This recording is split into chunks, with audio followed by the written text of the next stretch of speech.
On this episode of Kinlaig, our barley field is in need of some fertilizer, and our fish breeding will move to the next stage as we build some ponds for our young trout.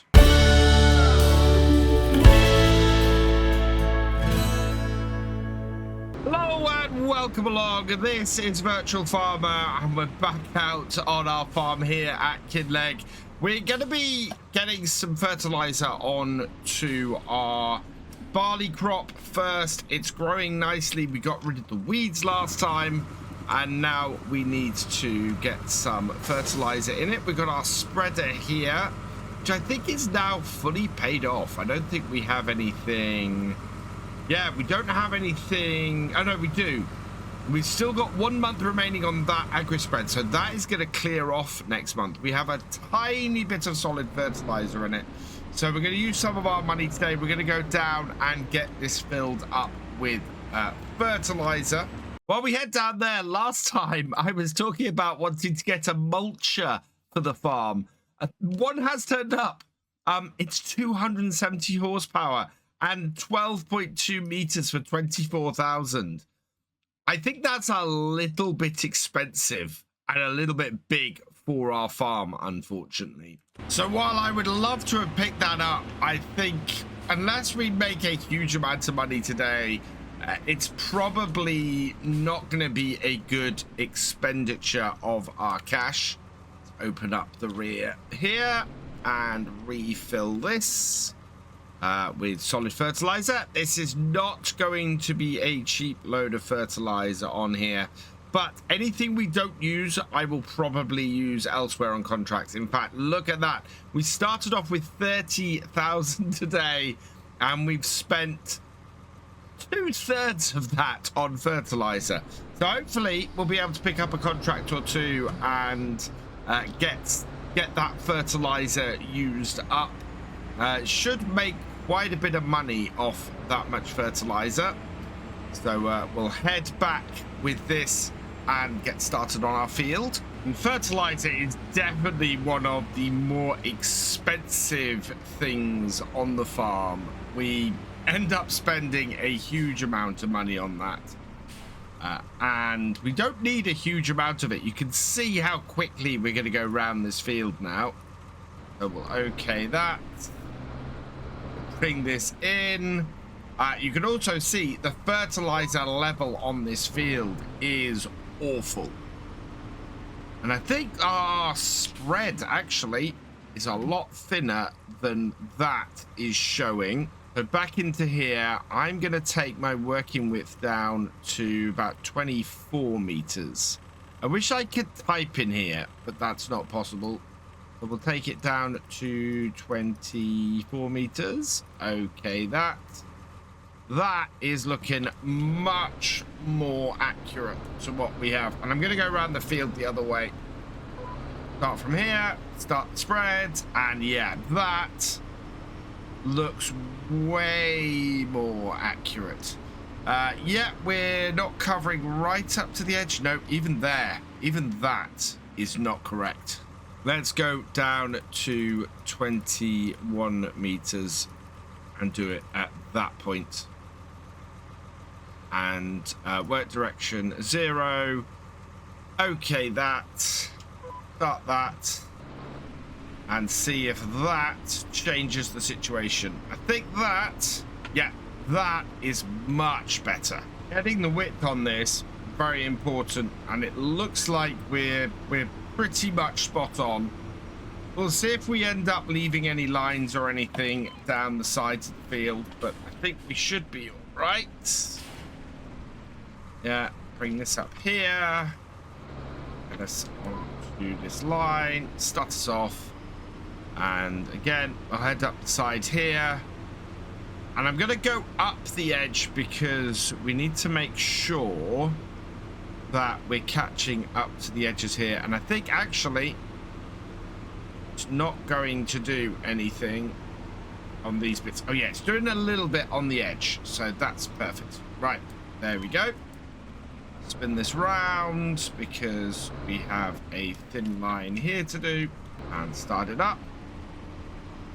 And away we go again. Yeah, just filling in this little bit down the edge. And do you know what? We've used more fertilizer than I expected us to have used at this point. I've stopped up the top of the field because if I enlarge the map, I don't think you'd see it. We've got a very thin red line. I think that even 21 meters is too wide. I think we're going down to 20 meters here. Okay, that will give me a little bit of overlap on the next row with the previous row. Around here, nope, there, and starts it off. Yeah, getting this right is important, and yeah, we've got some overlap here, but this will fix the issue. Yeah, that's much better. We now have no gap down down the right hand side in this direction, and we know that we are doing a complete coverage of the field. This is the last strip. I do need to go back and try and do that last bit. Oh, there we go. This is why I don't have full coverage. We're still set to partial width on this. So kudos to every single person who was screaming in the comments that I had my the whole setup set to partial width. Yep, I apparently did, and that is why we had a partial width on here. Let's change our width. So we should be able to do that with Control Z. So we'll take that right down.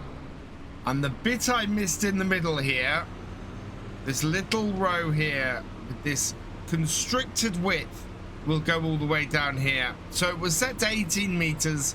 We actually did spreading at 20 meters, so that's not been too bad. It is a little bit annoying that the hired worker or the GPS doesn't recognize automatically what you have it set to, but it's not the end of the world. There we go. And then before I forget, we'll go back to the full 36 meter width. Now I've done that, I want to have a look and see if we can make some of this money back. We've got field 34 and field 34 and 32 up the top. So I think we'll take this up there. They're both fairly close to each other. We'll accept that contract, and we will also accept that contract. And we'll go and set this off up there so that we can make some money back from this fertilizer. We probably want to put some on the grass actually as well. So if we've got any left over after these two contracts, we can put some on the grass as well. But I'm going to get this up to the top there, and we'll go and make a bit of extra money from the fertilizing. That will get us about 10,000 back, which is about half of what we spent on fertilizer. And yeah, that will help us to recover a big amount of money. Meanwhile, our cultivating contract is complete over on 15, so we will collect that. And looking at what we have, there's a cultivating contract up by our farm, which is paying fairly well as well, so we'll accept that. And then we can get this started, and we need to get it started quickly because there's less than an hour available on this contract, to the point where I think actually what I might do is do this contract myself quickly so that we avoid the possibility of the hired worker getting it wrong. Yes, okay. Right, let's unfold and get started because time very much is of the essence with this one. Meanwhile, this we can get going up here. There's a lot of wheat in this field. So that there, 36 meters, okay, and away you go. Restricting myself to contracts that I only have equipment for, I think has been a very good thing on this series. Yes, I'm still doing a large number of contracts as much as I can, but it does require me to have the tractors, and it does require me to have the equipment. And a contract that requires much bigger equipment than I have, it makes it very much off limits. And I'm really liking that. I'm really liking the extra challenge that gives. But I want to know in the comments if you guys agree with that. Do you think that the extra requirement of having to have the equipment to do these contracts has been a good thing in this series? Let us know. I'm really intrigued to hear your feedback. With an hour left on this contract, and we got 35% of the way through it. The harder part, the bit that takes longer and the bit that actually puts less percentage towards completion, is the main body of the field. So I'm not too worried. I think we're going to be close, but I think this is still very doable. We're under half an hour left, but we have 60% of the field done, and we're onto the headlands. We're actually onto the first headland, which is the headland that will add the least amount to our completed percentage. Getting to the end of this is gonna be so close. To do a third of this field in 20 minutes, that is gonna be a tough ask. I think we're down to 6 minutes and 90%, 91%. This is so close.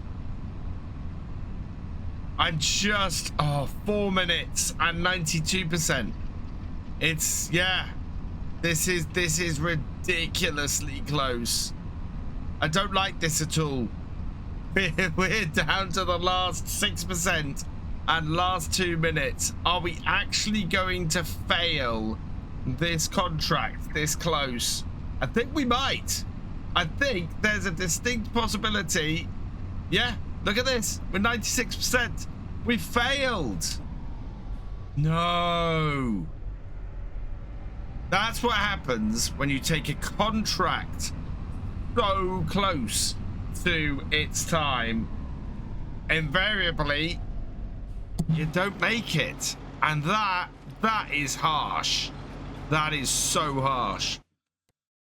So yeah, that cultivating contract expired. That one is complete. So we can move this tractor off this field now. And we'll take this over to the next one. We've still got 78% left. Yeah, didn't use much fertilizer on that field at all. We want to... we're so close as well to being back to where we were. We are up to 28,921. We're definitely going to have enough to get some pools in a moment. But I want to get this... get some more money back for this fertilizer, because at the moment we've laid out a lot of money and need to get a bit of it back. So I will set this going with a hired worker on here, and we'll take this tractor and our failed contract back to the main farm. So that was a wee bit disappointing, failing that contract, and it's a pity because it would have been an extra 3,000 in the bank. Plus, on top of that, it wasted some of our time that we could been spent better doing stuff elsewhere. They're not overly happy about that, but does show that it is possible to fail contracts with the contract mod we're running. And if you leave a contract too long, you really do end up having an issue trying to get it completed. So there is that. We are, of course, coming towards winter. We're going to be doing some more wood and more forestry stuff in the winter on the farm. I want to clear up a lot of the storm damage that we had from earlier in the year, like this tree here. I'd really like to plant a new tree here, I think, and replace that one. We'll probably get a tree that is... I backed into it and it picked it up again. We'll probably get a tree that is at least partially grown, if not fully grown, in place there. Elsewhere, I think we might try and get something to replant the woodland that's been destroyed. Right, let's put that there. Could do with a shed to store stuff in. Yeah, I'm just trying to figure out where we could put one. There's a bit of space down here. We could put a lean-to or something out here to cover that up, and that actually is not a bad idea. Let's go into build mode. We're going to have to go into build mode anyway because we are going to be putting our ponds down in a moment. But I wonder if we can put a lean-to off the side of this shed here. I wonder if I have that mod actually in this, and if not, we will add it and put it on later. No, I don't have that on there at the moment, so we'll look at that in the future. For now, we need to add a couple of ponds up here so that we can do some stuff with our fish. So in productions and aquaculture, we want a fish lake. We need, wow, these are bigger than I realized. So I think we want to put one in here for our fish. So this is where we're going to breed the trout. So like that to give us some space. And I wonder if we can, oh, we don't have enough money because we had to do a whole load of reworking of the land to get that in there then. Yeah, there's, ideally, I'd like to put another one over here, but we don't have enough money to reshape things and get it in. So that will do for now. Let me get my JCB out. And I think we're producing more trout than we can get into the lake, unfortunately. Which is why I wanted to put a couple of lakes in here. We have a lot of trout here. In with that. Pushing the other box back, so we'll have to straighten that out in a minute. Then any excess trout we have here at the moment, I think what we'll have to do is go and sell those. They can be fairly profitable trout, so the baby trout and the baby salmon, in fact. So goes there, that and that goes in. How is that looking? Our fish lake, that's 4,000. So we can put 5 full crates in here. Here's a lot of our fish that we have at the moment, actually. Yeah, we've got 6 crates in total. And I might try, there's a faster fish breeding that you can do if you put some fish food in. So I want to see how well that works as well. So we'll put this in as well. And this will then get us going pretty well. And we'll try and speed things up. So I think we'll go and grab some more fish food. And yeah, get things moving a bit faster now that we've got this running. So this extra one here, we will put that in on ready to go once there's space. Then the rest of this out the way. I think we need to do a little bit of a rework around here. We've got a few patches that you can see where when I was doing the detailing, we put some grass or mud or something down, and it's just creating a really rough surface here. I'm just going to come back into here, and I think we'll put some better ground down. So to do that, I think we probably want a bit of, yeah, gravel or a bit of dirt. It's a little bit harder in these areas just to fill in these bits of mud. That way we won't end up with such an uneven surface that we can't do anything around here. That I think is much better. There we go. Much more even ground. I think we had some mud around here and we were basically just, yeah, disappearing into it like these areas here.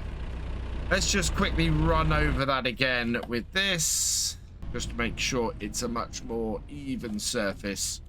Yeah, that's better. I'm happy with that. Right, I need to head down to the shop with the car then and grab us some fish food. Before I do that, this has finished on this field here. So once again, we're going out the bottom corner.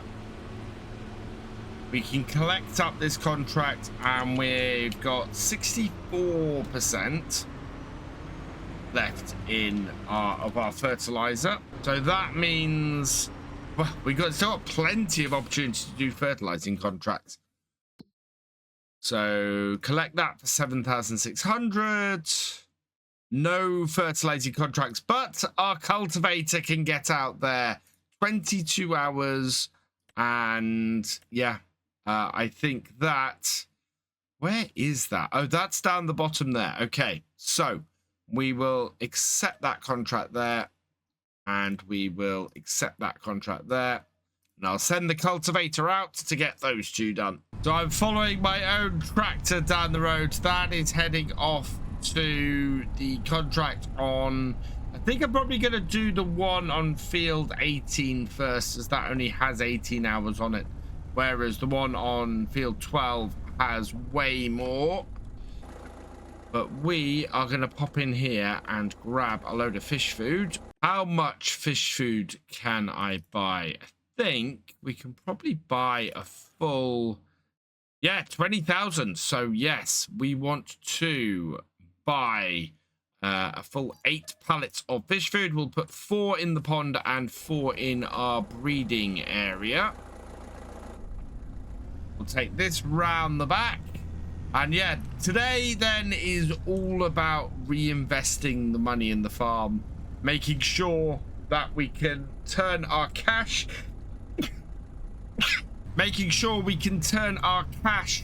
into extra profit via our output. In fact, let's just pull that forwards,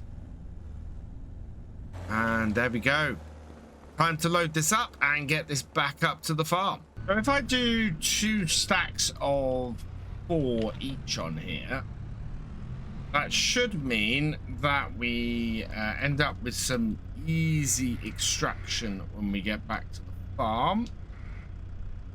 That down like that. Yeah.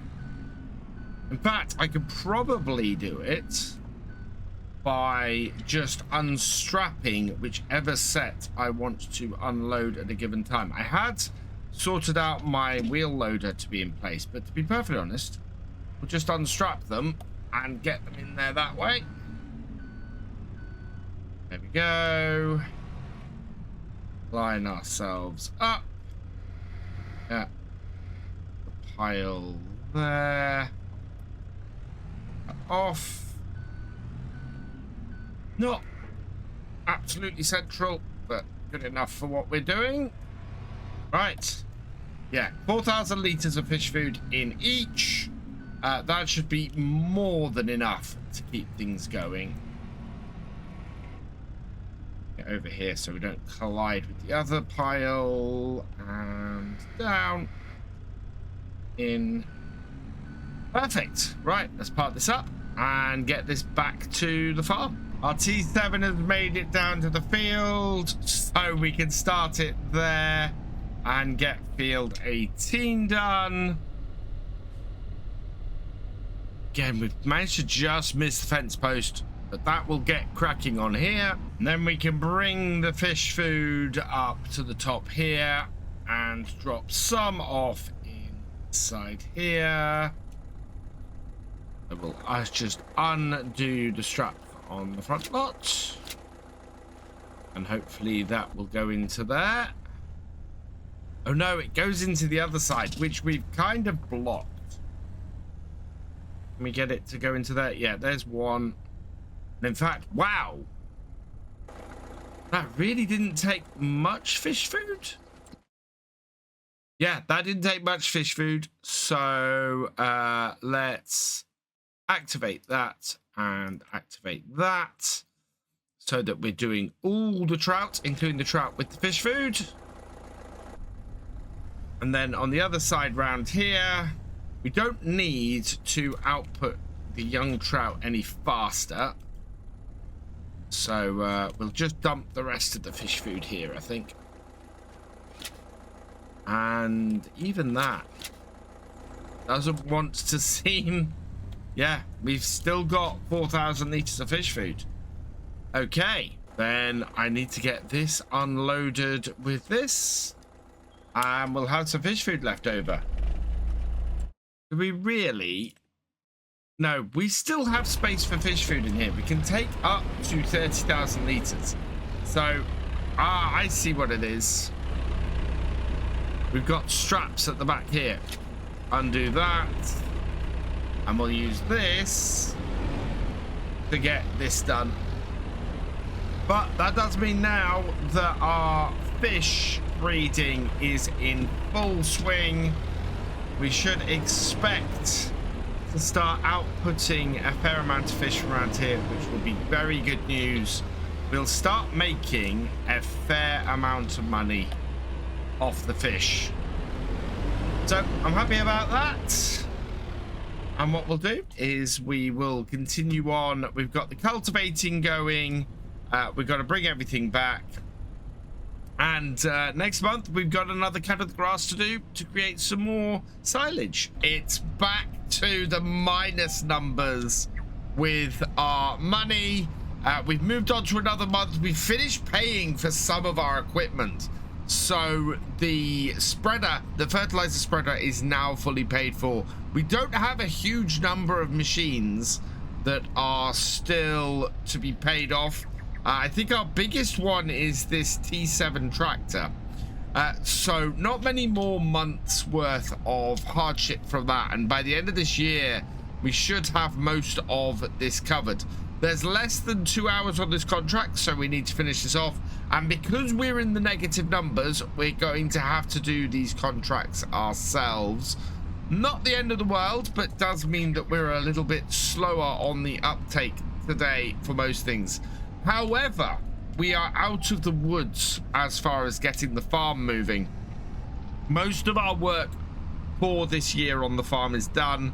The only things we really have left to do, and therefore we will probably start skipping forward to the spring, is that we need to get the grass cut and silage bales made from that for our silage income.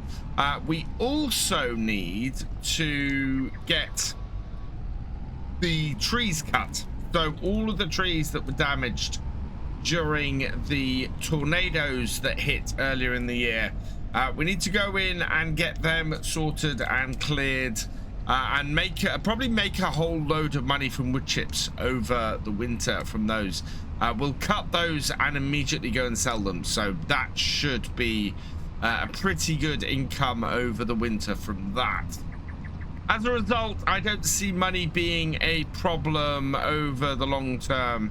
It's really just making sure that we get enough in later this month to be able to hire something to deal with the wood chip. We've had some good suggestions made as well for stuff that we might want when we are moving between our current setup and going into our dual cropping next year.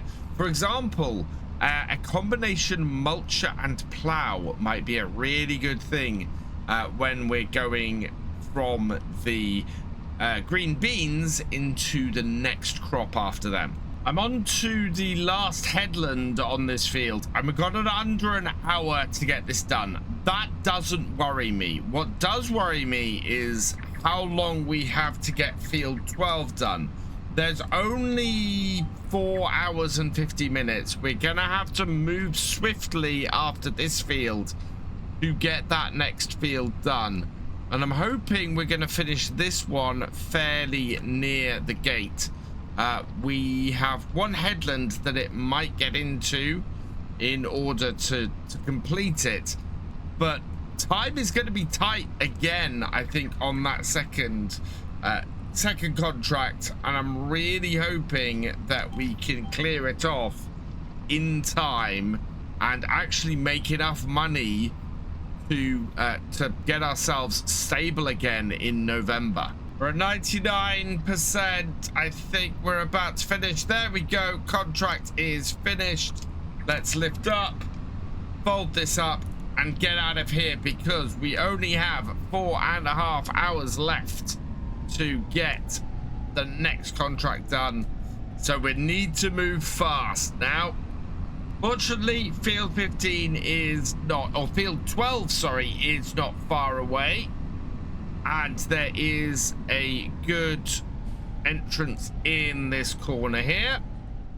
So back off from it a little bit, get the gate open, jump back in the tractor. Perfect. Set ourselves up, which we are already. Right, I think I'm going to try and alternate this one so that we end up with a nice quick movement across the field, and we end up back in this corner for finishing the contract off. Just under 4 hours left. We are on our third row here, and we are 8% of the way through the contract. So that's 8% in the first 25 minutes. That, if that holds, that is not going to be quick enough.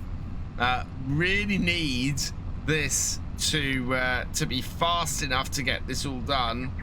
And at the moment, I am just not sure. I'm going to push and we'll see how we do. But at the moment, it's looking at best tight. So with about 4.5 hours to do this whole field, a quarter of the way through would be 4 hours and 7 minutes, and we're just over that. We're closer to that than I would like. We've taken about an hour and 15 minutes to get 25% of the way through. Now, presuming that the percentage speeds up as we do the headlands, we might be all right. We are still exceedingly tight with those numbers. That is not somewhere I am overly happy about being. Go and down. So we'll see where we are. We might speed up with the percentages because we're doing very lone strips here. So the percentage might speed up a bit. But we need, I think, about 2 hours and 15 minutes left at the halfway point. That is going to be a big tell for us. We've got about an hour on the clock until that happens, though. So, yeah, let's see. We're nearly a third of the way through, and we're beginning to look a little bit brighter. So we're coming to about half our time left, and we're looking at being about halfway through. So we got 2 hours and 15 minutes left. So that's half the time we started with, and we are at 48%. We are literally within a stone's throw. It's stupidly close. So an hour and 7 minutes, that is going to be our next looking point. If we are over 75% at that point, then we are on target to do this. If we're still running that little bit behind, then yeah, it's gonna be too close to call. With the hour and 7 minutes mark, and we are 4% behind. We are now going up the final row here, but yeah, we are literally about 2 minutes behind at the moment, and we are about to head into the final hour. I am going to work from the outside in on the headland because I know the headland, the further out it is, actually does a higher percentage. So with any luck, that might speed things up a bit. But yeah, we are very, very close at the moment, and this is not good. This is not good at all. 3/4 or a quarter of the field to go, and less than an hour to do it. We've managed to claw some time back, I think, in these headlands. We are at 97% done and 20 minutes to go, but we're now into parts of the field where we've got a lot of overlap between where we've already cultivated and where we need to cultivate to complete this. So we've got a big row down the right hand side of the field here that I'm hoping is going to give us what we need to complete it. It's most of a full row on its own, so it's going to be a fairly hefty whack. We are at 98%. This is a lot closer than I would like. We're down to 12 minutes at 98%. The thing is, when this hit that's 99%, this will complete fairly quickly after this. And it looks like we might do it with just 10 minutes to spare. No, 9 minutes to spare. There we go. Contract is complete. And we can breathe easy. We've managed to complete both of the cultivating contracts. When we get back to the farm, it is nearly 2 in the afternoon, but I think we might be able to get the grass cut and baled and maybe even wrapped today if we're lucky. There is quite a bit of work to do though. So let's collect on that one and collect on that. That gets us back into the red. Into the black, sorry, and we will set the destination for our tractor doing the cultivating back to the farm. I'm hoping that will make it. What is the cultivating? Oh, actually, no.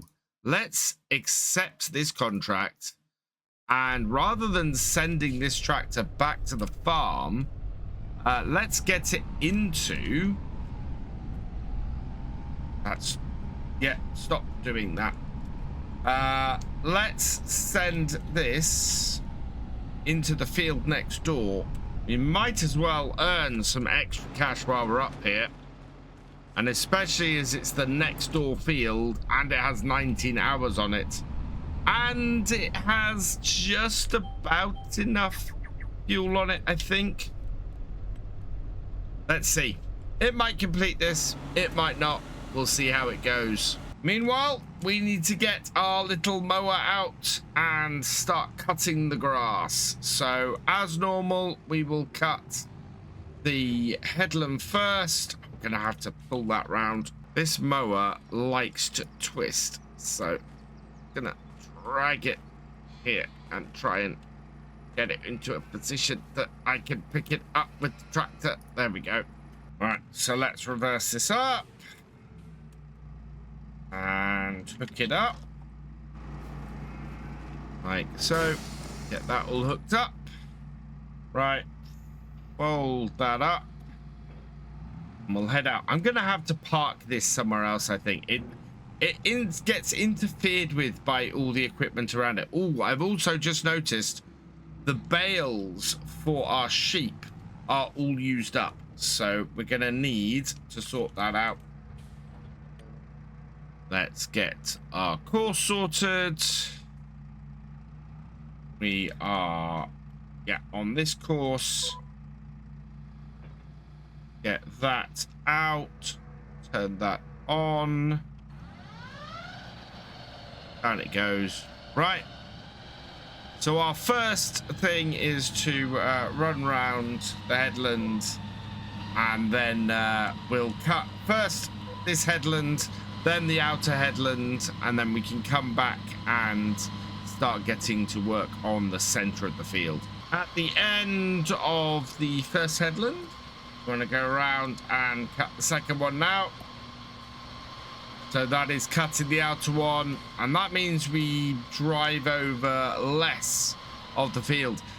Was suggested last time that we get a front mower. I think that's a really good idea. This tractor actually would support a front mower as well, so that I think is something that we want to look into as well. So something that will mulch and something that will mow on the front of a tractor will get this job done twice as fast if we were to do that. So I think that is going to be a very, very big possibility next year We also seem to not be dropping that much in our yield on here. I was slightly worried that we might end up with a reduced yield, but doesn't seem to be happening. Need to get that cutting. Did I lift up too early at the end there? I did lift up too early at the end there. We'll have to fix that when we come around to do the next cut. Yeah, looks like our yield is down maybe 5%, which not a massive amount. Should probably lose us a bale or two, maybe. Whoa. That is if our GPS stays on the right track. There we go. There we are. So that is all 3 headlands cut. I'm now going to go and cut along the top, and then we'll cut through the middle of the field because that will be the easiest way, I think, to open things up. And if I mark it with where we are with the other section, with where the corner is, we should be able to make it easier on ourselves. Very much looking like I'm going to get this cut today, and that we will be baling and wrapping it next time. That is all good. We have the wrapper, we have the baler now, and that is going to make things much easier.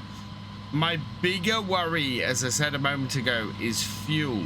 Do we have enough fuel to complete this field? I'm hoping so, and I'm hoping the same is true of the cultivator down the bottom. That is making really good progress on that field, to be honest, and I'm hoping we're not going to have to interrupt it to get the tractor refueled. It is, yeah, it's at 54%, and we've not had a warning yet. So I'm going to start cutting in here. We are going to go in at this point, go across, because it'll be easier to sort stuff with the tree. Yeah, going around the tree from here is going to be much easier if we start just this side of it. And yes, I'm driving on the grass, but we're opening things up to make it easier for us. And what I'm going to do on this pass is we're just going to disengage GPS and go round the tree quickly, because from this angle here, this tractor, we have pretty good access to the tree from here, and that will make things easier when we come to do other cuts around it. Like so. There we are. Right, and now we can continue on the other side. It's 5:15, the sun is setting, and we are coming to the end of this row. This is yeah, this is a bit weird. It's taken us a little while to do this. Also, I don't know where my line is here. In fact, yeah, I do. It is out here. There's a bit of an overlap with this, and it's yeah, it's a bit of a strange line. Also, I didn't cut anything then. We didn't have our mower down, but that's fine. Line back up here. Just finish things off. I think there's only, yeah, that small section left. So we're going to finish off down this end anyway. And there looks to be a decent amount of grass on here again. So I think we're going to end up with a decent cut and a decent number of silage bales. Yeah, that is getting all of it. We are not out of fuel, so that's good. Fold that up. I am happy with that. We have a good cut of grass again. We'll make a decent number of silage bales. We do need to check on the cows next time, make sure they're doing well, and in fact we should be getting fairly close to being able to sell some of them. But I'm going to fill this up. Our tractor, I think our cultivator will probably have finished that by the morning. We have no diesel. That's 5,000. Let's put 1,000 liters in. That will do us for now. Yeah. And that cultivator, that is going to be finished before the morning easily. I think that will be back up here. We'll get that finished off, get that back, get the money in for that, and we'll all be good. We're getting stuck into the grass today. I checked out the pH level on the grass field and it's bad, and the nitrogen level is also bad. So this is why today we need to get this baled and wrapped and then sort the field. Let's just get ourselves around like this and in. There we go. And so I'm very much concentrating on that. However, there is a very good contract available to us, which is what our tractor is heading down the road towards. We've got two good cultivating contracts. This one, unfortunately, only has 5 hours on it. The tractor is down near it, but I don't think that can get done in time. Whereas this has over a day on field 17 and is the bigger contract. So we are going to accept that contract. And that is all done. We have the contract to pick up from the end of yesterday. So we will collect that as well. And our money situation as a result is fairly good today. We are up to £11,985. That puts us in very good stead going forward. Do you know what? I know what's going to happen, and so I'm going to go and do it. We have, we could do with adding another bale net to our baler, and we still have some on this front attacher here. I don't think we need the front bit that we bought very early on in this series. It's not a massively useful bit of kit to us. We're not doing so much baling that we need to refill the baler constantly on the field. So I think we might sell that, get the money back for that. So let's just pop into here. We will unfold our baler, turn it on, drop it down, and yeah, we should end up being able to get through this fairly quickly. If we can get this baled and wrapped by midday, I think we will be doing well today. We also, I should note, have our first trout appearing over at the pond. So that is now going well. In fact, next time I think we're going to end up having a fairly big sell-off. We're going into December. Our oats will reach best price next month.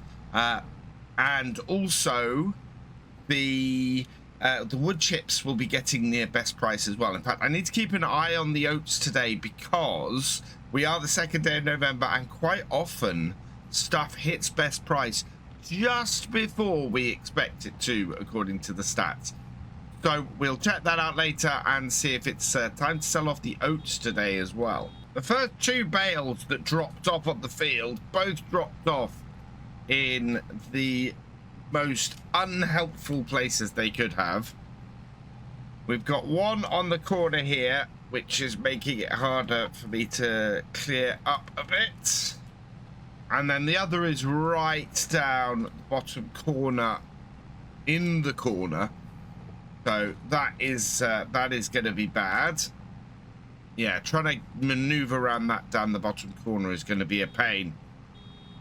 I also forgot to reset the bale counter. So our current count of 3 bales is actually 5 because 2 bales dropped off before the bale counter was reset. So yeah, I keep forgetting to do that before putting the baler back.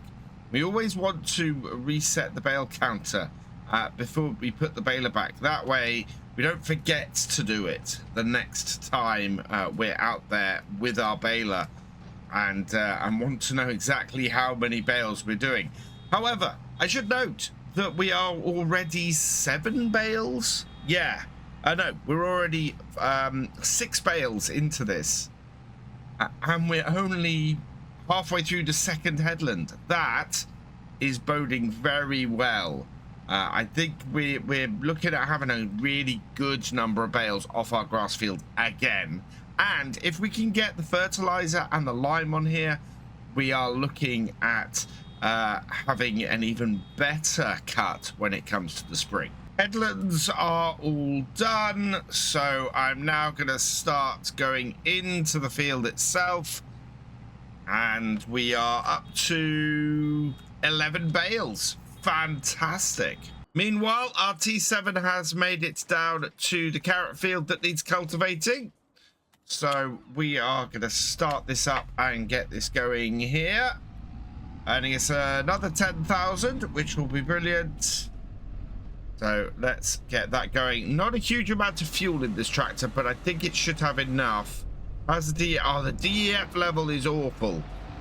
This might not have enough fuel to finish this field. We'll see how it goes. I'm slightly annoyed with myself because I had planned to refuel that tractor when it came back to the farm last night, and of course I'd completely forgotten.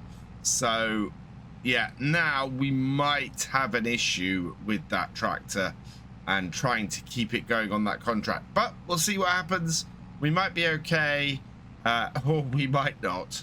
Something I spoke about last time we did the grass and did the silage was maybe getting something that we can pick bales up with quickly, which would be the RBM 2000.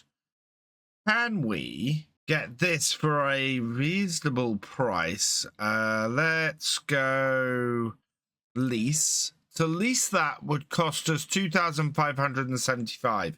We'd be fairly quick with it on one field, so I think probably getting this just to clear the field off fairly quickly would be a good idea today. We're up to 23 bales at this point and looking pretty good on it. We still have a significant part of the field to go.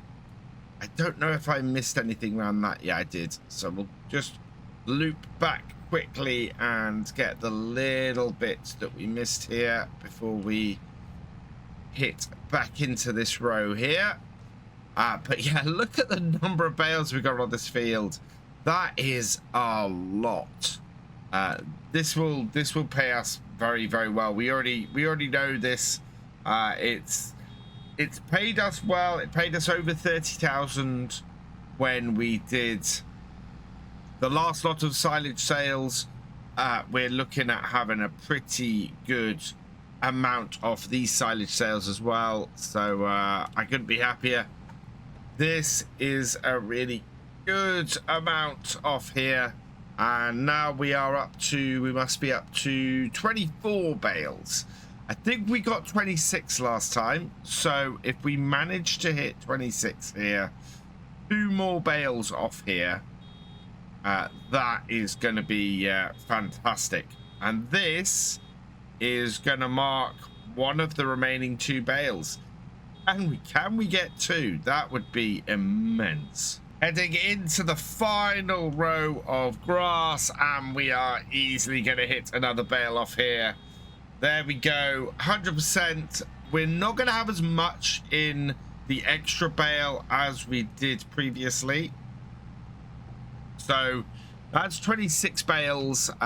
We did this last time. We had 26 and a bit, but I think we had 80% of a bale last time. What we have this time is just 27%. What I am going to do with this, because I know they've run out of grass, or there's no more grass going into their stall, is we are going to drop off the grass bale that we have left here into the sheep, so that they can have this less than 1,000 liters. And then we are able to immediately go and put our baler away. So out goes the grass bale. I think that's all gone in, actually. Yeah, there's nothing showing there. So they've immediately taken all that for feed. That's fine. We've actually started selling sheep off. We've got more sheep than we have space for. Back this up carefully. Don't want to put this too near to my mower, because the interaction between this mower and this baler and the mower is what moves the mower around. So give it a bit of space. There we are. Then that could drop off there. And we need to grab our wrapper, which does seem to have a bit of wrap left on it. So that's good. I think we might have enough to get this job done. We'll get this all hooked up and get going on our next job. So as we're looking at borrowing, I think, a stacker to speed things up today, I am not going to worry about taking these bales off the field. It'll take a lot more time to go and do that. So we'll just crack on with this and get these all wrapped. Meanwhile, the DEF level on our T7 is not looking great, but it has made it halfway across the field. So yeah, we'll just keep an eye on that and hopefully it'll be fine. One of the nice things about this little tractor is it's so maneuverable. It turns really sharply, and I'm able to get around everything on this field with very little problem. Also, the drop nose on it is brilliant. It really gives me great visibility the whole way around the tractor. There's very little blind spot that I have where I can't see what's happening on the ground around me, which is absolutely fantastic for something where you're doing jobs like this, where you really need to be able to see everything around the tractor and be aware of your surroundings. Just wondering if we've got anything paying off. Yes, so we have, I think that's our fertilizer spreader final fee, so we need 7,000 for that for the next month. Otherwise, yeah, we've got a few months on most of the other stuff. The T7 is going to be the painful one. 9 months time, we're going to get hit by that, and we're going to get hit by the G50 5020. Those are going to be quite an expensive, or it's going to be quite an expensive couple of months when that comes up. But I'm hoping that we're going to be absolutely in a position to afford that when it hits. Got quite a large clump of bales here in the middle of the field. Trying to work my way through all of these directly is going to be fun. Let's see if we can actually do this without having to do lots of twists and turns. That way we can save on the fuel a little bit. There we are. Will that one get in? Yep. Then we need to position ourselves for the next one there. And I think that's probably the tightest bit that I'm going to have to do. Have we got any bales left? I think it is just 3 more bales to do after this one. And before I go and do this again in the spring, we're going to need to go and purchase some more bale wrap, I think. Final bale. This will clear this. It is 10 to 2 in the afternoon, so I'm going to go and grab a bale stacker. We'll lease that for a short period of time, and then we will be able to clear this field fairly quickly. Fold up. Fold up. There we go. That's all folding in. Pulls it out of there like so. And we're all good. Yep, everything I think is wrapped. We can now just go put this away and get started on, well, we'll take the TM75 down to the shop, and go and grab ourselves a bale stacker. So I've got the TM175 down to the shop here. I think I've just noticed something. We are getting a little bit low on tread on some of these wheels. It's not too bad at the moment, but at some point I'm going to need to replace the tires on that tractor. In the meantime, though, we're going to grab ourselves a bale stacker. We've not had anything new come up in the shop. So, yeah, we'll go grab this bale stacker.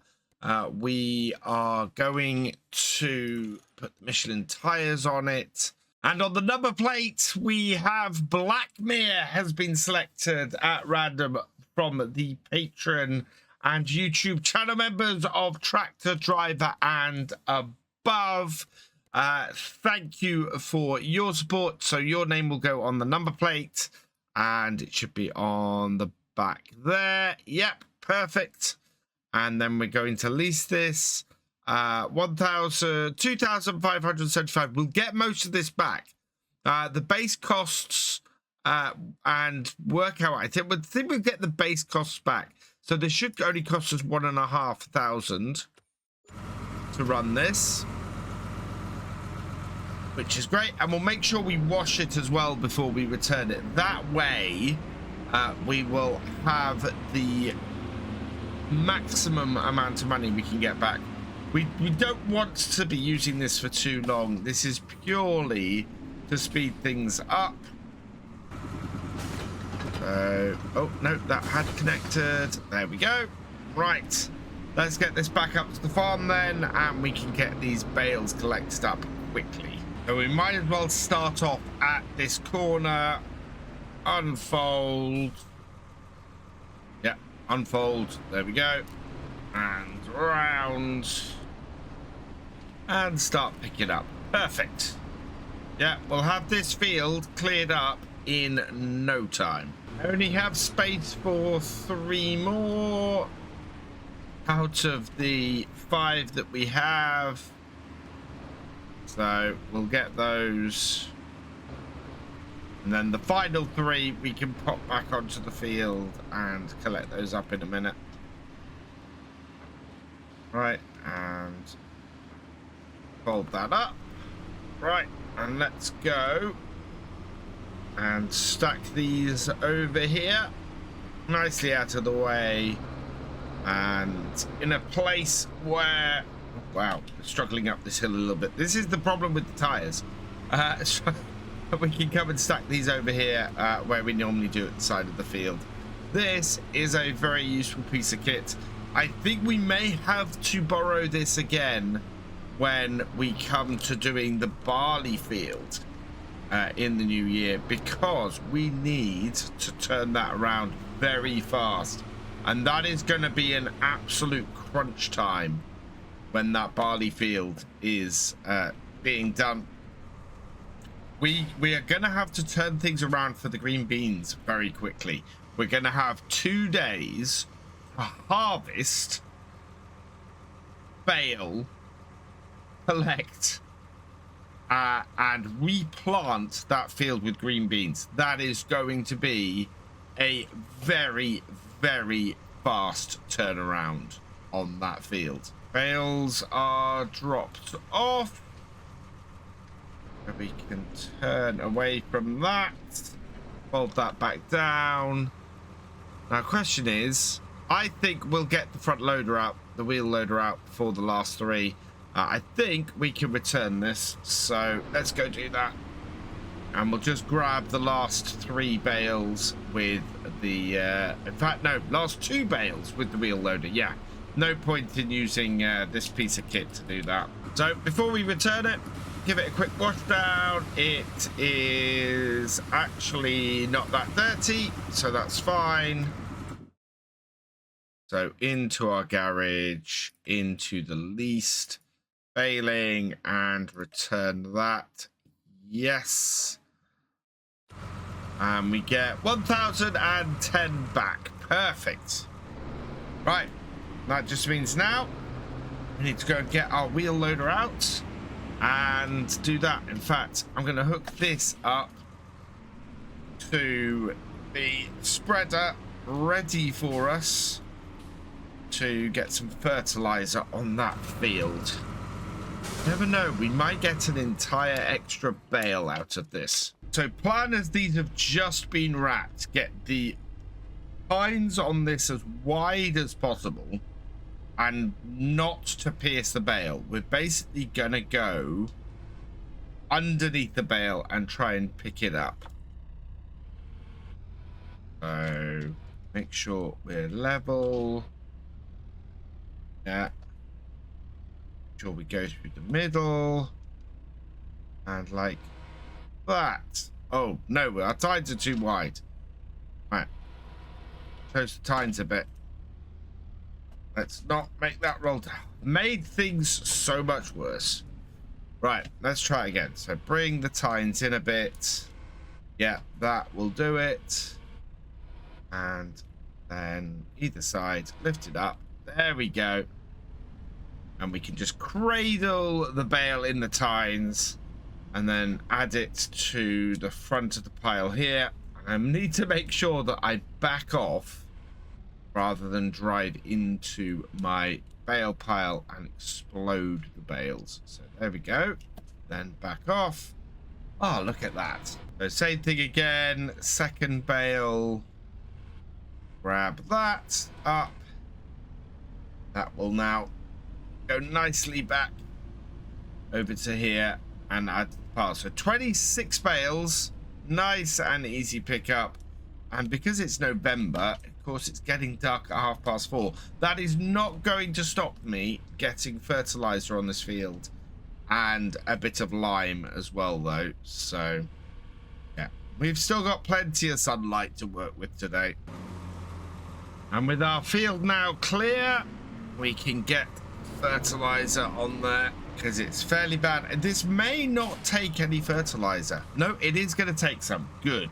And it's just going to be a simple drive around the field. It's such a small field and we have such a wide thing on this.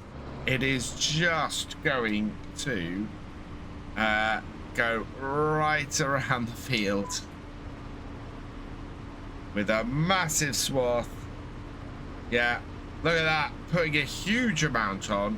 We'll turn all the lights on because we're doing this as the sun is fading, taking no time at all. And if we're lucky, what we'll be able to do is get the get some lime on here as well. It's gonna this is the thing, it is gonna take no time to get the lime around in the same way as it's taking next to no time to get the nitrogen on here. Just a really good spread really quickly. And that is all done. Don't need to do any more. Perfect. Right. Let's back this up then. And, oh, actually, what I'm going to do is I'm going to empty out the lime. Oh, sorry, empty out the fertilizer over here. Not expecting a huge amount of lime to be needed. And we have a bag of it. So let's unload the fertilizer there. And we'll just fill up the little bag of lime we have here. Not expecting a huge amount of use here. So fill this up. Gonna have to reposition a little bit because I can't open my the top here. Yeah, there we are. Right, refill with the lime. Yeah, 900 litres. I'm hoping this will be enough. We'll see. It's not much lime at all. But this field may not require a huge amount of lime. Or our spread is much thinner with the lime. And we are going through it fairly fast. So, yeah, I think we might need to go and get a bit of lime to spread on this field. And it's definitely not running at the same width as the rest. With the lack of sunlight that we have and the fact that we're moving into December, I think we will lime this grass next time Yeah, it's getting harder and harder to see things. Our contract has finished as well, so I will get the T7 back, but we can complete that and add the 10,000 for that. And we've got a little bit of cleanup now to do because we've got all of that fertilizer in. So next time we will get the lime on the field. We will start off the winter sell-off, I think, because I'm guessing that we are hitting, or we at least getting very close to the best price for the oats. We've not hit it yet, so expecting the oats to hit best price next month. We'll get about 28,000 pounds from that, and we'll start looking at doing the wood chips as well. December is here, bringing with it a whole load of snow. This, though, is the time of year that we're going to be able to earn a whole load of money. Things begin to pay off in December, which is very nice. We have 8,333 in the bank, so we're actually not doing too bad coming into this month. And I'm hoping that by the end of this month, we'll be nicely set up.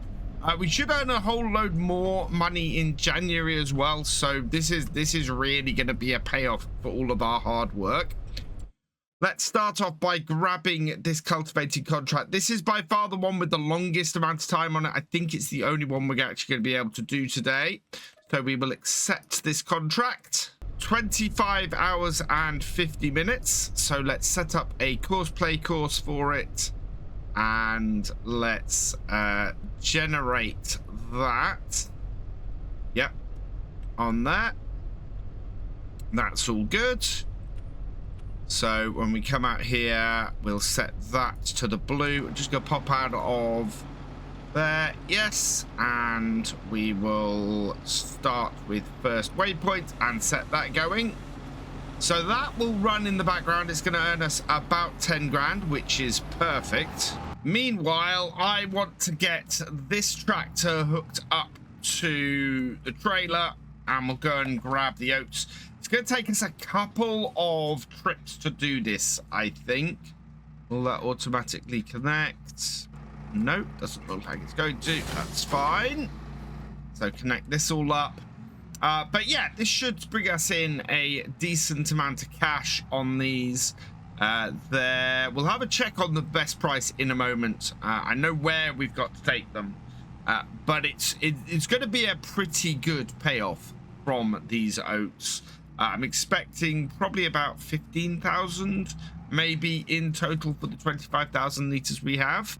So yeah, we've got 25,900 liters. And the price of oats at the moment, oh wow, we're going to make more than 25 grand on them. In fact, we want to sell them at Logistics Center West for 119,000. So we will tag that. And that is located over that way. In fact, I think, yeah, that is located just here in town, which is perfect. Nice short trips. We can get 19,000 in the trailer at a given time. We'll drive across the meadow. Not the greatest idea for the meadow being kept in the best condition, but that will get us down to here, and we'll go and do so. Yeah, we'll have 2 loads that we can drop off for these oats. Bring our tractor and trailer around here to the sell point. This should give us a good amount. If this hits, I don't think this is going to hit 25,000 on its own here, but it's going to be above 20,000 at the very least, and 20,617 plus an extra 1,856. That's 22 over 20, about 23,500. So we weren't too far off 25,000 with just that first load. So let's get our second load filled up here. Just another 6,600 liters. That's absolutely fine. Brilliant. And then we can go and get this tipped as well. And this will probably bring us in about another 8,000. So we'll be just shy of 40,000. That's going to give us a really good starting point to go and hire a wood chipper in a moment, get these trees cut and get them into the wood chipper and make a decent amount of money off them. So round it in for the second load, bring it in, and as I mentioned at the start, we're not going to be selling the wood chips today. We're just going to be storing them until we can get them sold. And we might have to make some space in a shed for that. I think we've got a little bit of space in the shed for that. We did, yeah, about £8,000 off that, just over. In fact, 8,035, including the environmental score, puts us over 40,000. Brilliant. So back to the farm and on to the next job. Now, normally I'd take the car down to the shop here to pick up more fish food, but I've got the tractor and the flatbed because we're going to try and kill two birds with one stone and get our wood chipper at the same time. So into the shop, and anything in the options? Not really. So what we want to look at is the wood chippers here. We're going to get the HM1050KF. And I want to put the BKT tires on it. We're not going to do manual discharge. And congratulations to Dan Majin, who has been selected at random from the tractor driver and above level patrons and YouTube channel members. Your name is going on the number plate. So there we are at the back. And we are going to lease this. This is going to cost us 5,610 to lease it. We will easily make more than that off the wood chip.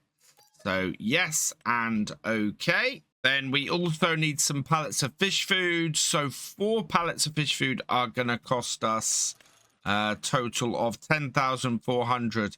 I think we can do 6 pallets here. That way we can do 2 to top up our pond and 4 for the fish for the fish breeding.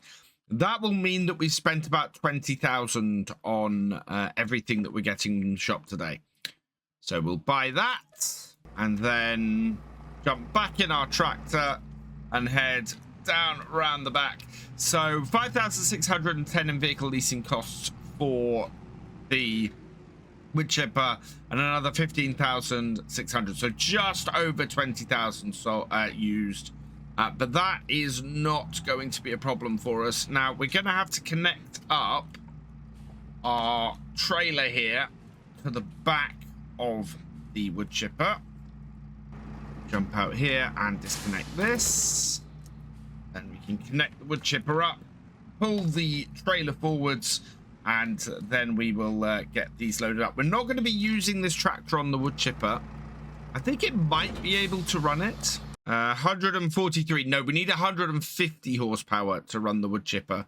So it is going to have to be the 175 we attach it to, but that is absolutely fine. So I've hooked up the trailer. That is not very flat. We might need then just to pull this forwards and then drop the trailer back off just to make sure it's flat enough to load these up.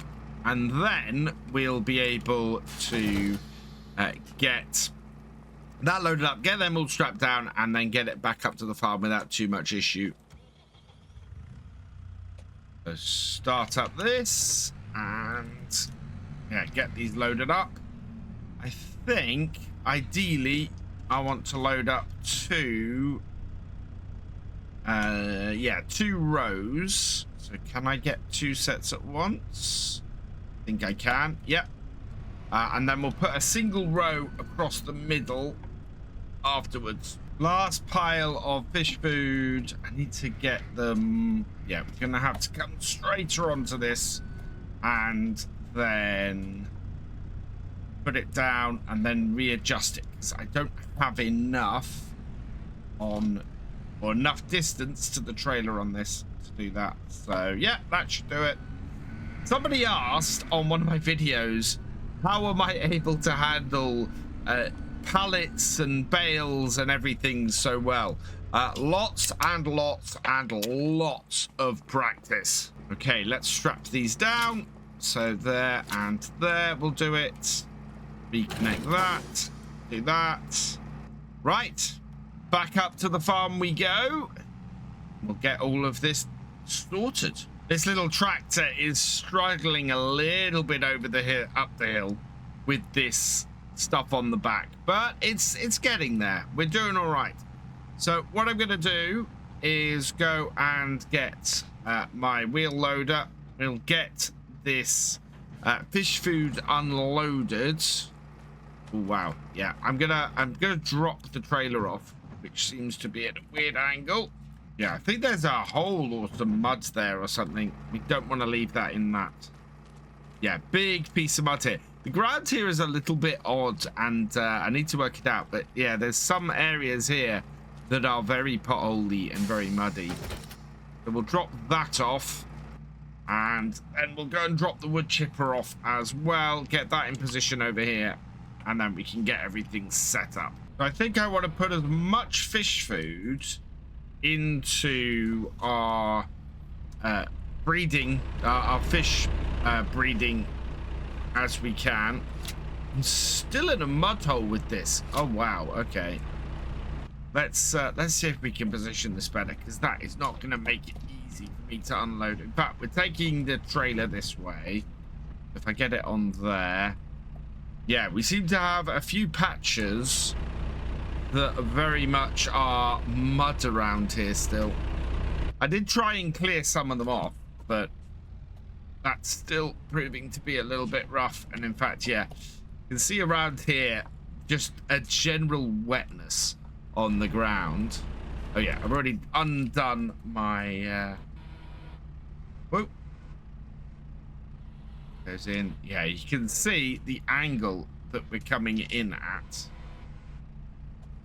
That's all right. So 2,000 liters of fish food. Get these in here.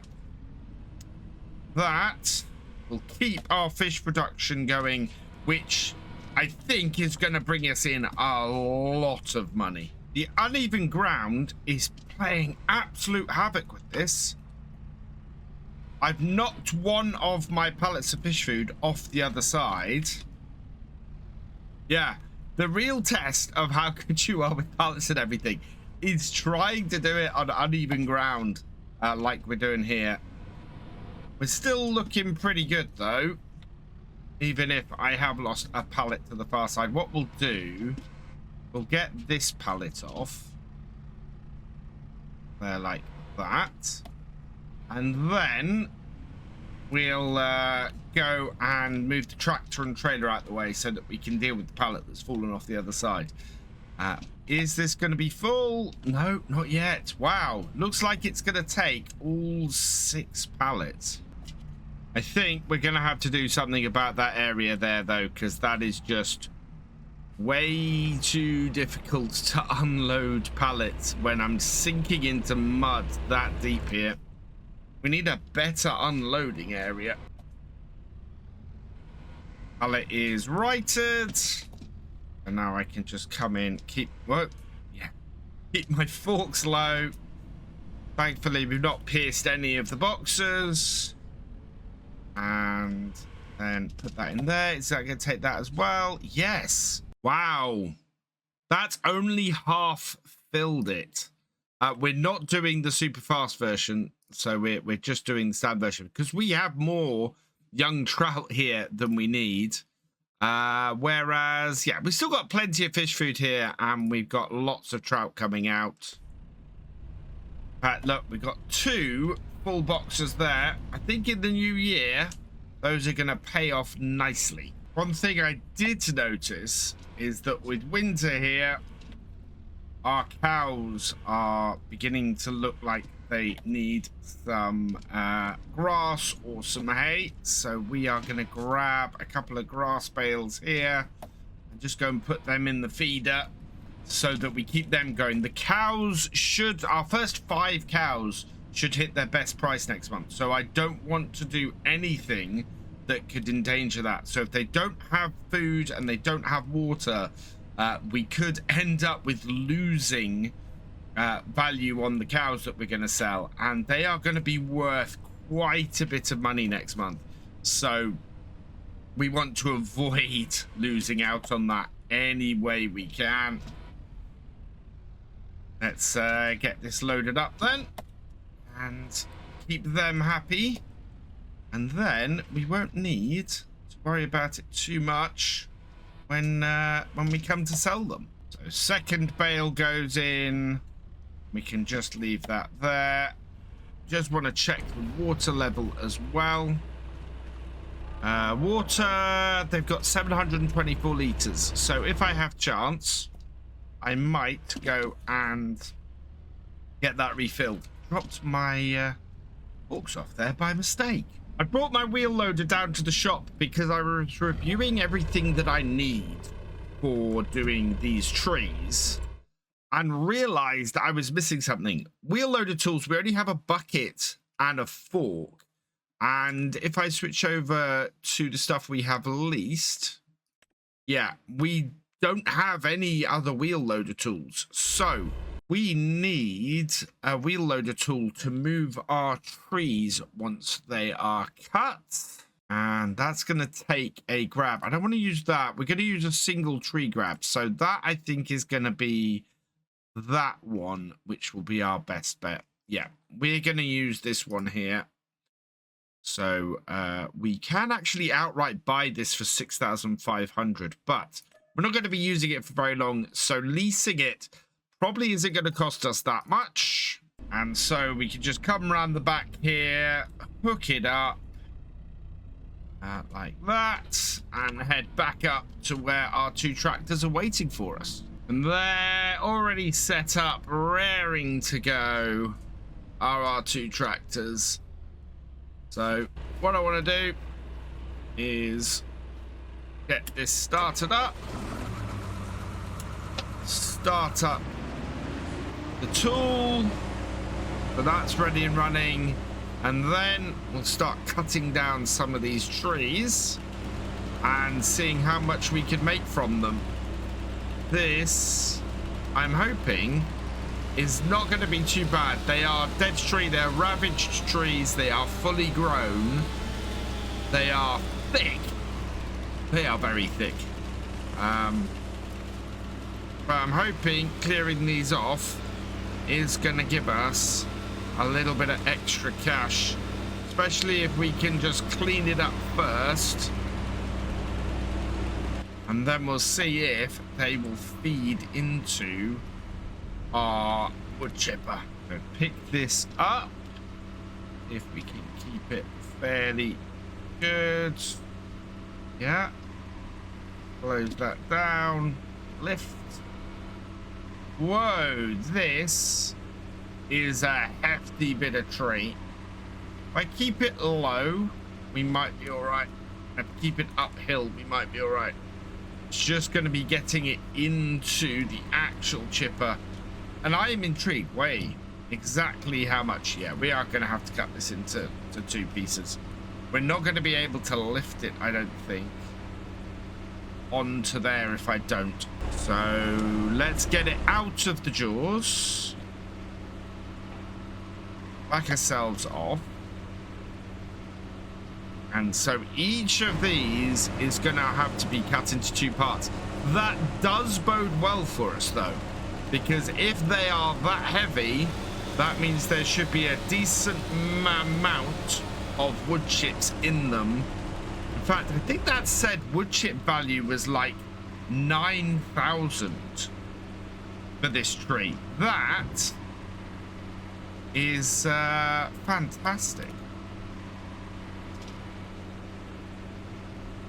Yeah, even this bit here, just this bit, is trying to tip this over. Right, put that on there. Open up the jaws.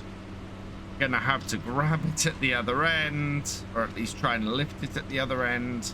This is one chunky bit of tree. I'm having to do it from this angle because, as you can see, it's not being overly easy to get in here, and we need to get it far enough on the table that when I drop it, it's not just gonna fall out. Yeah. This may need cutting into smaller pieces and feeding in by hand, because at the moment that is not going in. Unfortunately, having to do this is going to reduce the value of the amount of wood chips we get out, because of course we're losing wood chips with every cut we make. But that is liftable, and if I turn it that way, that should go in there and wood chip. Yes, it does. That's not liftable. That is... So we have to cut those other two in half and see where we go from there. But it is all just really, really heavy. And I'm hoping that we'll be able to do bigger chunks with the rest. Maybe just cutting the very bottom off will help. Oh, and this one, yeah, it's light enough to be able to pick up. So we can shove that in there like that. Which begs the question, can I pick up this bit? Yeah. So the bottom ends of these trees are not very heavy. It's just the very top bit. Or the very bottom bit of it that's the heavy bit. So with that in mind, I'm going to get some of these cut. And then we'll transfer them over and do them. To do that, though, I am actually going to turn this off. And we'll cut a load of trees, get them over here. And that will then mean that we can do a few at once and get them out of the way. I've cut several trees down. Our contract has completed. Our cultivating contract is completed, which is great. But now I think we're at the stage where we want to cut some of these off and clean them up, and then we can start feeding them into the wood chipper, because there is a decent amount of wood that we have here that will make us a decent amount of money. I lost a whole tree. Need to be careful by the looks of things. If I cut... Oh, wow. That's 2 whole trees I've just lost. I think I might need to make this cut first. Here. And then clean it. Otherwise, it is just losing me the whole tree. Yeah. Need to make another cut. Otherwise, I just lose the whole tree, which is not good. So with that done, I can place that on there. We can start this up again. And I might turn the wheel loader off, actually, because at the moment I'm not doing anything with it. Just as easy for me to walk back and forwards as it is for me to grab trees with that. By the time I've messed around, I might as well just do it this way. The sun is beginning to set, and we have a full trailer load. We have so many more trees here that we can cut and do. So with the best price approaching, I think our best bet is to get these undercover. We will go and sell these as soon as the best price hits, and then we'll continue on doing these. We've got other stuff to do next time as well. We've got, as I said, the cows should hit best price. Those silage bales will probably be up and ready for selling as well next time. And yeah, we should make a pile of money from the wood chips as well. So this is all looking very positive. I'm just going to stick this trailer full of wood chips undercover here, and we will pick this up, I think, in January, when everything hits its best price and we can make the most money. We should have made enough to make it through to January today, which will be fantastic. But there's still way more money to be made on this farm. It's gonna be a good day here on Kinlaig. We've got a lot of our products that we have remaining on the farm going up in price. Car stopped immediately in front of me. We got best price on the wood chips, so we're going to immediately sell the 19,300 liters we have in this trailer, and we've got plenty of trees left, so I think we will be attacking those today and getting the rest of those chipped. We've also hit the best price for silage. In fact, that is tipping over the top. So we need to go and fill our trailer up with that when we get back up to the yard and do several trips with that. Also, our cows have just about reached their best price as well.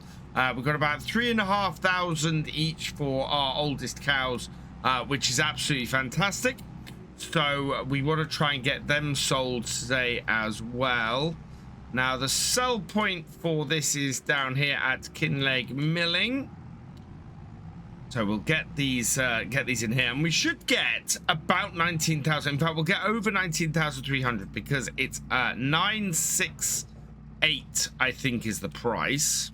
Yeah, if we look at wood chips, 986 is the price. We could get.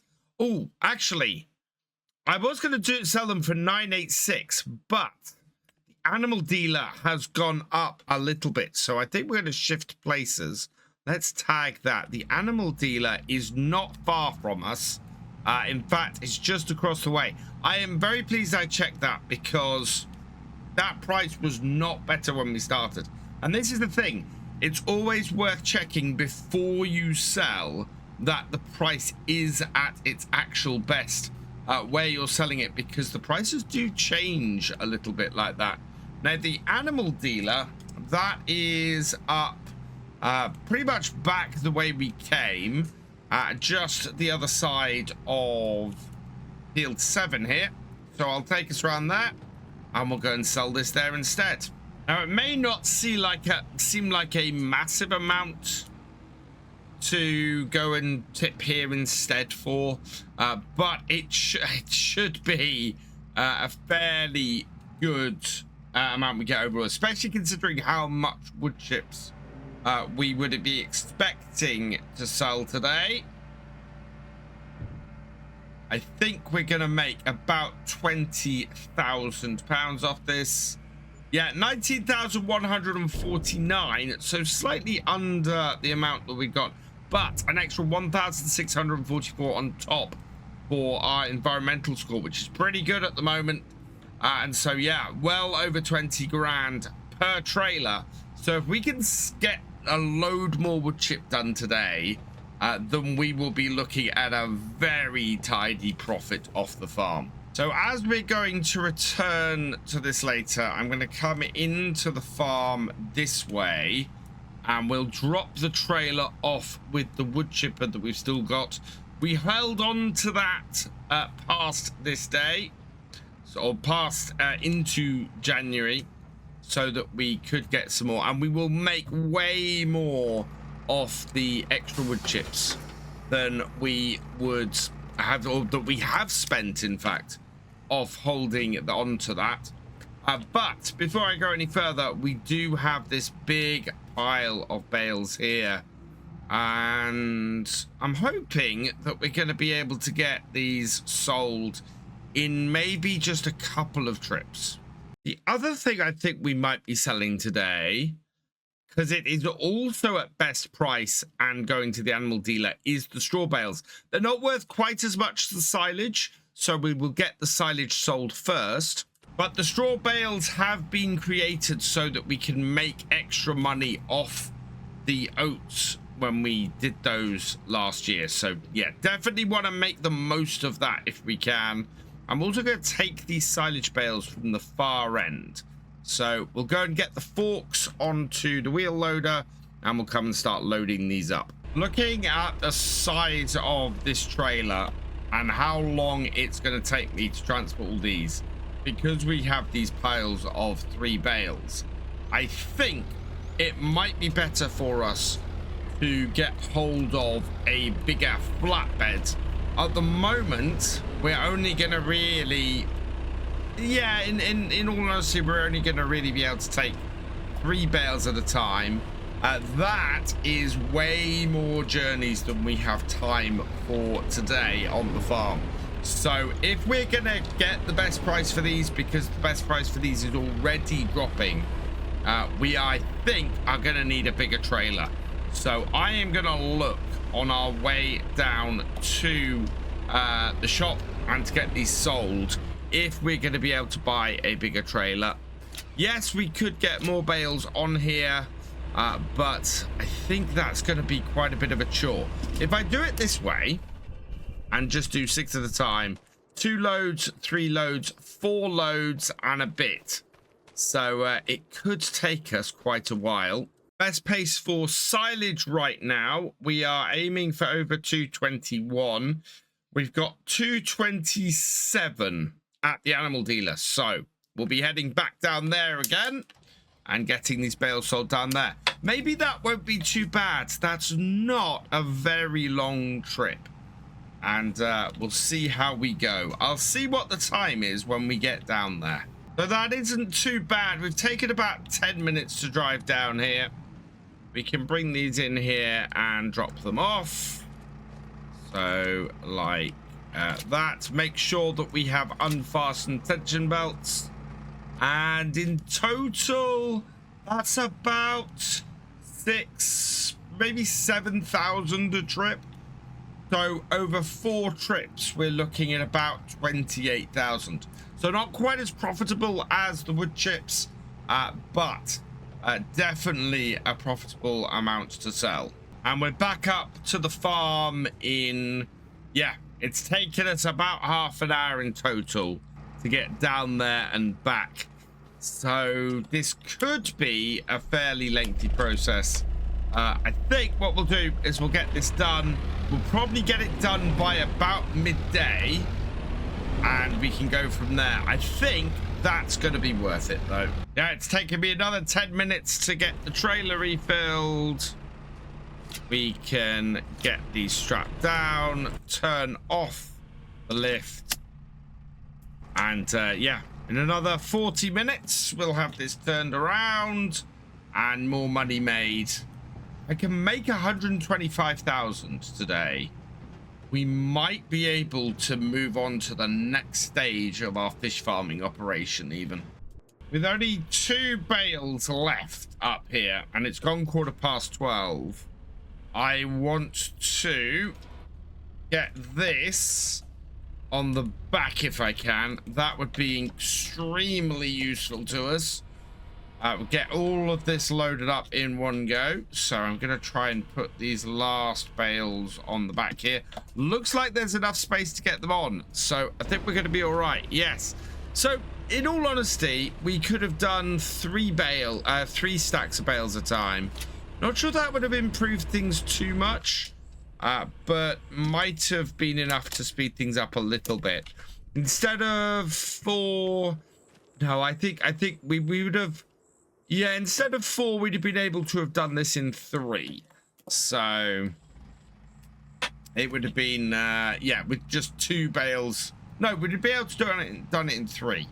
So that would have been a little bit quicker. We'd have been done before 1 p.m. It has taken a little bit longer than I expected, but we have at least got all of our silage bales loaded up, and we'll have them sold very soon. I'm expecting this to take us up to about 66,000. We've been making about 7,000 a run with these. There, and there. Yeah, 68,610. Oh, yes, because we had a couple of extra bales. So, absolutely fantastic. That is really great. We're going to go and get rid of the straw bales in a minute. But first, I want to pop into the shop and we'll leave our trailer down here while we get an animal trailer that will allow us to sell the first of our Highland cattle. So looking at our animal transport trailers, we've got that one will hold 10 cows. That will hold 6 cows. The cheaper one, though, that's interesting. That is cheaper and holds more animals. That's a really good mod. Let's customize that then. And the person who's been selected at random for the number plate is Axion Grozzo. Congratulations to you. You've been selected from the tractor and above level patrons and YouTube channel members. And so I'm going to put AXG for the initials on the back of this. We will okay that. Yep, there we are. And we will lease this. We're going to lease this. It won't cost us very much. That's perfect. So I will back up to this and we can get it hooked up. Is that going to hook up automatically? No. Hook that up. Right. And let's go and get our cows. While we're up here picking up these cows, I think we have a decision to make on the straw bales, because we will make more money from the straw bales than we will from from the cows, from the silage, I think, than we will from the straw bales. Yeah, we want all 5 of these Highland cattle. They're going to make just under 3,500. So move to the trailer. Okay, perfect. So that leaves us with just these ones. Reproduction, 40% reproduction. I don't think we're going to get any more cows out of this, actually. We've not treated our cows overly well on here. Do have a load of cows in here, don't we? Yes, we do. And as a result, we've not really made it very far with breeding any, unfortunately. And having some make it to 35 months, we do need to sell them at that point.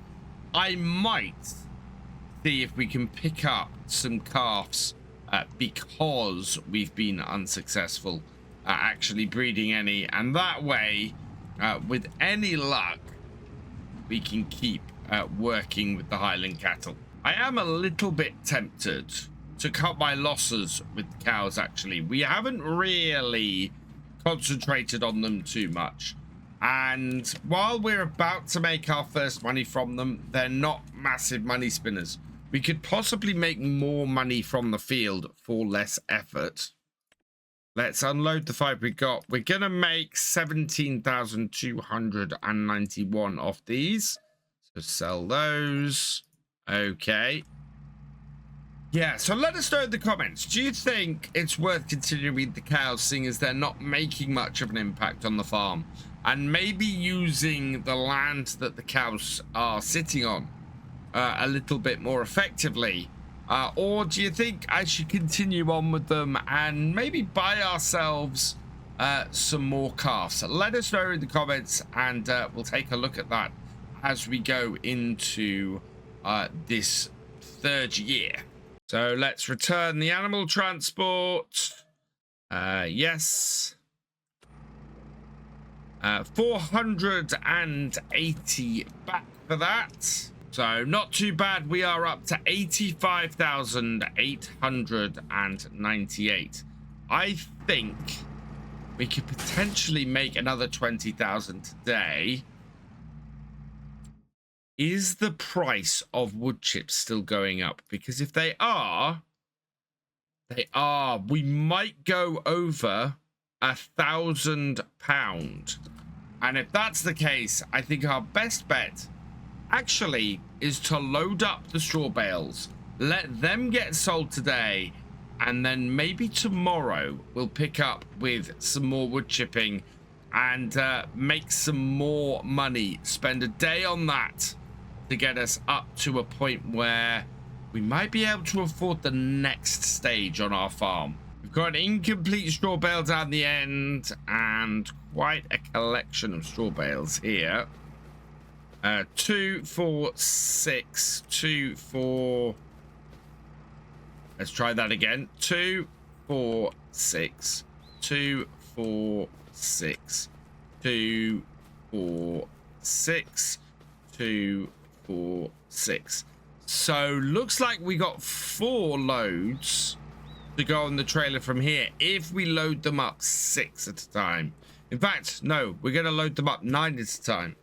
So, actually, that would be 3 journeys. I can definitely get this done in 2 lots. Oh, sorry, definitely get this done in 3 lots. If I'm careful, we might be able to get it done in 2. Because we had 4 sets of bales, 4 sets of 6 bales. That is 24 bales. So as a result, if I can get 12 bales on the trailer, and we've got 10 at the moment, if I get 12 bales on the trailer, then we're looking at doing this as only 2 runs, which would be perfect. That would get all of these cleared today and clear us to make a whole load of money on the wood chips next time. So I was concentrating quite hard on getting that bale further back then. And yeah, get it all from this side. That works. And if we're careful, we won't tip over. So I'm going to have to be very careful. Really don't want to tip over as I'm taking these down. I think it's still to the animal market. I think that's where the straw was to go. But I will double check that before I head off. And look at that. Yeah, we've doubled how much. In fact, no, we've more than doubled how much we've got on here with these than we had when we were getting the silage bales on. That is much better. Although, stability might be fun. We'll have to see how this goes. So 12 straw bales. Let's see how much these go for when we sell them in here. Is this going to be worth us spending our time doing today? Oh, and we got 2 there. We're up to 95,000. That was a decent payday, actually. We made about 7,000. We made about as much off 12 straw bales there as we did off 6 silage bales, which surprises me no end. That actually was really worth doing, and doing another trailer full now is going to send us over £100,000. So it appears I miscounted the number of bales, which I kind of felt like I might have done. But we only have 10 bales on this second lot. So it's going to be slightly less than the previous one. The sun is setting here on Kinlaig now. So this is going to be the last thing we do today. I'm going to go and put this away then. And we can pick up with, I think, the wood chips next time. I've held on to that wood chipper and I definitely want to use it. So I need to make sure that we do get our money's worth out of it. But first, let's go and sell the last of this straw at the best price. So I think this has been a very profitable day on the farm. We are about to go over £100,000. We should be able to sell some more wood chips tomorrow to take us up a little bit higher. And I find myself in an unexpected place. Am I going to be able to actually afford to take our fish farming to the next level? If we can find some way of getting a fish farm out there in the water that will make us money, then that would be great. We are at 102,402, which is absolutely fantastic. I think a whole load of options are about to open up for us.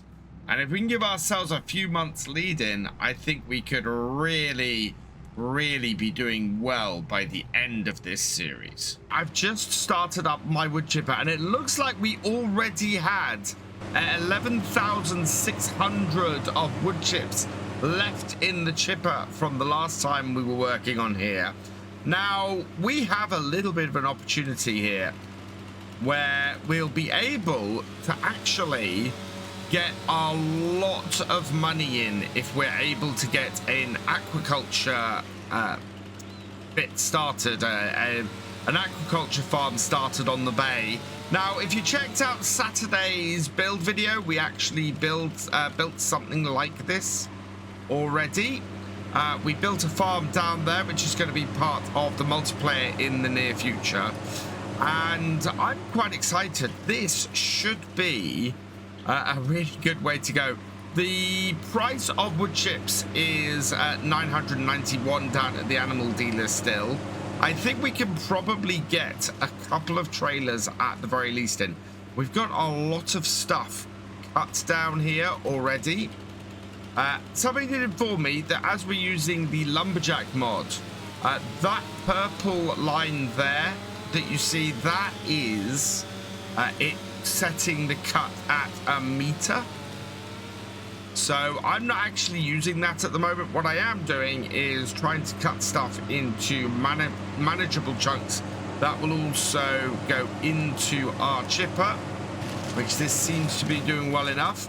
We've got plenty of chips going in, and I hadn't realized we'd gone so far over last time that we had this ability, or that we had over half a trailer fulls still sitting in there.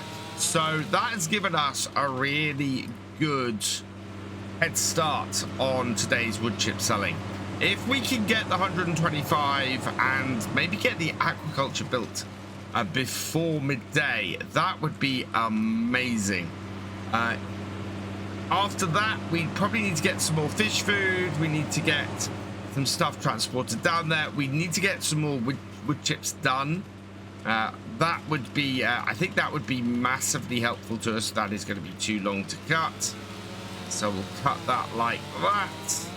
And yeah, it's going to be lots of cutting these trees shorter and getting everything done so that we are basically able to make as much of these trees as quickly as we possibly can.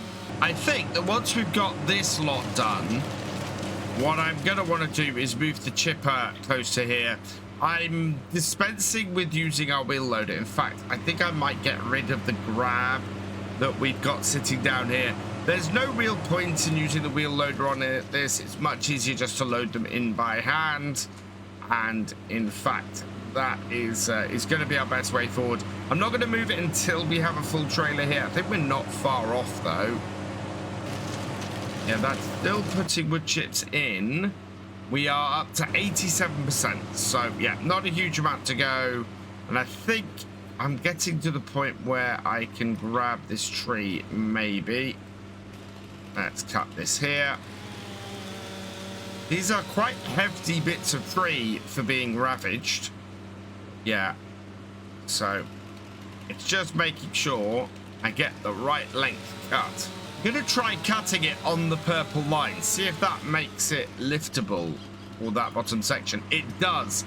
So actually, that indicator's really good. If you want to know where the liftable cut is, it's there. That trailer I can begin to see off the top. In fact, I think we're full. That's looking very, very full. Yeah, 100%. Let's turn the other tractor off. We will move this once we are at the next one.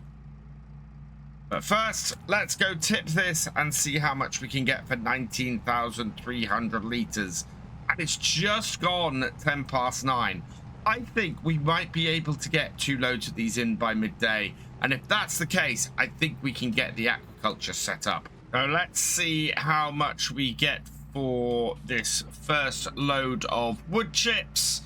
Expecting about 20,000 with our 5G tower. We've actually already gone over 100,000. And there we are, 120,793. 19,091 plus 1,639 for our environmental score. Absolutely fantastic. Just a little bit more and we can get that aquaculture. Now, to get this aquaculture to work, we're gonna need something with a bit of reach. I wasn't sure that our JCB was gonna be up to it. And so on the off chance, I just had a look at the shop on the way back. And this has turned up. There is a brand new Merlo in the shop. I say brand new, it is used. It's got, I think, 37 hours on it. It's got the rear hitch as standard, which is absolutely fantastic. And yeah, that would be perfect. Now, our wheel load is only worth 16,000. So we've got that cost. So we can get the money back for that. Together with both the bucket. Oh, the bucket's worth 7,367. So we could sell that and the pallet fork. That gets us up to about 26,000. And maybe it is time to say goodbye to the Kodak to stretch ourselves fully. People have been asking me to sell this for a while, and it does sit there a lot. And 30,000, which is what that would give us, that gets us very close. So what I'm going to do is I'm going to get our Skoda loaded up on our flatbed. We'll sell the flatbed as well, as we don't need that. We do have a lot of wool to sell. And I think this is all going to get us very close to what we want. We can then put the other tool that we have for our wheel loader onto this trailer and get that loaded. Our bucket loaded up as well. So we'll just park this on here. And I think it is very, very worth for us to move these bits of kit on. As much as I love this JCB, that Merlo is going to be infinitely more use for us if we get the aquaculture going. So let's put the forks for speed onto the trailer. This is a full upgrade of the farm now. We are looking at properly expanding. As great as this JCB has been, that Merlo is just going to be so much more versatile for us. We'll be able to have a bit of reach. We'll be able to get everything done that we want to do with it. And we'll be able to transport stuff from the farm down to the aquaculture. So let's pop in here. We want to repair everything and repaint it all first. And we have the money to do that. So much of this requires... That's how little we've used the car. So much of this requires so little repair and repaint. It's going to cost us 8,000 to repair the JCB. And just repaint. There we go. Right. So we got 111,000 after that. But... we'll be able to sell this for 8,325, 1,974, 31,036 for the Skoda, 27,532 for the JCB, and another 10,000 for the trailer. So let's get those all sold. Yes, yes, yes, yes, and yes. And we have 184,469. Did we? Oh, I think we had money still to pay on some of that. So not as much as I would like to have made. So 64. In fact, I think we're pretty much going to be able to buy the Merlo without having to spend much extra. 60 off that is 20. Yeah, so we should then be able to afford everything. And congratulations to Galcomp Gamer. You have been selected at random from the tractor driver and above level patrons, YouTube channel members, and your name is going on the number plate. So we will go with GCG for you. and okay that. And we will buy that outright for 68,140. And that takes us back down to 117. I am just very quickly also, we're going to need a pack of pallet forks. Do we have, yeah, Magicide pallet forks are what we'll put on here. The JCB pallet forks actually are cheaper. And I think if we go with a standard attacher type on here and buy those, yes, okay. So we are keeping something JCB on the farm, even if it is just the pallet forks. They should hook up to the front of this with no issues. Yeah, and we can connect up the hoses on them as well. Do they work without the hoses? Oh, they work without the hoses connected. Right, that's all good. Right, let's get our new Merlo back up to the farm then. And we can continue with our wood chips. I did want them done by midday, but to be perfectly honest, this really took precedence getting hold of this. And then before we continue with the wood chip, I want to get my wood chipper down here and much closer to the wood I have to chip. So this area here will do much better. I think, oh yeah, got the back wheel stuck on a stump there. Bring this round a bit more. Try and keep that away from that stump. Perfect. Right, and we'll start this up. And then we'll go and get the traction trailer and bring that alongside. Bring this down into here. And bring that alongside. We do have some wood chips left over, but it's only 566. So let's get the rest of this into our chipper and get another run down to the animal yard, and then we'll be ready to get the aquaculture set up. So I've used the purple line to just cut this whole tree that I have lying here into sections, and so far every section I'm picking up I can pick up, which is fantastic because this just makes things so much easier, and as you can see, so much quicker, especially now that I've bought the chipper down here. Now I think these last couple, yeah, these last ones, oh no, one of these is big enough for me to pick. There we go. But yeah, this has sped things up no end. That's got really fast. But none of these can be picked up. So what I'm going to do, because they're all fairly small, we'll cut them in half and then put them in that way.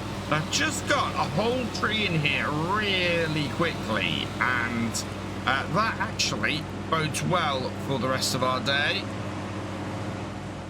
We can get all of this in here with no issue. I don't know how full that trailer is. It will be interesting to see because we had a little bit of the other tree left, and we're putting all of this tree in. Is that going to be enough to fill this trailer? Are we targeting towards the back yet? We're not. Oh, there it goes. No, we're still moving towards the back, but we're not there yet. So I think it's going to be at least another tree before this trailer is full. Last bit in. Where are we? We're at 69%. So yeah, we just need to chop up another tree, and then we'll be good. That's another tree cut into sections. Let's see if we can pick up these end pieces. That one we can. Yeah, this one seems to be a little bit more forgiving. So, whoa, knocked that off. We should be able to get this all done again pretty quickly. Not many litres that we've got left to get to fill this trailer. So let's see if we can get it filled fairly quickly. I think we've got it. That last one chipped without it going into the trailer. So that tells me the trailer is full. And if we have a look, yes, that's exactly what it is. And it's only 1 o'clock. So we're only an hour behind where I wanted to be. That is fantastic news. So let's pop down here and then see if we can go and get ourselves an aquaculture area set up. Wood chips all tipped in. We are at 137,000. Looks to me like the price though is dropping on the wood chips quickly. We have a quick look at this. Yeah, 983 is still the best price down here. And it's matching a best price at the moment. So that's actually okay. What I want to do though is let's go and get this aquaculture set up. See if we can find somewhere along the coastline here to install it that isn't going to cause a problem. I'm really hoping I can do this without having to buy any land along this coastline. Now, my best place where I might be able to do this is actually here. Now, I am on farmland 70, and if you've seen my farm build last weekend, you'll know that this is where I built a fish farm, and I was able to get one right up to the edge here. Now, I think we own, or if you buy 70, you own up to here. But you can place a fish farm out here. So let's see if it'll let me do that. So we go 125,000. Yeah, if we turn B on, we can get this probably fairly. Yeah, can only be built in water. Look at that. We can get the actual main area and everything right in on the coastline to somewhere where we're very easily able to load and unload this. So let's put this here. There we go. We've managed to do it. We've got this built here. We can very easily load stuff on here. We've got the pier sort of on the beach here. And then we've got our fish farm itself out here. This is brilliant. This is going to let us not only do trout, but do salmon as well now. So we've got a whole load of salmon, young trout already back up at the farm. Now we can start get some young salmon done and get them down here. And this is why we needed the Merlo. We are able to transport the young salmon and the young trout down here and basically get them all set up. So I think that will probably be the job for tomorrow. Seeing as the price of the wood chips is falling, we need to see how much money we can get today from those before the end of the day.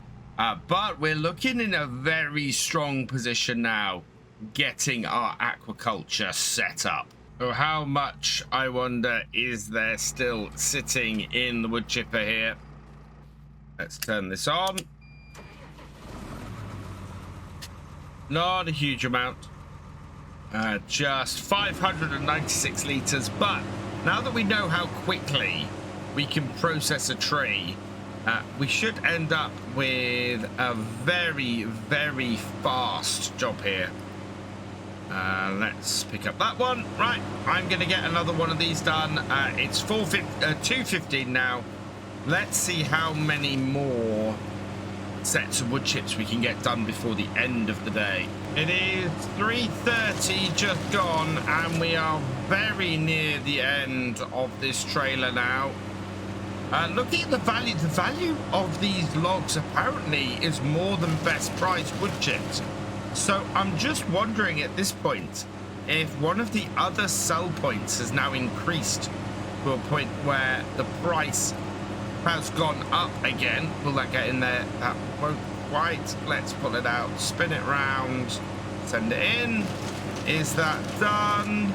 That's looking very, very close. We put another 3.5 into here. Not all of these are always pick-upable. Some of them I have to still cut in half. But that purple line in the Lumberjack mod is actually really useful. And yes, we have a full trailer. So turn that off. Right. Where are we going now for wood chips then? 978 980 at the Logistics Center Railroad seems to be the best price, which is actually just around the corner from our aquaculture. So we will take that, which is interesting because I thought the best price was going to be slightly higher than it is, but still the price is very close to the best price still. We're down to the Logistics Railroad here, and it is 4:10. I think there is just enough time to get one more load of wood chips down here. Another 20,000 in the bank would put us up. Well, it would put us over 100 and it would put us over 50,000. So yeah, we definitely want to get one more load of wood chips in today, and then with the price dropping, it'll be time to return the wood chipper. 20 to 5, plenty of time left for this. Bring the trailer up to there. I'll just turn this tractor off. No point in wasting fuel. Turn this tractor on and start up that. 1,106 litres. We've got 2 more down trees, so I think we can probably get the remaining wood that's here today chipped. And then I think in future, the best thing would be, once we got harvest and everything done towards the end of the year, just to start chipping wood. We would make a lot of money if we chipped wood, or just chipped dead trees from this tornado for a couple of months leading up to sort of December, January, and then took those wood chips and sold them as we hit December, January. Already, this is looking good. Right, let's get this cut. Getting very dark, so we got a choice. Actually, I'm going to try these Lizard Energy neck lights. We've got the Style headlamp, but I'm going to try these. So let's buy that. Yes. Okay. Now, should be able to go. Can I turn my neck lights on? Yeah, Alt L. There we go. Alt L. Oh, that's much more useful. Right, now I can see everything. We can pick up logs and bring them over here. Fantastic. Oh, look at that. They move when you walk as well. Those are really cool. That is the last of those trees fed into here. All of the down trees are done. There's still so many trees we could make money from here. But I'm going to turn this off. We'll go and get this tipped, and then that will mean that we are able to know where we are. In fact, we should end up with some more here.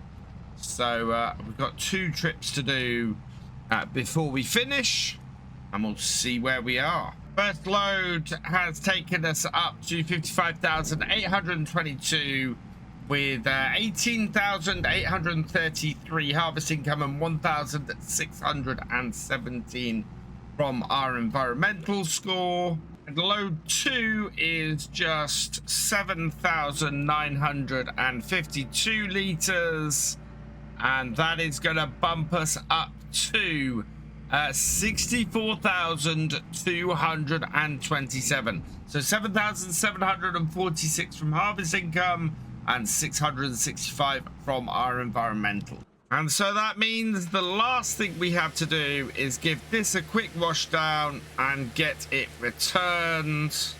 Not actually any dirt on it, which is absolutely fantastic. So here we are. We should get a little bit of money back for this, so return that. and we'll also return this at the same time. And yeah, there we go. We are at 66,555. Some very even numbers there. And we're looking at going into February, preparing for the new year and setting up our aquaculture. Spring, as I said, is on its way, and we have still quite a little bit to do on the farm before then. We need to attach the hoses on this. So we're getting out in our brand new Merlo turbo farmer. Well, brand new to us. And we're going to get some of the trout that we have here. I'm going to put about half of them into our pond. And we're going to take half of them down to the aquaculture. We also want to get some young salmon started on here because we want to get them down to our offshore aquaculture. We're going to try and make some salmon and some trout using fish food. That way we can get them moving a bit faster. Now, the best time of year to sell salmon and trout is in June. So we've got about 4 months in which to get a whole load done. So we want to get the trout done. They are worth 4,312 per 1,000 liters. And the salmon, those are going to be worth nearly 7,000 per 1,000 liters. So the more we can get out of both of those, the better. What we are going to need is a lot of fish food today as well. So I'm hoping that we'll be able to get all of that working. And I want to get salmon processing both from our pond here. Oh, sorry, trout processing from our pond and from our new aquaculture. We basically will fill up the pond with trout, and then we'll take whatever we've got remaining down to there to get that going, and then we'll go and grab a load of fish food, because I think fish food fed breeding is the best way for us to go to get as much as possible as quickly as possible. So there we go. Wow, I think we're gonna have a decent amount here. We've got a decent amount of trout actually sitting here waiting to go. So yeah, we'll get all of this in, get all of this sorted, and already the boom on this is helping us to move a lot quicker than we were with our JCB. There we go. That then is nicely full. We still have a whole load of crates of trout here, so I'm gonna get these loaded onto the trailer, and then we'll head down to our offshore aqua farming and get that going. I'm very pleased we've built our aquaculture when we have, because look at the number of young trout we have to go on this trailer. We're going 3 stacks high on here, and that is a huge amount of trout. We got 4,000, so we got 2,000 per crate, and so 4,000 each. We've got what, 12 crates on here, so we got 24,000 liters of these. That is not the safest on there. That is not looking great. I'm gonna undo that and undo that and see if we can stack that a little bit better, because I'm not happy with that. But yeah, we're in a very strong place for making an absolute pile, especially if in 4 months we can convert all of these young trout to full adult trout.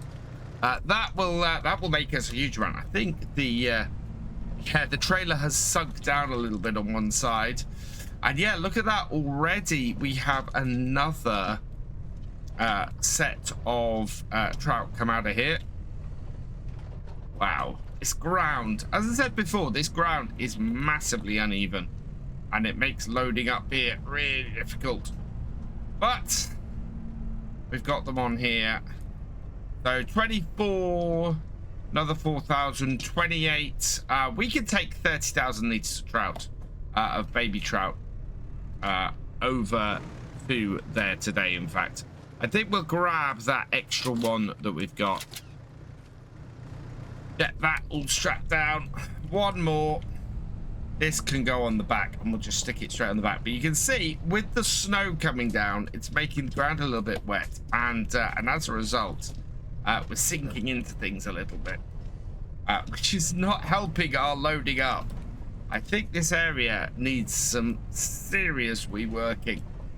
Every time I come to do this as well, I think I say exactly that, because that is hugely uneven. And yeah, that trailer has definitely done some sinking, and at the moment, so are we. There we go. Yeah, look at that. Down on one side there, it's gone right down into the mud. Made for some very, very uneven thing. This is why I like these JCB forks that we got on the front of this.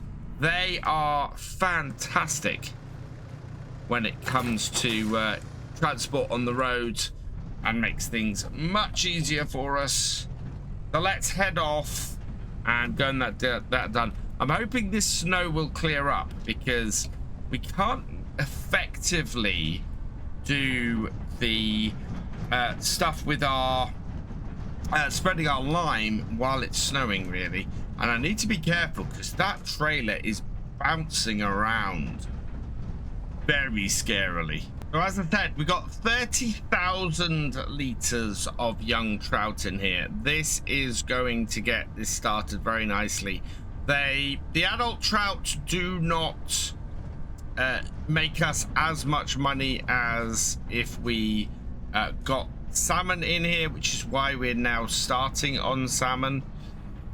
We're gonna basically get 2 very full trailers of fish food. I want to see how much fish food this will take, and then we can go from there. Right, let's take the top one first.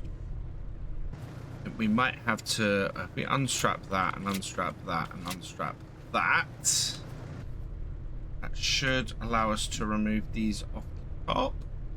There's one. Oh, we are on a little bit of an angle by the looks of things, but I've got it under and we're off. Perfect.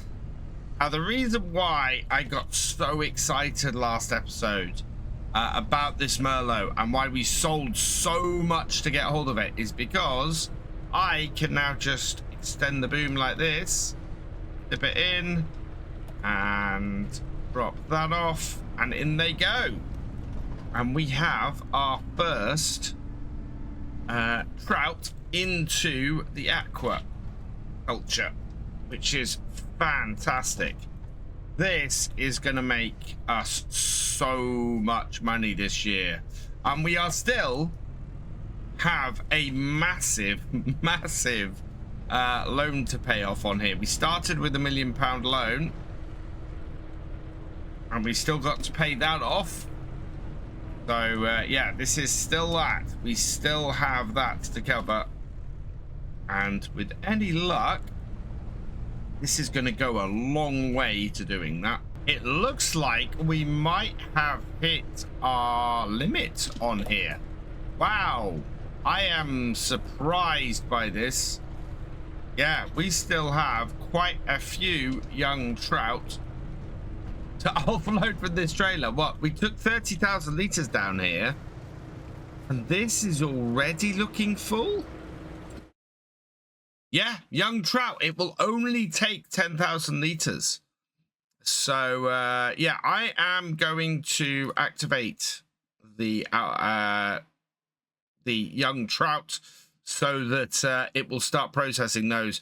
I think what we're going to want is to be doing both normal and with the fish food, because we're going to have a lot of trout. Oh, I meant to check while we're in here. How much fish food does this take? 10,000 liters. So 10,000 liters here And then our fish lake takes 3,000 liters, and our young fish takes 30,000 liters. So we want 43,000 liters of fish food to max everything out. I think we probably only want about 40,000. So that is going to be a fairly expensive purchase, I think. But yeah, we'll drop off more young trout up here. We'll keep them stacked up. That will keep things going without us having to worry about it. And yeah, we can go from there. I did just drop one of the pallets off the other side. So I've got 6 boxes of trout that I'm leaving up here. We've then got an extra 4,000 round here. I've got a little bit of cleaning up to do because we knocked a couple of them off the trailer. But once we've got those sorted, what we'll do is we'll take these back up to the top. And we've actually got the money. I think we could start another trout lake. And that would make up for the price, for the drop in price between the trout and the salmon. Because we got such a head start with the trout, we might as well make the most of it. Put another lake in and see if we can get even more adult trout out of what we have. So a second fish lake will only be able to take about 10,000 trout. And I think we might have space actually to put a second one right beside the first one. So let's have a quick look. And I think while we're here, I think we should sort this mud out. I think this area needs a bit of concreting over. Make it a little bit more usable. Okay, so into the build mode. Yeah, you can see here we've got quite a bit of mud that we don't have out here. And we've got space really for a second fish lake back here if we wanted. Which would fit there. We could put a second one here, but I think that kind of defeats the object. Or we can put a second one here, which would need a good amount of space beside it. If I put it there, I'm slightly worried that we're going to cause an issue, but to be honest, that will work better than that there, which is going to be 16,000. And that there might work quite well. 15,075. Okay. Let's do that one. And bam. There we go. Little bit of a rise at the far end. So we'll need to smooth that out. But our road, yeah, and that will smooth down to our road. So that shouldn't be too bad. And yeah, let's do that then. So we don't want too extreme a slope into here, and I used this in my build last weekend. We want to make this as heavy as possible. We want to slope to that point. And we'll go from here up like that. We're going to slope the roadway all the way along here like that. And then, yeah, we want to do the same along here. Slope up to that there. Right, and then I'm going to smooth all of this out here. Just like that. And I think we might need to pull it out, otherwise let's have a quick look. Okay, that's not too bad. We might need to pull things out a little bit further this way. But in general, I think that's not too bad. We've not got too extreme a slope here, which is what I was really worried about. Okay, I think we got it. I've fiddled about with it a little bit. Seems to be fairly good. There's a little bit of a dip coming up here. But yeah, I might have a smooth and a play around a bit, but enough of that. We are good. And as I mentioned, the other thing I want to do is we've got quite a bit of stuff around here that is It's causing us trouble. So let's see if we can get some more regular dirt in here. Just sort of clean this area up a bit. Get rid of those bits where it's dropping down. And if this doesn't work, what we'll have to do is get in here with get in here, as I said, with some concrete. But I think that should be okay. Let's have a look. Drive around here. Are we getting any deep tracks? No, there's a couple of places, but for the most part, I'm happy with that. Right. So let's drop these off here. This should result in us having a nearly full one here. And seeing as we've got other bits, oh, wow, that is all muddy and horrible under that. Let's just grab the other one we've got out from over here. So I will drop this trailer off. And then we've not got anything going to waste at the moment. We're going to end up with everything going through. And that takes us up to about 50,000 litres of fish food that we want to go and grab for everything that we need to do here. This is going to be a mammoth cost. I'm not even sure I have enough money to do this. Right, so down at the shop, let's see how much this is going to cost us. That is a mulcher on that. Okay, so pallets, fish food, 2,000 litres for 2,600. So 8 of these is going to cost 20,000 for 16,000 litres. That is half of what we need just for the fish breeding. So I think what I'm going to have to do is buy 8 of these. This will do our aquaculture, and it will do our 2 fish areas, although I think we have like 1,000 litres in there, so we should be good. So we'll buy all this. Yes. Okay. And then I want to get another 10,000 litres on top. So we'll buy that. Yes. That is a huge amount of fish food that is not going to pay off for a very long time. But it's going to be worth it. It absolutely is going to be worth it for us. Oh, I don't think we need our forks on here because we can load all this up with this. So we need to take 10,000 litres down to the aquaculture. So we'll do that lot first. But yeah, we are going to need to keep on top of things with the fish, because right now our best bet for a massive earning on here is going to be the fish in about June, July time. And the more adult fish we can produce between now and then, the better this will be.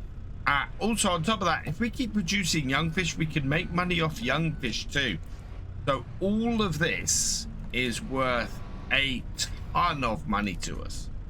And we just need to make sure that we can make the most of it in the time that we've got. I think this is going to be a massive money spinner, especially if we can get some adult salmon produced as well.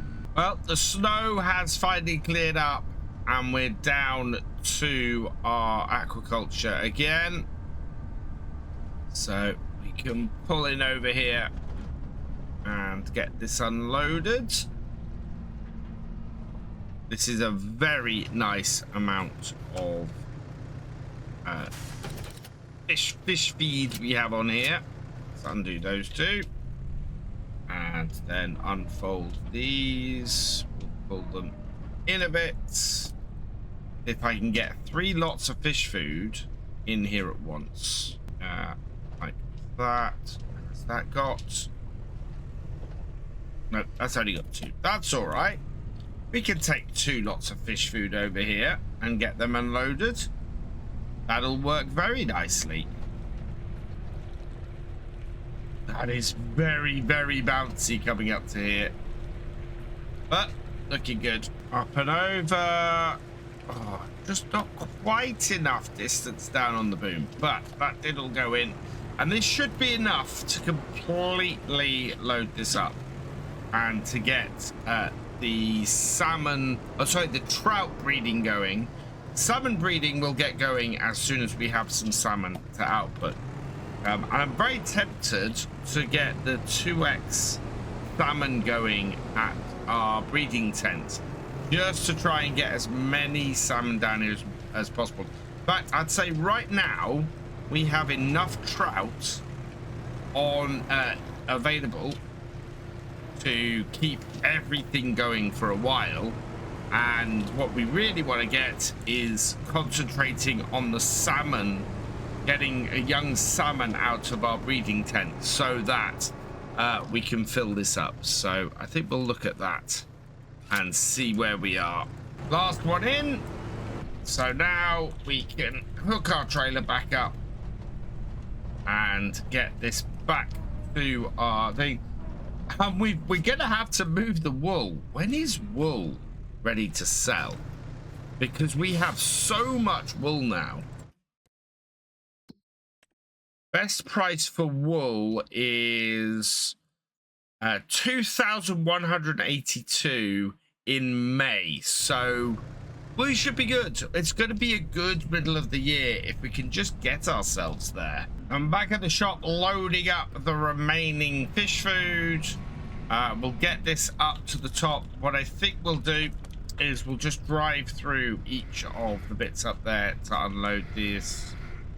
Not going to take very much in most places. Oh, that top one has shifted badly over to the right.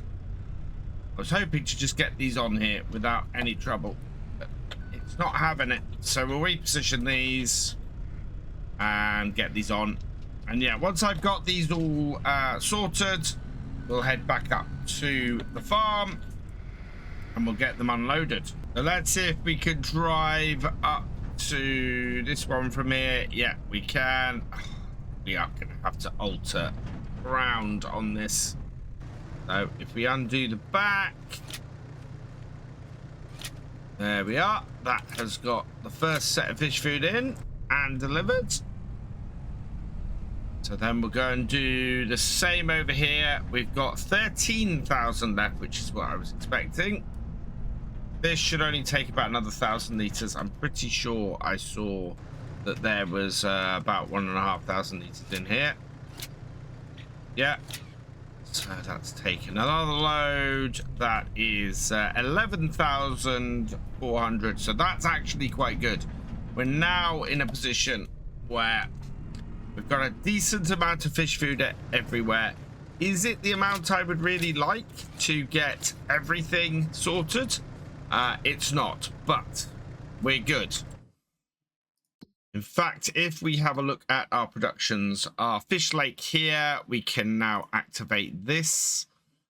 Fish lake here, that is already activated. And in fact, wow, we produced an extra 5,000 litres. So we're looking good. We might have to move some of those trout out of there. This has produced 1 litre of trout so far, but we're all filled up. The offshore aquaculture, we can now activate the fish food trout as we've got all the fish food there. And our fish food here is not a huge amount, but we should be able to get a bit more of that. Yeah, we are producing young salmon and young trout. How many? I'm going to activate this as well and see if we can produce a load more salmon, because that should increase, but that is a lot of cost per month.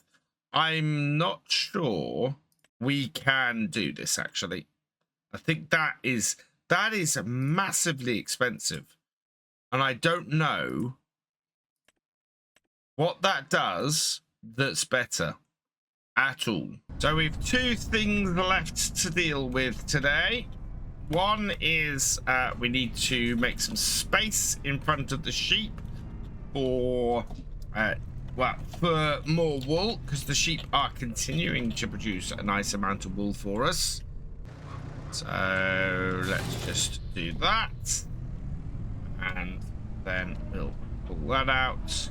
Don't know how much feed the sheep have, but we need to make some space for the wool, especially before the next hour hits, because after the next hour they will want to put more out here.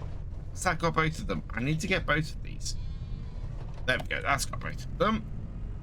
Because if I leave one at the back, then it'll spawn a new one in front of us, and we will be back to exactly where we were before. Yeah, so we now have, is that that's 6 pallets, 8 pallets in total, including the other one that we're about to go and grab. Then that is going to be a nice amount by May. By the time we're looking at selling these, that is going to be really, really good. Nice little money earner these sheep have been. There'll be about 25,000 by the end of the year. And there we go. There is the new pallet dropping. So lots and lots of wool. With that all done, we have one more quick job to do today. We need to go and fill this up with lime and get lime onto our grass field. So it's a little late in the day to be doing this job, but it does have to be done today, otherwise it won't get done before spring hits and the grass starts growing again. In under here, start filling with lime, and I don't think this is going to be overly expensive to fill this up. I think this is probably only going to cost us a few grand, which is good, as we only had a few grand in the bank. Nice full spreader, under 3 grand. Perfect. So the light's beginning to fade. I need to get this done as quickly as possible. Steering assist, okay. You can see where we've already been, so we'll turn this on, and hopefully this will spread in the places we need. We've got a nice full tank, and this is going to be enough to get us around this. So very happy. We're going to have a decently limed field. We're going to be concentrating on the fish again today. There's not a huge amount to do around the farm beyond sorting our fish out. Our other animals are all in pretty good shape. And the fish, really, we need to distribute stuff to the right places and get our fish farming going again. So we're going to get the trout out of the way. We've got a lot of trout down at our aquaculture, and that is not in need of those. So my plan very much is to get our first salmon down there and get the salmon working, because if we can get them breeding and get adult salmon up and running and get a load of those out, then by July we will be earning £6,000 a crate from them. So we kind of need to sort all of that out. We have plenty of space in our 2 ponds up here to deal with the trout that we've got, and this will just keep them filled up and keep them ticking over, so that's good news. And I'm just picking out the trout boxes that have got sort of intermixed with the salmon. There's obviously a trout box at the back there as well. We seem to have a good amount of trout here. We're breeding we're growing a good amount of trout down at the aquaculture as well. So yeah, this is all working well. So that one has one there. I think the spare one we've got over here, then that will go in the closest one. First though, let's grab our salmon. So 2,000 litres of young salmon. I'm guessing most of that is water. And then we've got another 2,000 litres there. So we're just going to stick this on our trailer, take this down, and get these started. And that will get everything running again, or to get everything running for the first time with the salmon, and we can get some salmon out. And it's going to be a really, really decent month's worth of profit, I think, with the salmon and the trout all hitting at the same time. We're probably going to need a bigger trailer. Especially as there's a good chance... Oh, that's fallen off. We caught it. There's a good chance we're going to have a whole load of other work to do around there. We're looking at getting the green beans in at that point as well. It may be... In fact, I think the green beans have to go in June. So we might be able to get all of this sold before that happens. Let's just have a look at our plans. So yeah, no, it's June is when we need to get the barley harvested and the green beans planted. And then we will have a hope of double cropping this year, which is what our big plan is. Whereas our price for our salmon, that we're looking at peaking in June as well. Nearly 7,000 per 1,000 litres. So each crate is going to be worth 14,000 for the salmon. The trout's not quite so good. It's going to be just over 4,000, but that's still 8,000 a crate. So the more we can get of both of these out, the better off we're going to be. We could make an absolute killing on the fish this year. And that's why I wanted to get the aquaculture up and running, because it is just going to be such a good amount of money that we get off it. Now, let me just level this. There we go. Yeah, people have been complimenting me on my telehandler skills for the past few videos with how I've been loading stuff up. I am not showing that this video. We are definitely having issues. Right, let's fold up our forks. We will hook the trailer back up on here. So that's got us into position. Hook that up. And we will get those strapped down. Right, let's head down to the aquaculture. And then when we get back, we can start earning some money from cultivating. We're going to have a few bits to sell on the next few months around here. There's a whole load of wool. We have never sold any of the wool from our farm. So that is going to be ready to be sold in the next couple of months. We've got all of the fish, so as many fish as we can get to adulthood between now and June, of course, we're going to sell. You can see how many young fish, young trout we still have down here. We've jumped forward a month and we still have so many young trout in here. Thankfully, they're not getting through the fish food too fast, which is good. And we're about to start doubling how much gets through here, though. So this might start getting through the fish food a bit quicker. And that's where having the contracts and keeping those going is going to be quite important. I would love to skip forward to our harvest. But if we don't keep an eye on this and on our animals, we're going to end up with the problem. We won't be able to make as much as we want. And yeah, we're really good to make a large amount off of this year's harvest. I think basically we're going to have the farm in a position where it is just doing so well by the time we finish on here. I'm going to try and get both of these at once. Let's see if my telehandler skills are up to it. So bring it in. Got a fairly flat set of forks. Now the worst thing to do would be to push other box off the other side. So I am trying to actively avoid doing that. Right, and to completely avoid doing that, what I'm going to do is go around the other side and stack this on top, push that on, And then we should be okay. Let's see, I can't see in the arm. I went quite a way round because I definitely didn't want to knock that off. Yeah, you can see I very nearly knocked that off the other side then. And in fact, if I back that off there, that is going to go off that side. So, we'll just push it back on.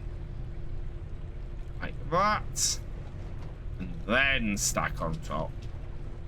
Ever so carefully. Like so. No. See, this is the trouble with doing this on uneven ground. You have to back off slowly, and as you're backing off, adjust the forks, and it's the same with loading up. You move forward slowly, and as you're loading up, you then adjust your forks as you're loading. It's quite tricky, and of course, bouncing around, you could lose one of your crates, but we've got it done. And we just need to get them over the railing. So over we go. And yeah, the correct way to do this is like that. There we are. That has them all done. Fold up the forks. And we'll head back up to the farm so that we can start earning some money to keep this operation fed. So I'm going to leave the telehandler around about here in the yard. And we'll finish that there. We'll head over here, and there's a couple of fields that we can get a contract on. There's field 25, I definitely want to get that, but there's a lot of time on that. And then there's field 31, which is up by the castle. So let's accept that contract. Yes. Oh, we've got 10,000 from the one that we completed last time that we completely forgot about. So we'll collect that. So we've at least immediately got 10,000 in the bank, which is great.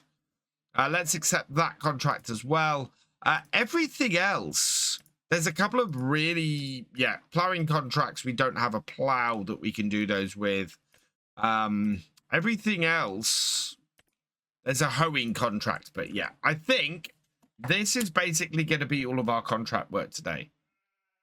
So while we're up to 13,000, it is going to be maybe 20. Well, yeah, we might actually get up to 33,000 today, which would be brilliant because we do want to buy a full set of fish food.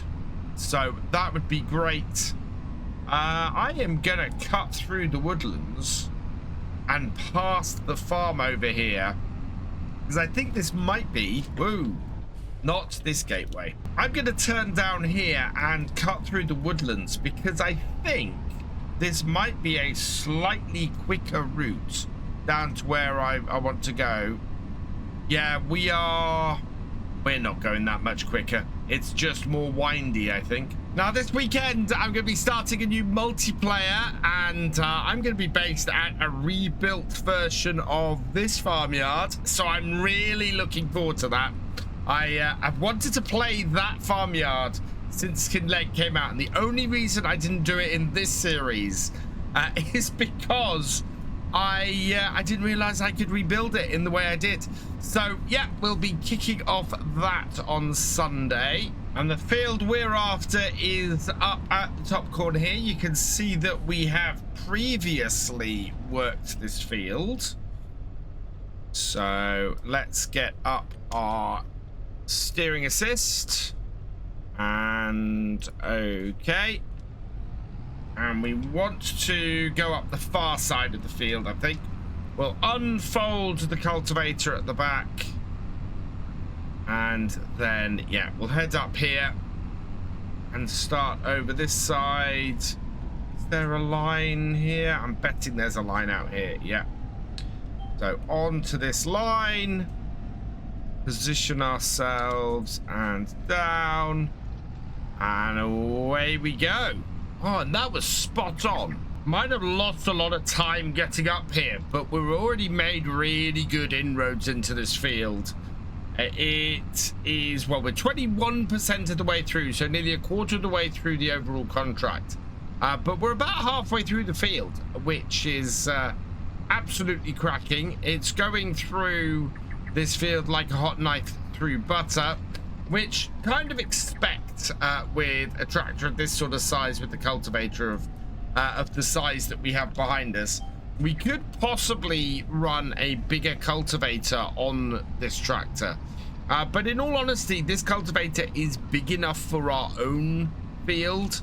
And we don't really need anything larger or to really handle anything on here. This field, or the next field, is much bigger, but we have a lot more time to complete it.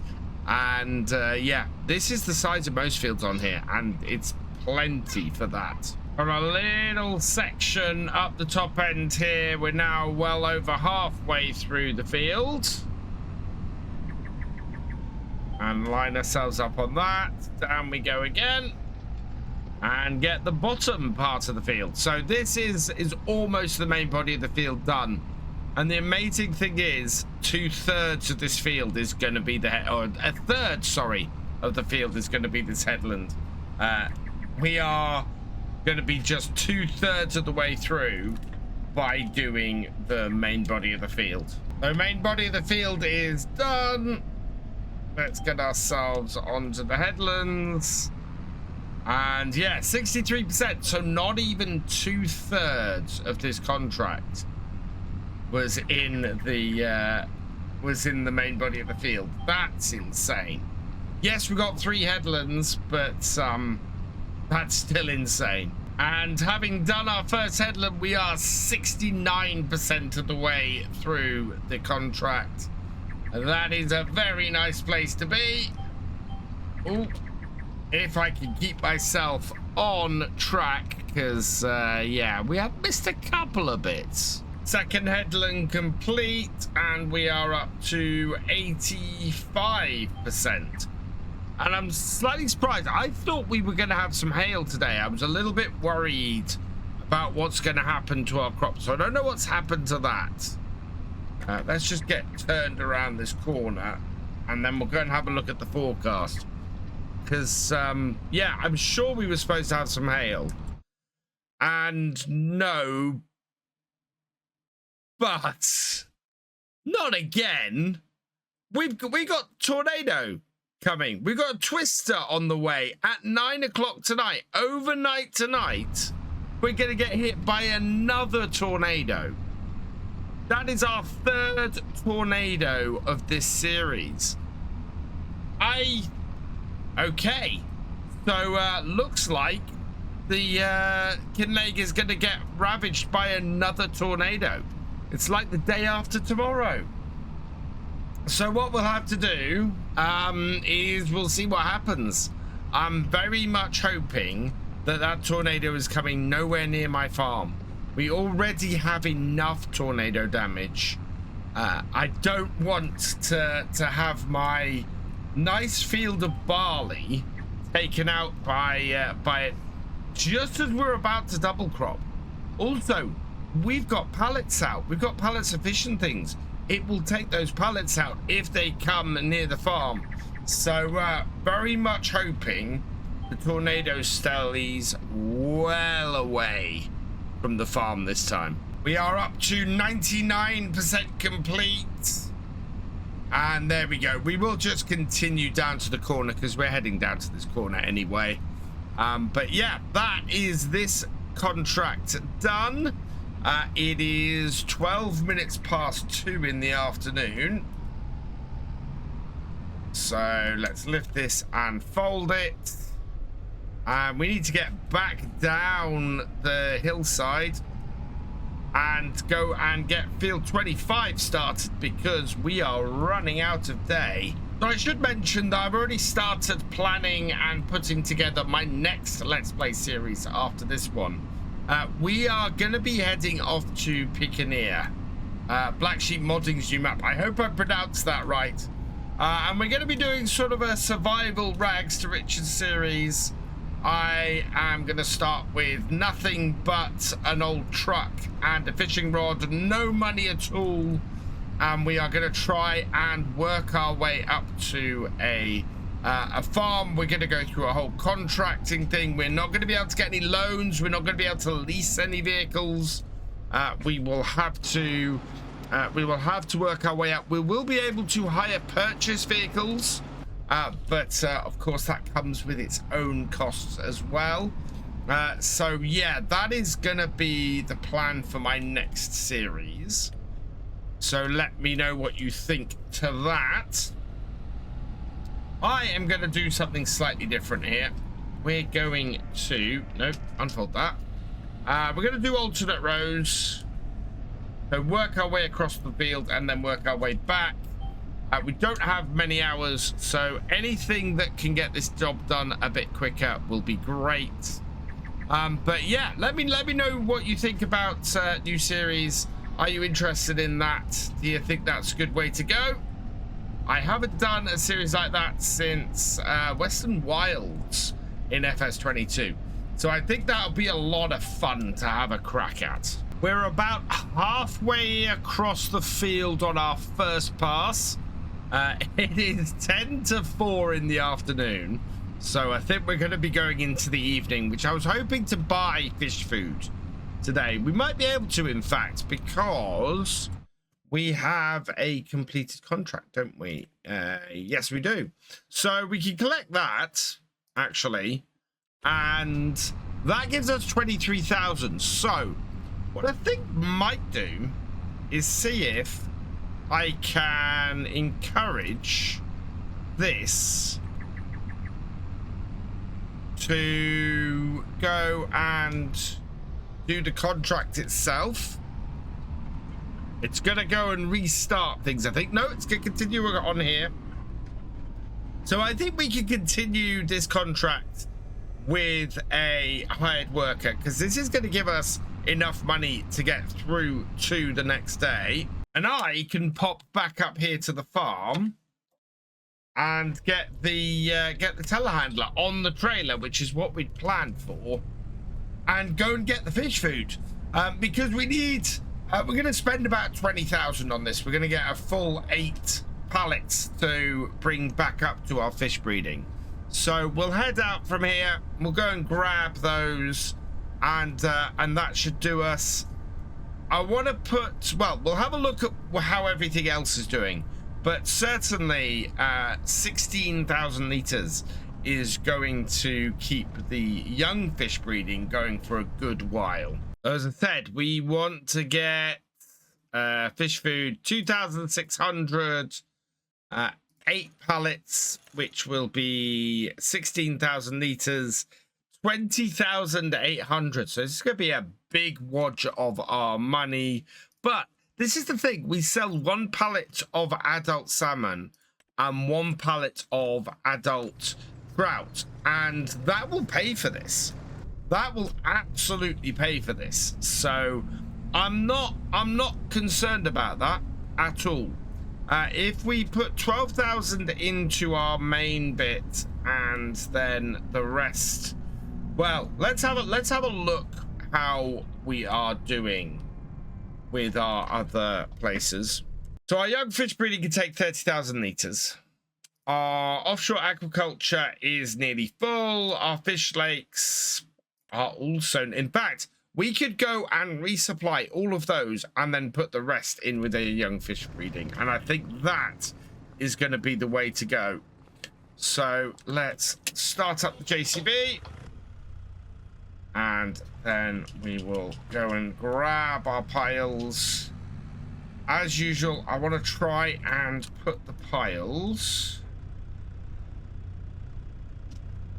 on top of each other. So in nice and slow like that, and we can see we've got both.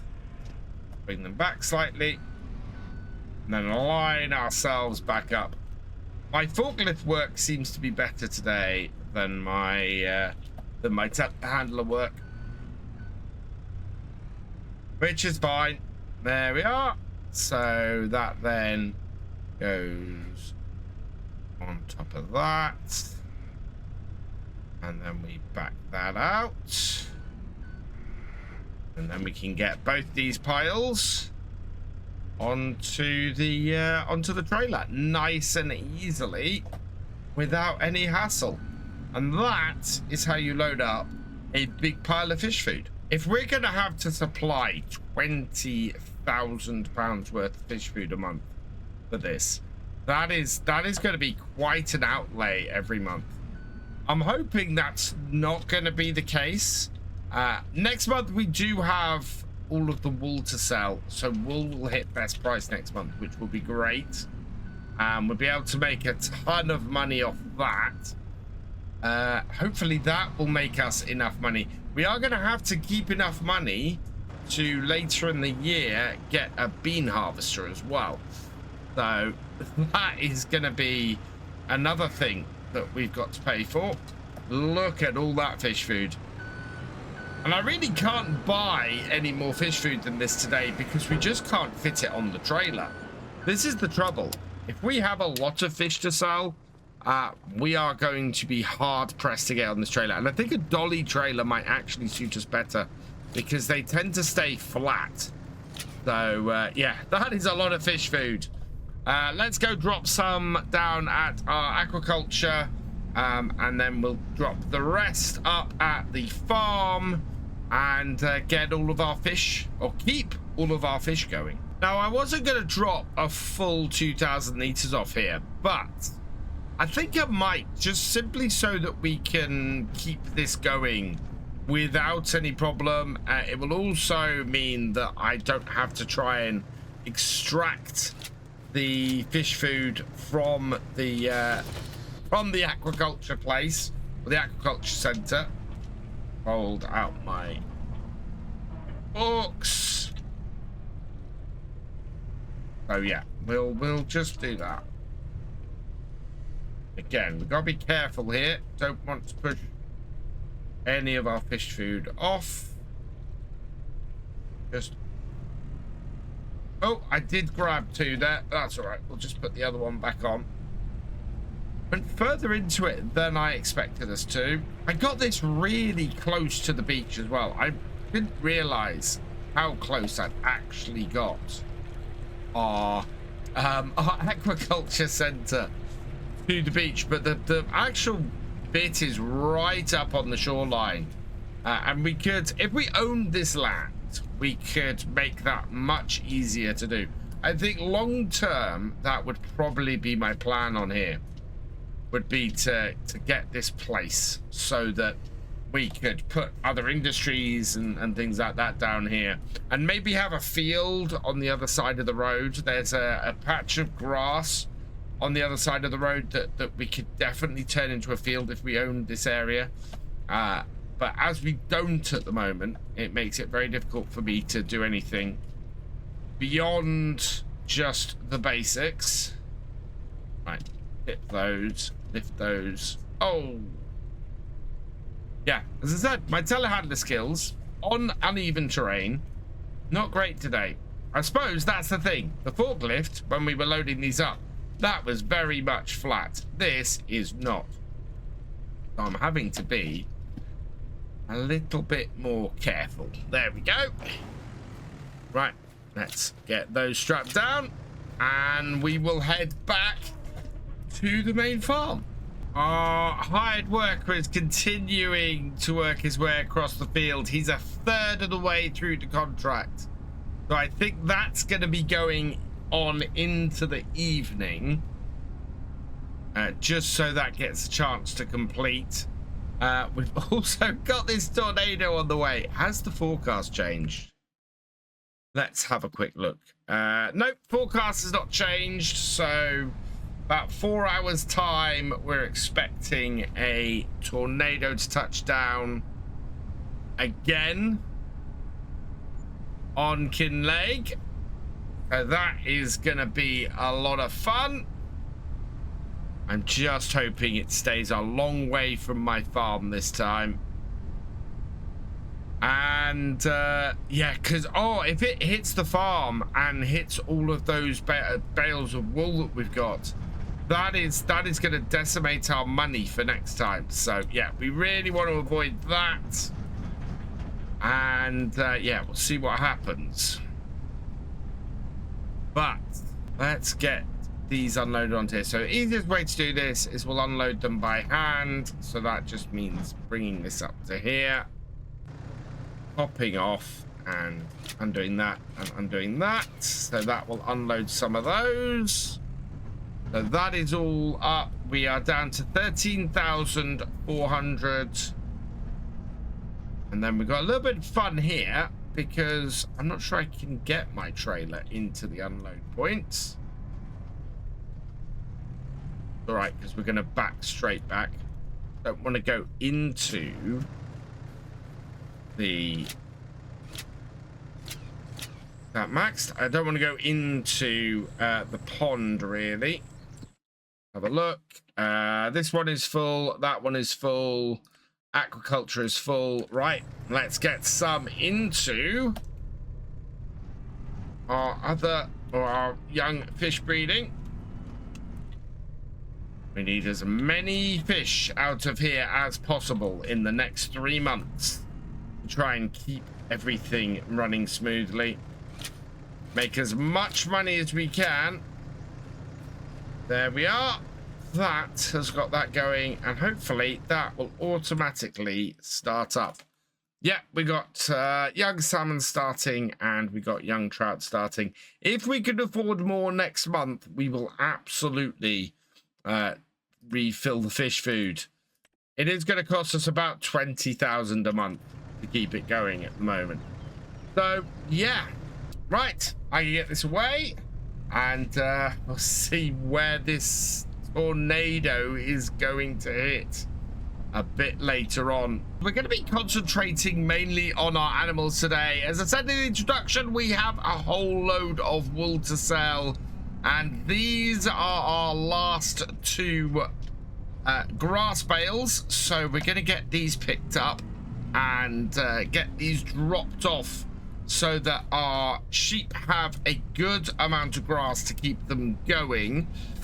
We're going to do some mowing later today. We need to get our food for our sheep. We also need to get some silage made. So we're probably going to split our bales. We'll probably keep like 6 grass bales, I'd have thought.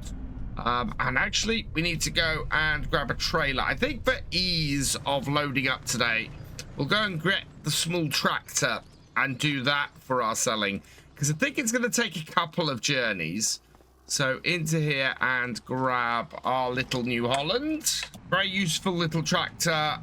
What's its condition like? It's not too bad, actually. It doesn't need any repairs at the moment. So this should make things fairly easy for us for getting things loaded up. And make things that little bit easier. Let's back that up. I'm using my... mirror at the top left there for this. See if it'll... Sometimes it automatically connects, sometimes it doesn't. That though is on. Right, so I think this is going to take a couple of trips. We've got a lot of wool. We've got 8 pallets. I think 2 trips will be a safer thing rather than trying to stack 2 sets higher. So yeah, let's get these loaded up. And then we can go and make a load of money. So you can see here that this is going to take 2 trips with this trailer. We really do need to either get a second one of these trailers, or I think that would be more useful would be to get a dolly trailer. Not as easy to maneuver, but much flatter and much easier to load up. So we will get these down. We also have some more salmon and some more trout to distribute as well. So we're going to be doing that today too. Right, let's see where our best place for wool sales is. And that is down at the warehouse, which I think is the other side of the river. Or the other side of the train line. we're up to nearly 20,000. We are, yeah, 20 pound per 1,000 liters over the best price. So let's tag the wool at the warehouse. And oh, the warehouse is actually, yes, I think is right the other side of the map. If I have a look, we're down by our aquaculture. It's a pity we can't take some down there and sort that, or be able to take some fish down there and sort that at the same time. We're going to be doing a lot of back and forth to this location today. We ended the last episode with a tornado coming through again, and you can see down and to the left here, it sort of came from the town through this field here and went off through those trees over there. Might put a video up here of it going through. Thankfully stayed nicely far from the farm, but gave the town a battering again. Thankfully nobody was hurt, but yeah, Kinlaig has taken a lot of hits from the wind recently. We've got 8,000 liters on the back here, and the warehouse is just down here. We'll pull this in and then go and unstrap these. So that's 1, 2, 3. There we go. 12,000, about 13,000 off that first lot. I think we're actually going to make more. We were expecting to make 19,000. This is under half of the wool we've just delivered. So that is going to be a really good payday from this wool. That's perfect. Now that we got some money in the bank, and before I get the next lot sold, I think we want to get a tractor out doing the mowing. So we'll turn this round here and line ourselves up, and then we'll go and get our mid-sized tractor. I think should be able to do this. It's more maneuverable than the big one. And this will allow us to get the grass cut while we're out there doing this. Basically, if we can get our fields sorted, then we're going to be in a good position by the end of the day to move forward to May, which is what we really want to do. We want to keep things moving on here now. We've not got a huge amount of stuff to do outside of the main work around here, or outside of, there's not a lot of contracts and bits like that for us to do, and the farm's making money. This is the thing, we're making a really good amount of money. We're looking just from fish this year at making nearly 200,000. Let's hook this up. There we are. So I mean, that in itself tells me we shouldn't need to do many more runs with contracts and things. What I'm going to try and do here, I think, is get a course going. So this is our field. We want to do a couple of headlands, and we're going to go clockwise. Up, down in the center is fine. And generate me a fieldwork course. There we go. So a couple of headlands. We're gonna get it to start on the second one, and it sounds to me like yeah, the rain has started. Let's see if we can get this running. Actually, this isn't rain, this is hail, so this is gonna damage our crop, which is really annoying.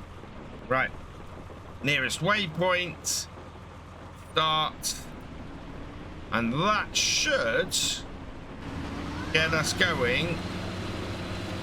Yeah, on the headland, it'll keep going on the outside there. It's actually, I'm going to stop that because it is giving me a border. So we're going to go first waypoint and start it. And yeah, that is just around the corner there. And away it goes. I'm hoping that's going to be fine. Nope, we're blocked by the wall. Fine. It was worth a try. Nearest waypoint. And back to here. Right, we'll set this off. Away it goes. I think this is the hail we were expecting yesterday. It's definitely coming down hard at the moment. Nothing like an April shower to really mess things up for us. I think my tines were pointing a long way up. Let's level those out, down, and we need to fit the extra one on this. So we're gonna have to put these ones very close to the front of the trailer in order to get everything on this journey, or on this run. I don't know why my tractor is blocked. It shouldn't be. Try that again.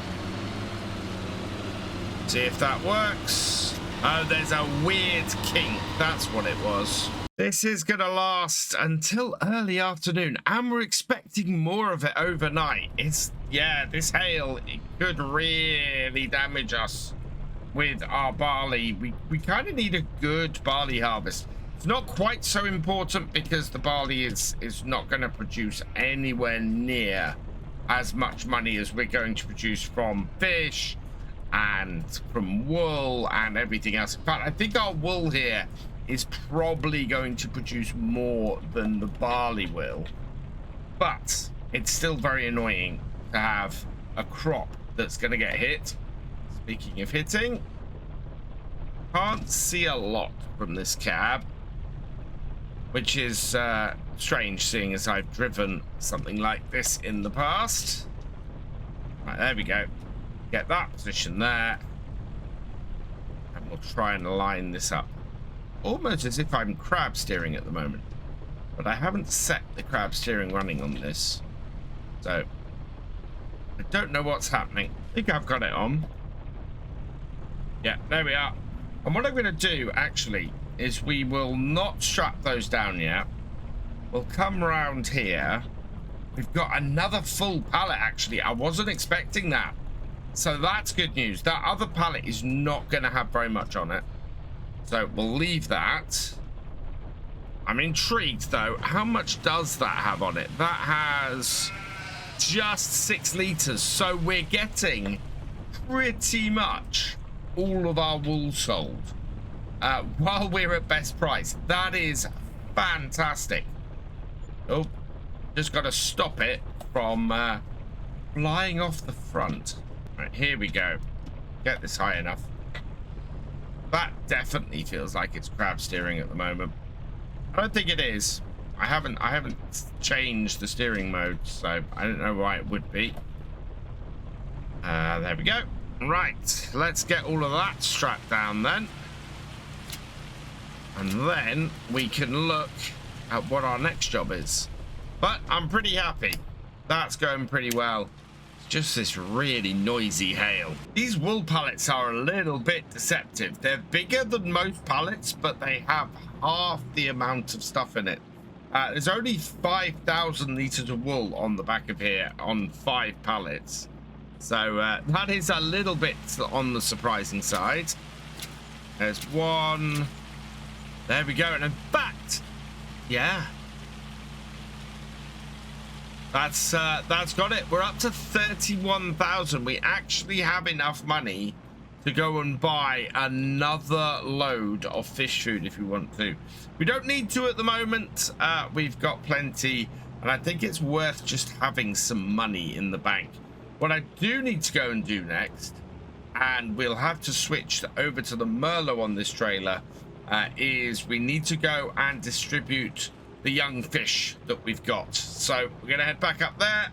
We'll drop this trailer off by our young fish breeding, and we'll start getting our fish meted out among our various places. Oh, something I've forgotten is we had that contract last time. I'm not sure we've collected on that. There may be about 17,000 waiting for us to collect on that contract.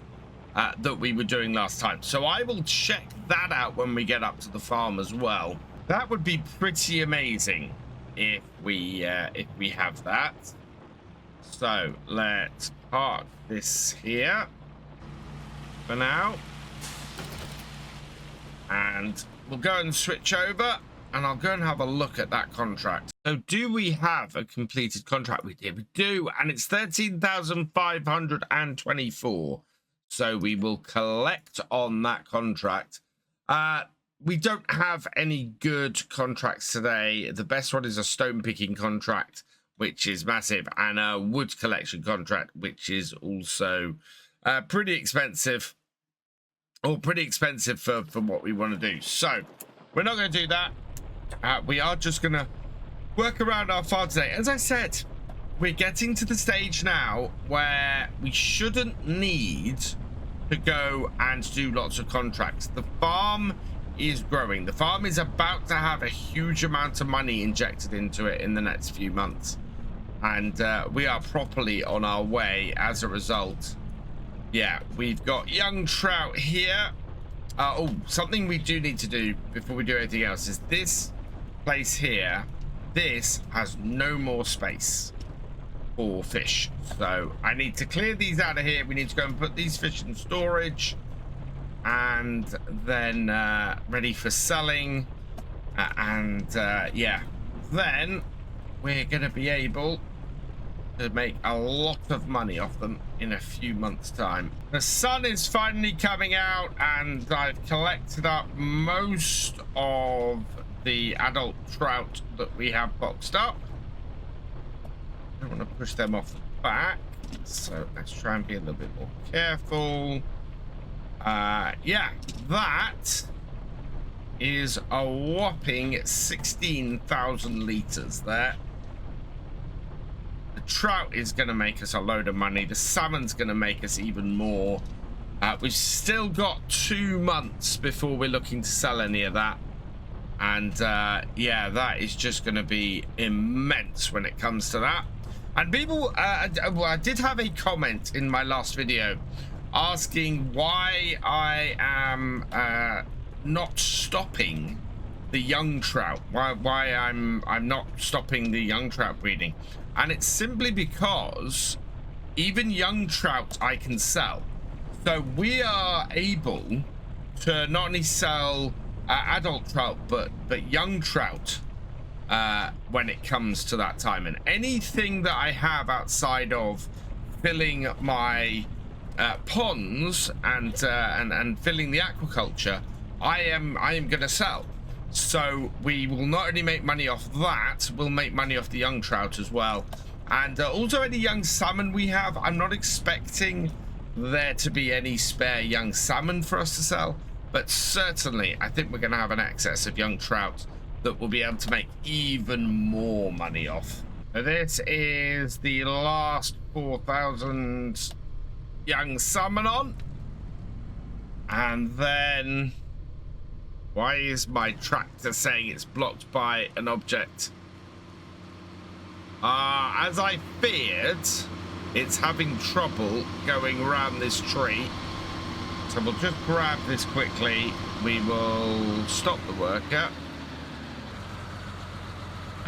We will start it up again.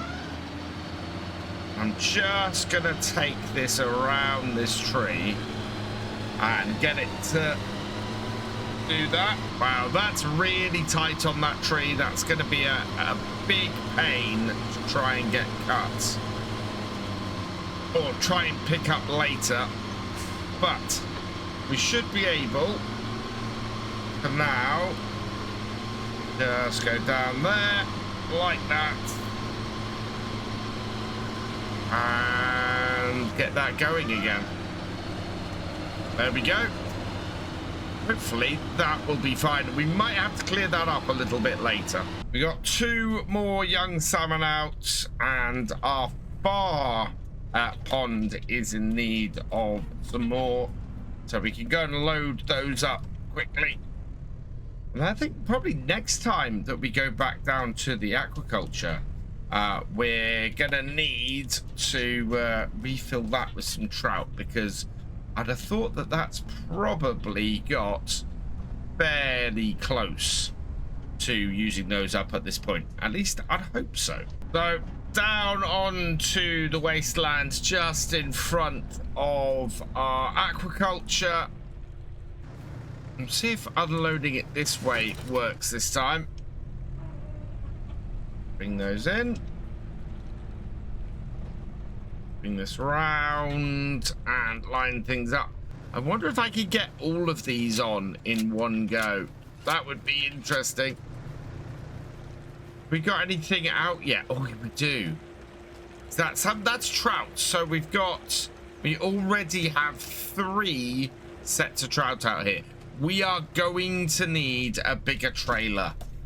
I think it might be worth seeing what our options are down at the shop, because yeah, by the time we come to sell all of these fish, we're gonna need much more than we've got at the moment. Won't get at that from here. The ground is just too it's just not flat enough. So let's see if we can grab this one without pushing them off the other side, and then we'll load this up. Yeah, we've got plenty of fish food still up here. We knew this from last time, and now we just need to dump this down, get that in, get that one in as well. Yeah, it's taking all these salmon. Trout wise, there's still 2 crates of young trout up here, so that's still working its way through those. I think we're gonna make an awful lot of money. It's only been a couple of months since we started this. We have so much trout. We've got like 100,000 pounds worth of trout. We've got so much salmon, or we're gonna have so much salmon as to be an incredible amount. It's all gonna pay off really well. So second batch, finally got them loaded up. Dump them in as well. Looks like we have hit capacity on the salmon as well. So just need to get my second box off, and those then can stay there and keep filling that up. Perfect. With that at capacity, we're gonna keep making money and making fish, and hopefully we're gonna be quite a good way towards making a packet later on. So I'm gonna pop into here and have a quick look, see what our options are in the way of trailers, because if we can replace this trailer with something that will hold a few more, that would be good. Anything in the sale? Oh, that's a carrot harvester. We don't want this. If we were double cropping, this would be a pretty good purchase at 47,000. This though, this Brantner would be a really useful trailer to have. We can get it in the bale trailer configuration with the yellow setup or with the orange setup. That would be a really good choice for us. For only 15,761. I think this is going to have to be a must buy. And so congratulations to Kiwi Medic. You have been selected at random from the tractor driver and above level patrons and YouTube channel members. And your name is going on the number plate. So we will okay that. And yeah, nicely on the back there like so. So let's buy that. 15,761. And we will get this trailer sold. Our existing one, which also has the orange on it. We'll just bring this over here, and we can, yeah, cut down on some of that cost by repairing and repainting our farm deck, and selling that is going to give us £4,781. Okay, perfect. Right, let's go and get our bigger trailer. We're gonna have to find somewhere else to store this than where we've been storing our current one. because this is a much bigger but also much more stable trailer. Auto hitch, connect up my cables, and we'll head back to the farm. Mower has finished on the main body of this field, so I'm going to unfold the mower and we'll complete the outer edge. Up, drop it down, and yeah, don't know if I can get the full width here. I think I'm gonna very roughly do the edge because it's not. Oh, we are gonna have to go around twice, but we'll get this all done, and then we're gonna go and get the baler out, and we'll get this all baled up today as well. There should be enough time to do that, and then next month, what we'll get on to is getting all of the bales collected up and get our and then get them, well, half of them I think wrapped. There we go, that is the last of the mowing done.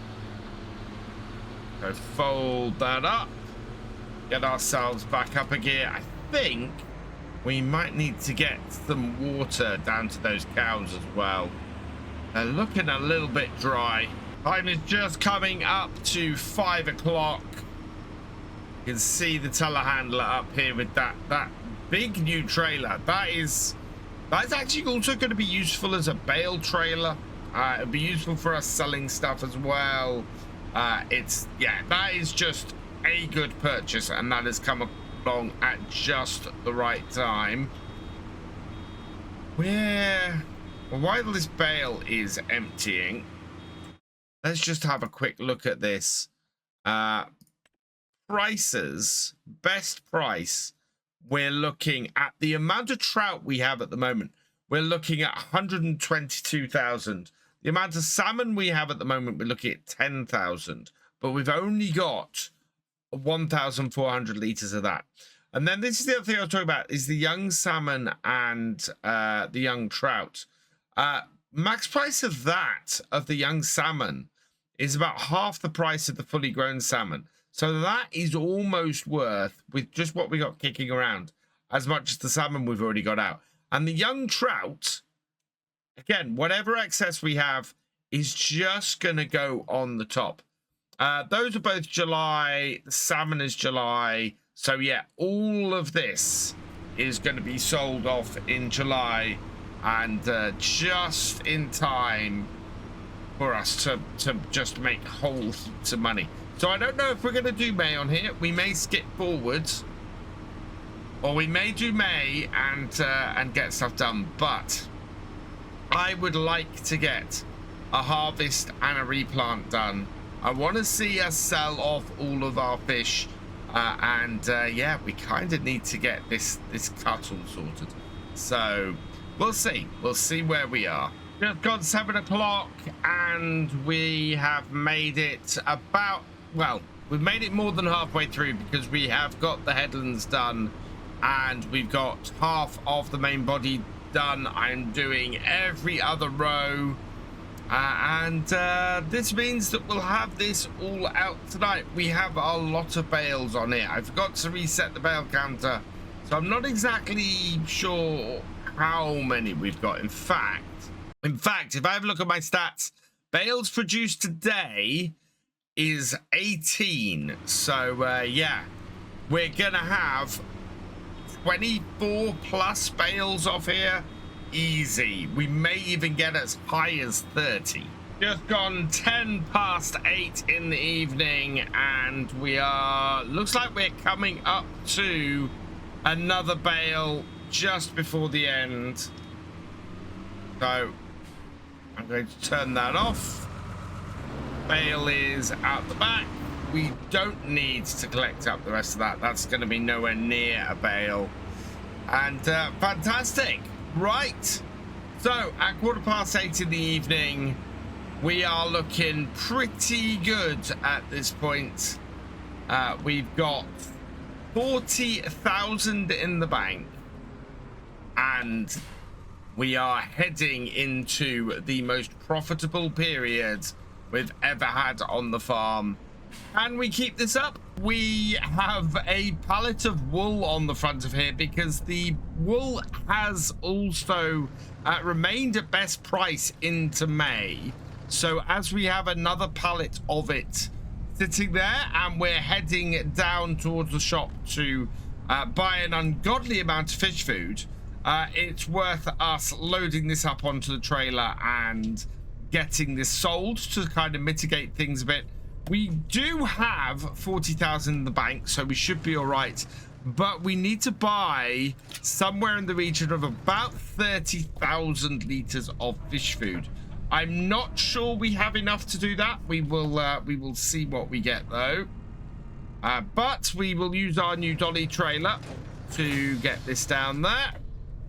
So off we go with this. I did strap that down, didn't I? Otherwise we're gonna lose that. Yeah, we're all strapped down. So yeah, let's head down. We do need to get all of those grass bales wrapped today. We want to make a whole load of silage and make sure that we keep the money coming in for that. We basically, our big income at the moment is looking to be the fish. We've got somewhere in the region of a potential 180 to 200,000 at the moment, and we're still about a month to 2 months out away from being able to sell the fish. So when that happens, we want to make as much money as we can from them. I'm really hoping that all the money we're plowing into the fish at the moment is going to pay off. If it can accelerate and continue to output a whole load of fish for us, a whole load of young fish that we can then get sold, that would be great. Speaking of selling things, that is over 3,000 for the wool, so that is going to help us in our purchase. And that is good that we've managed to get that little bit extra out of the wool. We probably actually could have made more money if we'd sold all the wool today. It was sort of topping towards best price last time, but I'm quite happy to go and sell one extra one. Our aquaculture is doing fine, and we've got plenty of space for output from that. It is just really these young fish. We need to keep this going because this is the foundation of what we have. Everything else has plenty of feed. It is purely that we were only able to buy a limited amount of the fish food last time for the young fish breeding. So we're going to be making sure that that is kept going for as long as possible, because as I said, next couple of months are going to be massively busy. Once we hit harvest, we're going to be turning around our field very quickly. We want to have the beans in really fast, get a proper double crop on for our field, and make sure everything is good. So let's bring this around here. We can park our trailer in. Well, actually, we don't need to park our trailer in the. Well, we're going to park our trailer in the keep clear area, but we have got the forklift down here. So we'll stop this here and we'll purchase some feed. So 2,000 liters of fish food is 2,600. This might not be too bad. Let's see what we can get. So 8 pallets, which is 16,000 liters. That is going to cost us 20,800. So we will buy that. And then we want another 14,000 liters, which will take us up to 30,000 liters. We will buy that as well for 18,000. And yes, it does leave us at just 6,300. But this is going to keep the fish going for ages. We spent 39,000 on that. These fish had better pay as well. I think they will. I mean, this is the thing.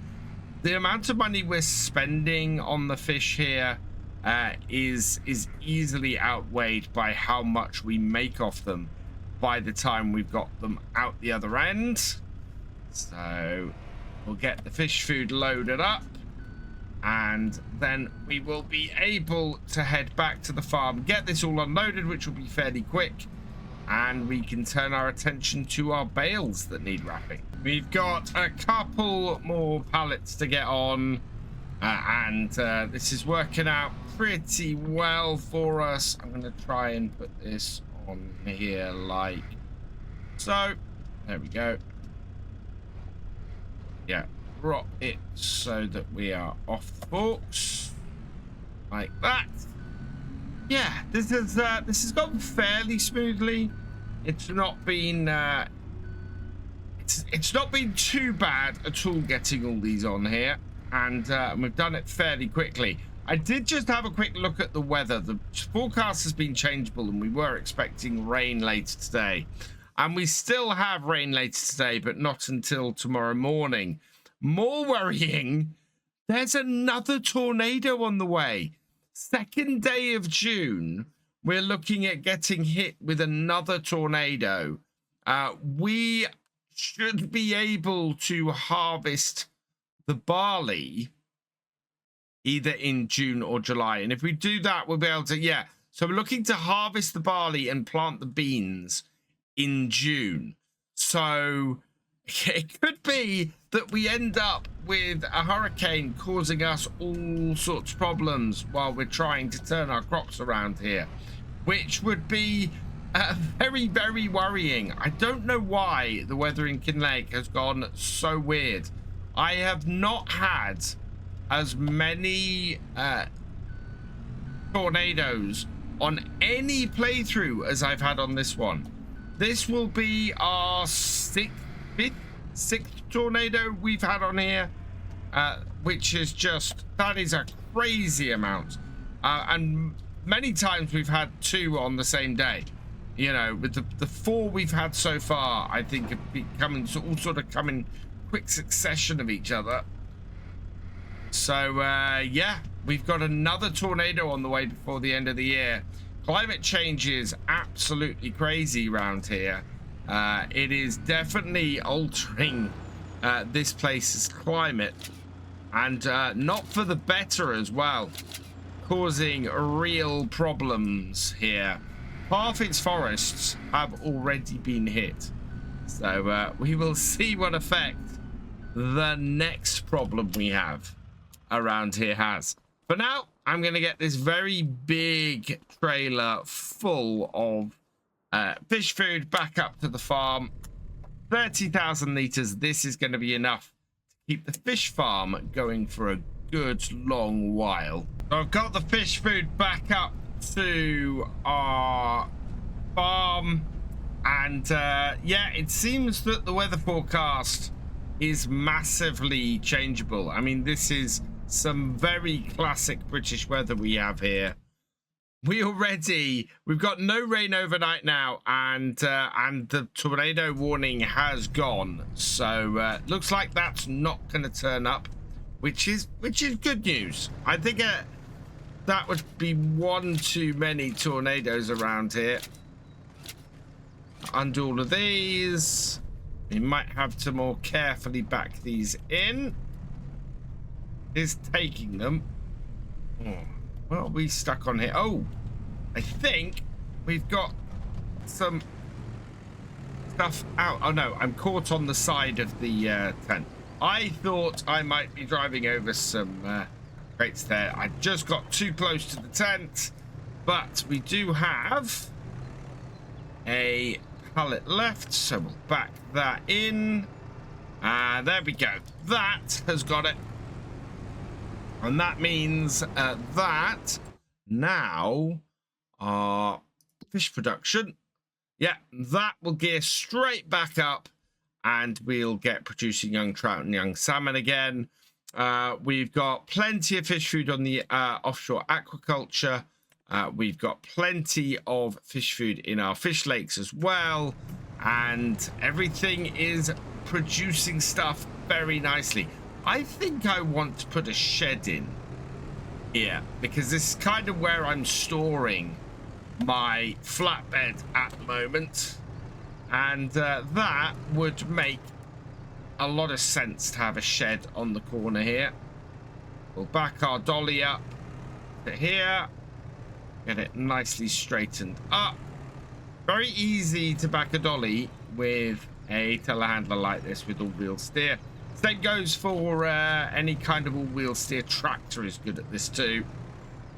So yeah, the JCBs and the Lintners, absolutely brilliant bits of kit if you're wanting something that's easy to use one of these dolly trailers with.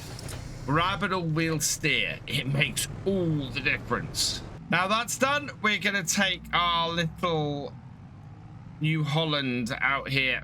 First we need to refill it both with AdBlue and with fuel. So first with the AdBlue and then with some diesel. I think we've got enough in the tank to refuel this. Yeah, there we go. Start that up. Right, that should be enough for us to get this done. We're a little short on bale wrap here, and I don't think we have any up at the farm. When we were down at the shop, I think we could have done with having a run down there, and we could have done with picking some bale wrap up at the shop as well. Unfortunately, we don't have any up here. So what I'll do is we will take this tractor down to the shop, grab ourselves some bale wrap first. I'm just going to detach our bale wrapper here and go grab some of that. Yeah, that is unfortunate because it's going to cost us time to have a run down to the shop and pick this up. But this little tractor should be fine with this trailer getting this done and shouldn't be too much hassle. Not going to connect up, so we'll connect it. And right, away we go. Let's go grab ourselves some wrap. Same thing again, back down the shop. We'll turn this around, get our wrap purchased and loaded up. So that is under pallets. We are going to go for bale wrap. Where it is, there it is, the Rani wrap. We are going to go, I think we'll go nature green this year. And yeah, we just need one of these. So buy that. That's nearly 4,000 for a pallet of that. Definitely can't afford to buy more than one of these. But that is going here without issue. Go down. I might try and just lift it on a little bit. If we can put it in the middle of the trailer just to keep things balanced. Right, and now I'll head back up to the farm and we'll go and get our wrapper filled with some new wrap. Now here's a set of equipment that would be wonderful. There's the Proceed V24, which is a cracking piece of kit. We don't have a tractor with enough horsepower to do it, but that would be brilliant. That is a wrap, a baler that wraps as well. That would be really useful. And that Kubota is a cracking tractor. We can't afford any of it because we spent all of our money on fish food, but that would be, you were looking for a starting setup, but I'm guessing that would do, you're not much more than 200,000.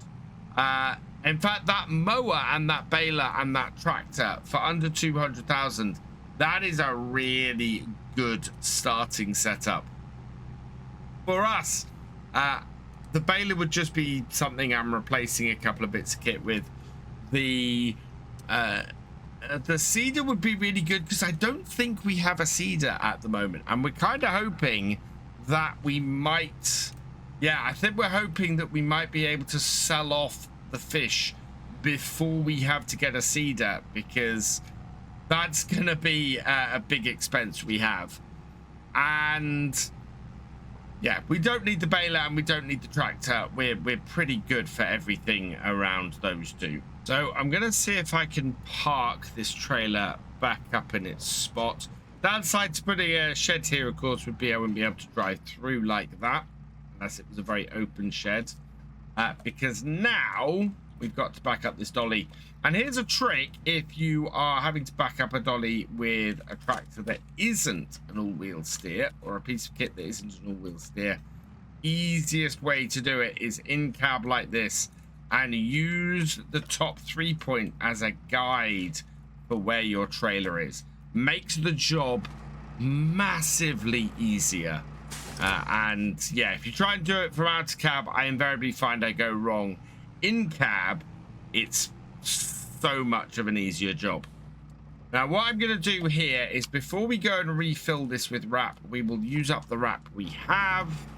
We're going to have a mix of bales, but we've got a bit here. So let's unfold this. And we'll set out the auto drop. Bring this round. Yeah, there we go. And now we can get wrapping this field. Don't think we have a bale counter here. We don't. We have a lot of bales to get wrapped the rest of today, though. And we are out of wraps, so I need to back that off. Something I've noticed, actually, when we cut this field, we had a strip of grass left on it that we hadn't baled up. And it looks like it's diminished a bit. It might not have. I think our grass maybe just have grown. If you ever want to get rid of a strip like that, then that can be done by running a weeder over it. A weeder or a roller will get rid of a strip of uncut or unbaled grass like that. Right, let's bring this over here and refill it. That comes off our trailer. Full 8, and we're going into the green wrap now. Let's go and get that one at the bottom of the field. In fact, yeah, we'll go and get that one at the bottom of the field first, and then work our way back up to the top of the field. That has worked out quite well so far. I think we're looking at doing, whoa, fairly well. Need to let that fully unroll. And there we go. First bale of our new green set is wrapping. I think I got about half the field done at this point. We are now definitely the other side of the tree. I'm hoping that we can get the rest of this done fairly quickly today. It is 20 to 2, so we're making decent progress. The wrap is going down. What we might do, well, I don't know if we can afford it, actually. Again, we could do with getting a bale stacker and leasing that. Something that I want to buy eventually, but at the moment we just can't afford. So, yeah, that is going to cost me... How much to lease that? Leasing that will cost 2,575. The other option is to grab a couple of these. Now, to buy these will cost us twice as much. So yeah, we will lease the bale stacker and get these cleared off this field quickly.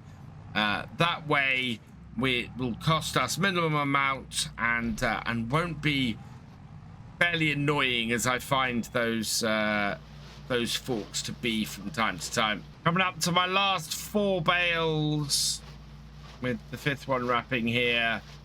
It's taken me a couple of hours to do this, but we have got everything nicely wrapped.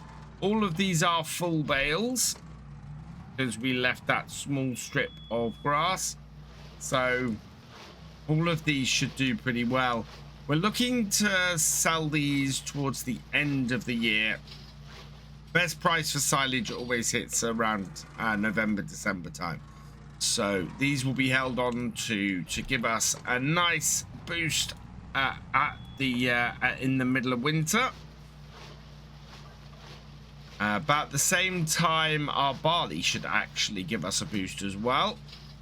So the farm is in a position now where we've got something that should earn for us most of the year round. The money should just keep coming in, and that makes us a lot less reliant on contracts. We're getting to the point where the farm is ready to expand. And while we've got, I think we might have £1 million loan on here.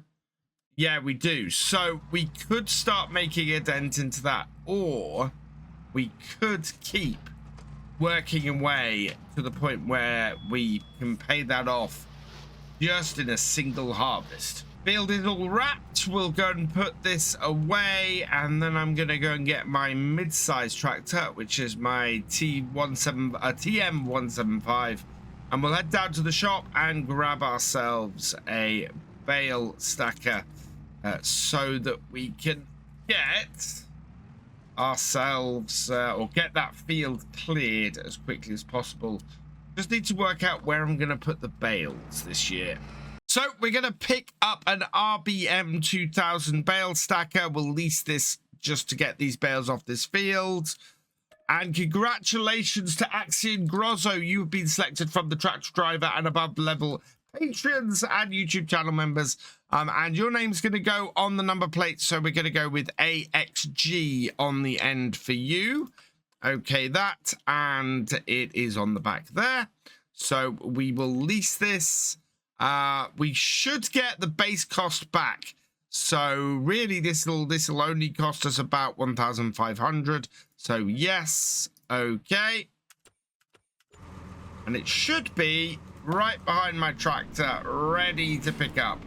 And this will just speed this whole process of getting these bales off this field done, and then our field is nice and clear for, well, another cut in a couple of months' time. We're looking probably to get this cut again in July, so we can come straight on this corner and immediately start getting bales collected. So open it up, there we go, turn it on. And that bale has just wanted to roll, but we should be able to grab it. There it is. Right, let's get this field collected up. I think we're going to have a couple of stacks off here. There aren't quite as many bales on this field as I thought there were.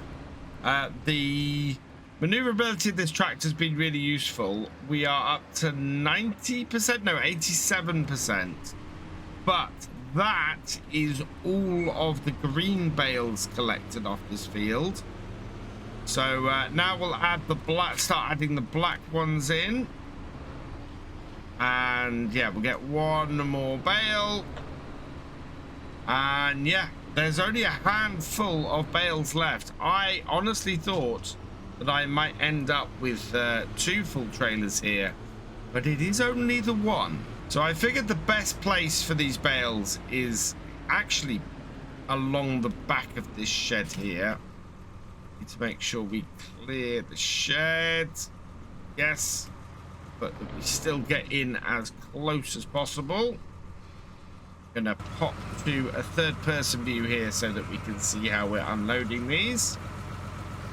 We should fit all of the bales along the back here. I think there's basically enough space to do 2 trailers worth along the back here. So we'll do that. And then move forward so that it unloads nice and neatly. Make sure it's pushing it back against it a little bit. Yeah, there we go. Nice, easy dismount. And then, yeah, the second lot, we want to try and get in here too. So we'll bring that back down and go and get the rest. Just 5 more to pick up off the field. And with those picked, that is that field done. And not a moment too soon. It is 10 to 5. So we are looking good. We've had a very full day on the farm. We've managed to sort out the fish feeding situation. We've made more money from the wool. We've got all of our silage bales wrapped and collected. And yeah, we are in a very strong position going into what should be the harvest next month. So we've been going forward a full month with each of our episodes recently. So next month will be the same. There's not really much for us to do on the farm between now and harvest. So next time we will be getting the combine out and harvesting. The maneuverability in this space is not great, but we should get the combine out next time, and then we will be ready to get the barley cut and hopefully the oats, the beans, the green beans planted. We're going to try and double crop on here. If we can pull off a double crop, that would be absolutely fantastic. Yeah, you can see me doing lots of backwards and forwards here, trying to get this into the right position to unload this.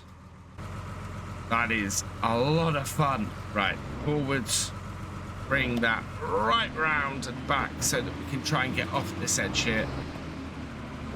There we are. Right. But yeah, I'm gonna get these unloaded. We are getting stuck into the harvest today. We've got the barley to clear off the field. I've got the combine started up. That's all going fine, but we're gonna hook the trailer, the header trailer, up to the little tractor here so that we can just take the header straight out to the field. Now, as I said in the intro, we need to get this field completely done today. It is going to be harvested, baled, and the bales off the field by the end of the day. That way we will have the full day tomorrow, or the full day next time, in order to get all of this field turned around and replanted with green beans. We have the added challenge as well that we could hit best price for all of our fish in the next couple of days. But it's due to hit around July, and I would very much hope that it hits first day of July, because that would make things so much easier for us. But I have a horrible feeling that we might end up hitting it this month. So what I might end up doing, if I get the chance today, is to get all of our fish that we have so far loaded up onto the flatbed. That way we will know definitely that we are ready to go and can get all that sorted. Right, what we're going to do on the field then is I'm going to cut in with this. I'm hoping that we can just get the hired worker going with it. So let's bring that up. We seem to be on assisted steering at the moment. Hired work will be good. Start with headland, and yes, so we will okay that, and then we will get that going. That should back up a little bit, hopefully as well. Oh, I don't know if we are actually putting out straw at the moment. I might need to check that. Let's check that. No, that is not putting out straw at the moment, and we need the straw off this field. So let's back it up and turn the straw swath on. Yep, and then away we go again. It should reposition itself. And we're going to go and get the baler with the little tractor and just follow this combine around the field. Yeah, that's showing straw. So away that goes. So let's move this trailer out the way. And actually we need to, yeah, let's move this trailer out the way. We'll get this back into the yard, and then we'll hook up the baler onto this and start following the combine around the field. And we should be able to clear bales off fairly quickly. If I do the headlands, we will then be able to get the telehandler out and start clearing stuff off. I should have enough bale net in the baler here to follow our combine round, so that should all be fine. I don't know how good the yield is on here. I'm hoping it's a good one. And this, yeah, this is absolutely the way you clear this off as quickly as possible. And we'll try and keep the bales out of the way as well. Right, set that up. And yeah, combine, because it's on the first headland, is doing funky things, so we need to come around twice and get this, hopefully not take out any crop as we're doing it. I've caught up with the combine quite quickly because the combine is doing these funny maneuvers. Ooh, how far back are you coming? Wow. I have a feeling it's, yeah, I'm not sure what it's doing, but basically I want to get the headlands cut. And once the headlands are done, which I think we're only doing 2 headlands, we'll be able to come round with our baler and get the come round with our telehandler and start getting the bales collected up. We've not got a bale trailer, an automatic or an automated pickup trailer. So I'm hoping that we'll be able to get bales off here without too much difficulty.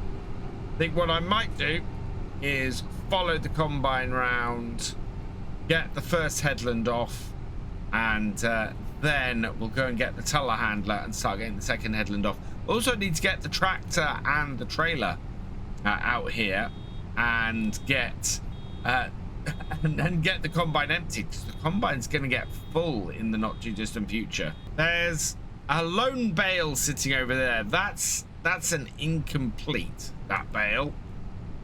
We've got 3 bales off here so far. I don't think I've reset my bale counter. I haven't. We've done 194 bales in total. We're out in the TM175. I'm expecting the combine to, yeah, stop. It is got a full tank. I don't really want to empty it while we're going along because we do have a bale sitting out on the side here. Way sliding a little bit. Have I not got my weight on the front? I have got my weight on the front. Don't know why we're quite so back heavy, and we're about to get even more back heavy. That's the slightly worrying thing. Yeah, combine won't move, and the loading up is shaking the trailer a little bit. Time to get my 4th piece of equipment out. We're just going to use the forks on this, and we'll run around the field and get the bales picked up, as we have 3 of them. Yeah, this is all about just keeping everything running and keeping everything going. So I'm now just chasing around the field while the combine is doing its second headland. We will catch up the combine fairly quickly because it does tend to fiddle about at the ends and things, and I can get on and off this field pretty quickly, especially in this. So this really is a case of doing everything at once. We are just running around and trying to get this all done. I'm so pleased how maneuverable this Merlo is, because I've got to get inside this tree, try and get this. Back off a little bit, preferably before the combine comes past. Otherwise, we are likely to either hit or stop the combine. No, we're good. We're out of the way. Oh, I'm fairly decent way away from the combine. So we'll stack these over here. And yeah, these will all get moved later in the year when we go to sell them. At the moment, they'll just sit here quite nicely. Out the way. That's what we really want with these bales at the moment, just to get them out of the way, and that means that we'll be doing all right. We'll keep the field clear, and in keeping the field clear, it means we'll get a quicker turnaround. There are some farms that only bale the main part of the field. They chop the headlands, and then they only bale the main part of the field. And I can see, from the point of view of what we're doing today, why that's really effective, because you end up not getting in your combine's way. Although at the moment the combine is repositioning itself because it's now onto the main body of the field. So yeah, that's what the combine's up to.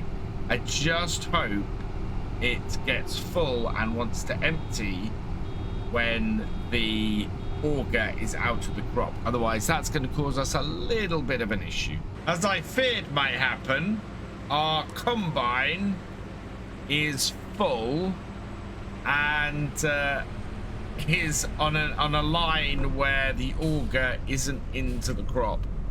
So I've had to pull the combine back, slowing us down a little bit, but that's kind of the way it goes sometimes. Auger out and hopefully into the trailer. There we go. Barley emptying, and we'll be there in no time. And now we're, oh wow, I think our trailer is full. Our trailer did not take 2 full loads off the combine. We'll get this back in here, set our hired worker going again. Hopefully that recognizes the part it should be on. And yeah, this needs tipping. Go through here and tip this up. First load of barley off, 14,000 litres into our storage. The trailer's emptied, combine is still going, and we have 2 more bales to pick up. So let's grab this. Once we've cleared this headland off, a lot of the pressure releases as far as these bales go. We can just bale the rest of the field and then get the telehandler to collect the rest up after the field is done. As long as we clear it all off today, that's good. Combine is full again. So yeah, looks like we're gonna have at least 30,000 litres off here. What is our yield like? I didn't reset the yield map before we started. Let's have a look. Yield. Yield has been fairly solid, actually. We're getting a good 90% or better, which, considering the actual soil type we're on at the moment, is not bad at all. We have had much worse. Oh, I couldn't even turn ready for the next row. That's slightly annoying. I would like it to have done that. Right, now that we've got it onto there, let's get the hired worker. And that should get back and going again. We're catching up with the combine fairly quickly, actually. We're doing roughly 2 rows when the combine does 1. And even with faffing around to clear up some bits at the end where we've got wider areas than we can pick up, it's still moving a bit faster. Admittedly, we're also doing shorter rows than the combine at the moment, so that will also account for us catching up. Catching up to the carting tractor and trailer. Move these out the way so that I can get the rest of this straw. Combine is gonna want to empty fairly soon, although it hasn't told me the last couple of times that it's 80% full. So yeah, we'll see how it does. I expect it to be full by the end of this row. I don't think that combine can go much further, and that'll then be our second full trailer. In fact, there it is, nearly full, 80% tanked. That isn't making it to the end of the row. Emptying the combine again. We've just unloaded a bale as it got full, and this will need tipping, so we'll only get about 14,000 litres into this. Yeah, right, let's head over to the farm, get this tipped, and then I can get back to the baling, which is catching up with combines. So yeah, we should very easily clear this all off today. and that will clear the way very nicely for the beans. We're not going to be mulching because we don't have anything to mulch with, and it's very expensive. And so yeah, we just need to get the cultivator through the field and then the seeder. I don't think we need a plow. If we need a plow, we'll need to throw that over it as well. But yeah, we've got our cultivator. We actually need to get a seeder. We don't have one at the moment. While we're tipping this, I want to see how the price of the trout and the salmon is doing. We're close. We are close. It's very, very possible that tomorrow we will, for both the trout and the salmon, we will hit best price. So both of those are going to need handling. Yeah, it may be we get the hired worker to get the beans in, and we go and deal with the salmon and the trout and have the biggest payday on this farm so far. This has actually gone a fair bit smoother than I was expecting. It is 2:20 in the afternoon. We have the majority of the field harvested. We have the majority of the field baled. We've not had any mishaps with the combine getting stuck on a bale or anything like that. It's all just sort of gone very smoothly. The combine is reaching full again. In fact, yeah, it is full again. So I need to go and empty that. We'll do that when we hit the next full bale. Can I get at that auger from this side here? That's going to be a push, I think. We'll see. Let's pull it. No, that's not going to make it. Right, I need to get reposition myself and get this emptied. One thing I didn't check before I started work, there's no fuel in my combine. It definitely needs a refuel. But that's right, there's enough in it to get to the end of the field. And yeah, this load here, this pushes us over 30,000 litres. We only needed about 1,500 litres, and we got way more than that in the combine. So this has been a really good amount off here.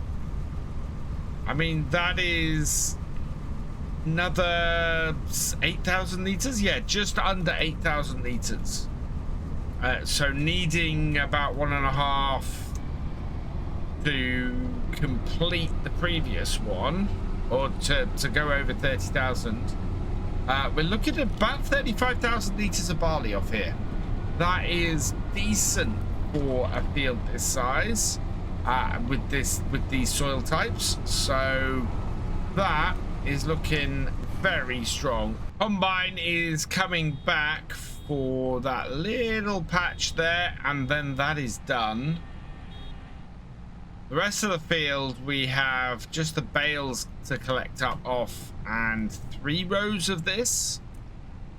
So I will probably bring the combine over to the tractor and trailer here to empty, as long as we don't drop a bale in front of it. Not going to. We can then empty that there, and that will be dealt with, and it'll be out of the way. And then, yeah, we just need to get the telehandler around the field and get the rest of the bales picked up and cleared. That will clear us for the green beans tomorrow, which is fantastic. So we've only got another 1,284 litres in here, but that is fine. That will give us 9,000 litres. Just it should give us 9,084 litres in the trailer, which it does. So that's brilliant. We're looking good. On top of how much have we got in storage? Let's have a look. Or is it not going to tell us? It might tell us. Barley, there we go. 28,500 litres in storage. So the extra 9,000 on top of that is going to be 37,000 liters, just under 38,000 liters. That is a fantastic amount. I am very, very pleased. The barley has done really well. So before we finish the bales off, let's get this off the field and get it picked. And then we just have the remains of the straw to get off here, and yeah, and get this picked up. We've got plenty of time. It's 25 past 3. This is brilliant. This has been such an efficient harvest. Got a row and a half, nearly 2 full rows left. There might be one more bale on this field, and I think it's worth seeing how close we get to it. I don't really want to leave this much, so yeah, we'll see how close we get to it. We will get the rest of this straw baled up, and that'll be a really good number of bales.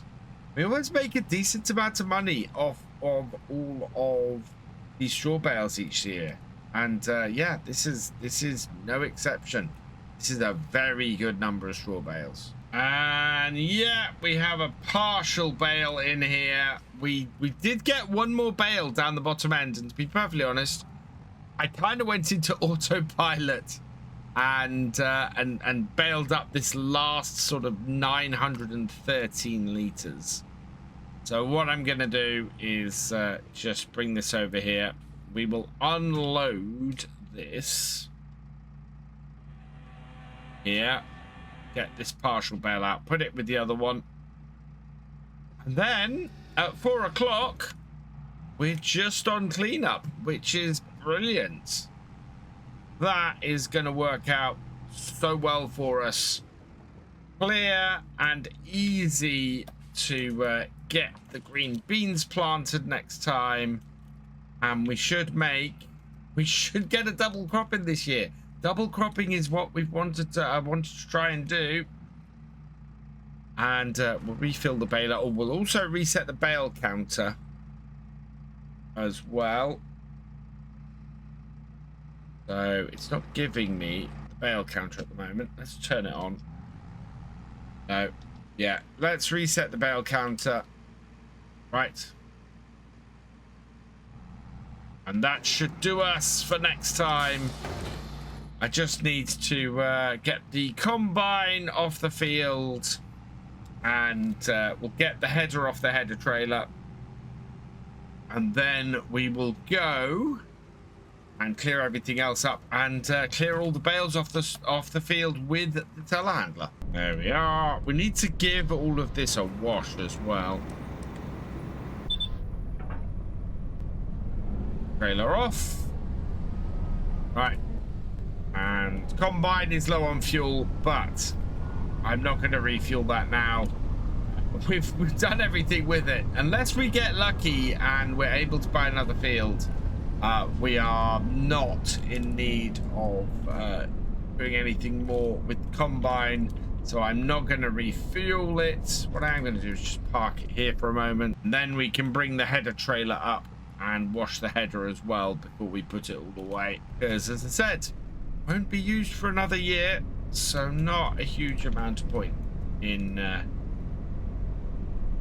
refueling it, but we should give it a good old clean before we put it away. Right, that is combine and header washed, so I'm gonna put both of these away. We'll put the trailer and the TM175 away, and then it's back out to the field to end the day by picking up the rest of those straw bales. Decided to park the combine in the main barn to make space for my trailer, because we were getting a bit crowded in here otherwise. So we'll just park this into the slot where we had the combine before. A bit of an angle, and then straighten things up. Get in. Just position things in, get ourselves nicely cleared away. I've not cleaned out the trailer. because I think we're probably going to end up using that for other stuff in the near future. And then we just park the tractor in the shed. So we have quite a few bales on this field, which is very good to see. I'm quite happy with a good number of bales for us to get picked up. So what I'm going to do is I'm going to go around and we will get everything picked up in threes. So stacking it in a three will allow us to get things off here quicker. So down like that, grab it. And then I'll stack over here. Just stick this on top. And the other great thing about this is it then looks like an auto stacker's come in and done it. Whereas in actual fact, what I've done is just done it with my telehandler. Just need to be careful about how quickly I turn the corners. Second pile in. 3 more to go. Oh, sometimes with where all of the where everything is, I have to be careful, or you drop away, especially on a slope like this. You drop away before stuff can be picked up. What I'm going to do here is we'll come out and grab this one. So you can see there's a 3 over there, there's a 3 there. We've got this 3 here as well. So yeah, just 3 more piles to go. And then that will be all of the straw bales collected up off here, and the field will be clear. Last set of bales. And so we'll just get these stacked up. It's just gone 6 p.m. So time is it's not been too bad. We're not going massively into the evening with this, which is great. That means that for everything we've done today, it's been really efficient. What I'm slightly concerned about is, does this field need plowing? It does. So we're going to have to plow this, which means it won't need weeding, thankfully. But yeah, we've got to get a plow on this. We're not doing any mulching. So this is going to need to be plowed and then planted next time. And it's very possible we might have the fish to do as well. I would probably have to roll it as well. So yeah, lots to get done here next time. We could end up with a huge amount of money at the end of the next day. We are certainly going to try and get this field planted. And I might have to see if I can pick something up. Because I think we might need to use a ripper or something like that to do it. Because if I think, wait, I'm going the wrong way. I think if we go and do this with a standard plow, it's going to take all day and we will get nothing else done. So yeah, we'll have to have a look and see what our options are and see what we can do.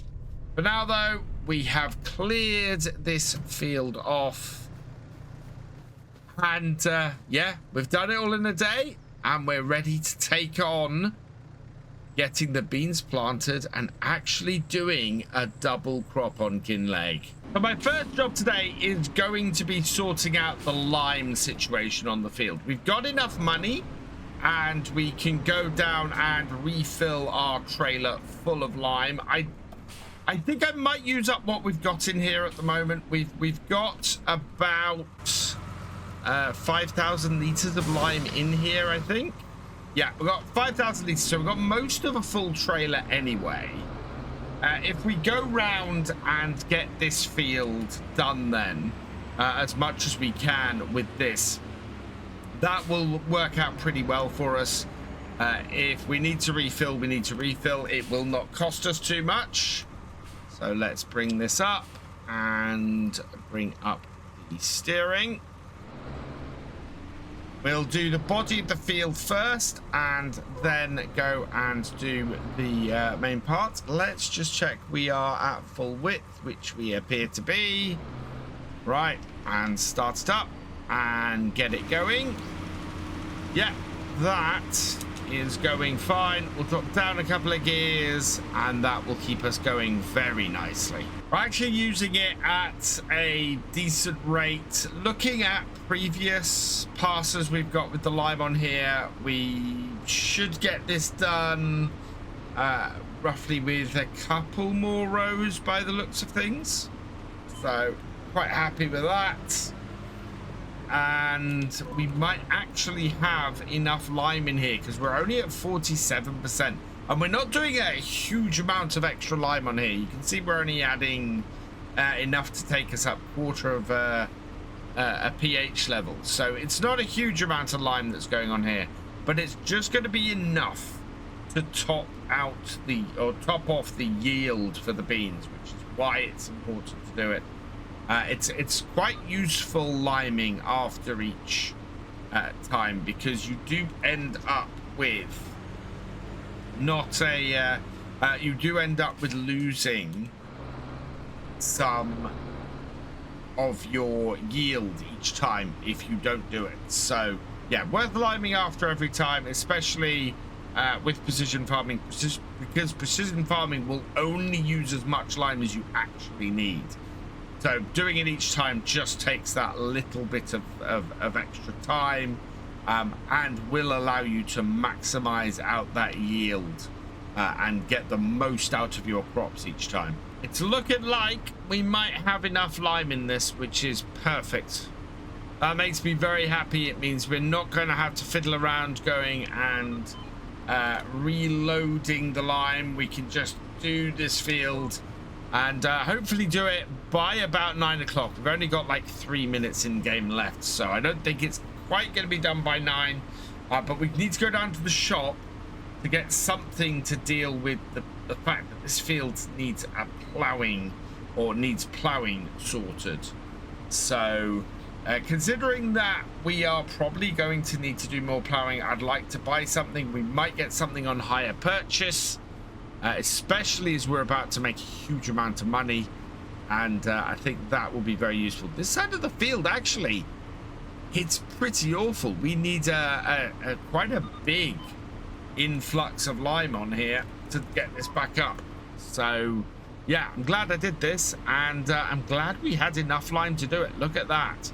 We have about 14% left. We're gonna make it to the end of this field. So lime is done. Let's head back to the farm. We'll switch tractors. We're going to head down to the shop. In fact, I think we should go and get both the subsoiler that we're going to be using and the seeder now. We'll take 2 tractors down to the shop, and that also gives me a good reason to have been driving around with this before sending the other tractor down to the shop, because we do need both of them to get all of the kit back. Okay, so we've got the TM175 and the T7 down to the shop. We're going to pick up 2 pieces of kit down here.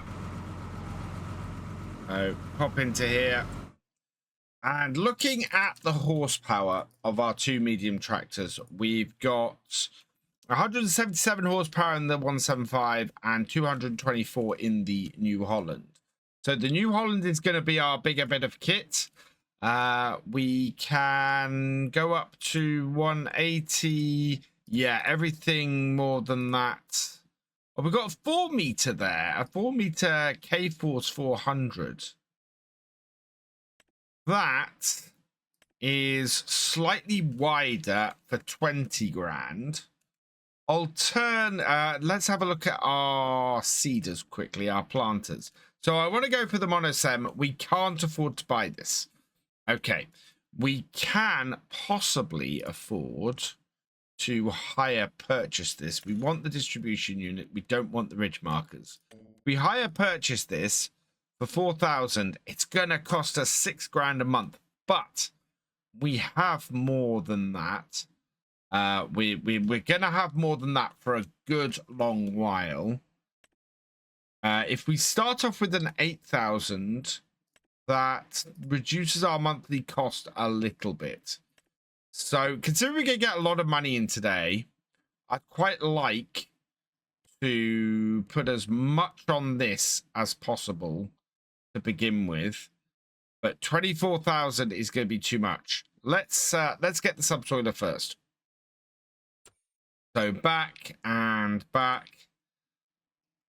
Let's go and have a look at our subsoilers. So this is going to be 20,000 and that would be 13,500, but there is a big width difference. I think we want to go for the biggest one we can get on our tractor, and that is going to be the K-Force. So we go with this. We hire purchase this, and we can hire purchase this. Can I get that down to 1,000 a month? Yes, if I do that. No, I think we will spend the 1,000 and keep that at 1.5 grand a month. So we will purchase with option 1 on that. And then for our planter, we will add the fertilizer distribution unit. We will hire purchase that. We have 25,819 left. So we are going to max out how much we do with this. And we will, yeah, and that keeps that down. So we will purchase that as well. And okay. Right. So that should be both bits of kit purchased. Let's head down the back. I think we got a bit of infusion. Yeah, we've just gone past 10 o'clock.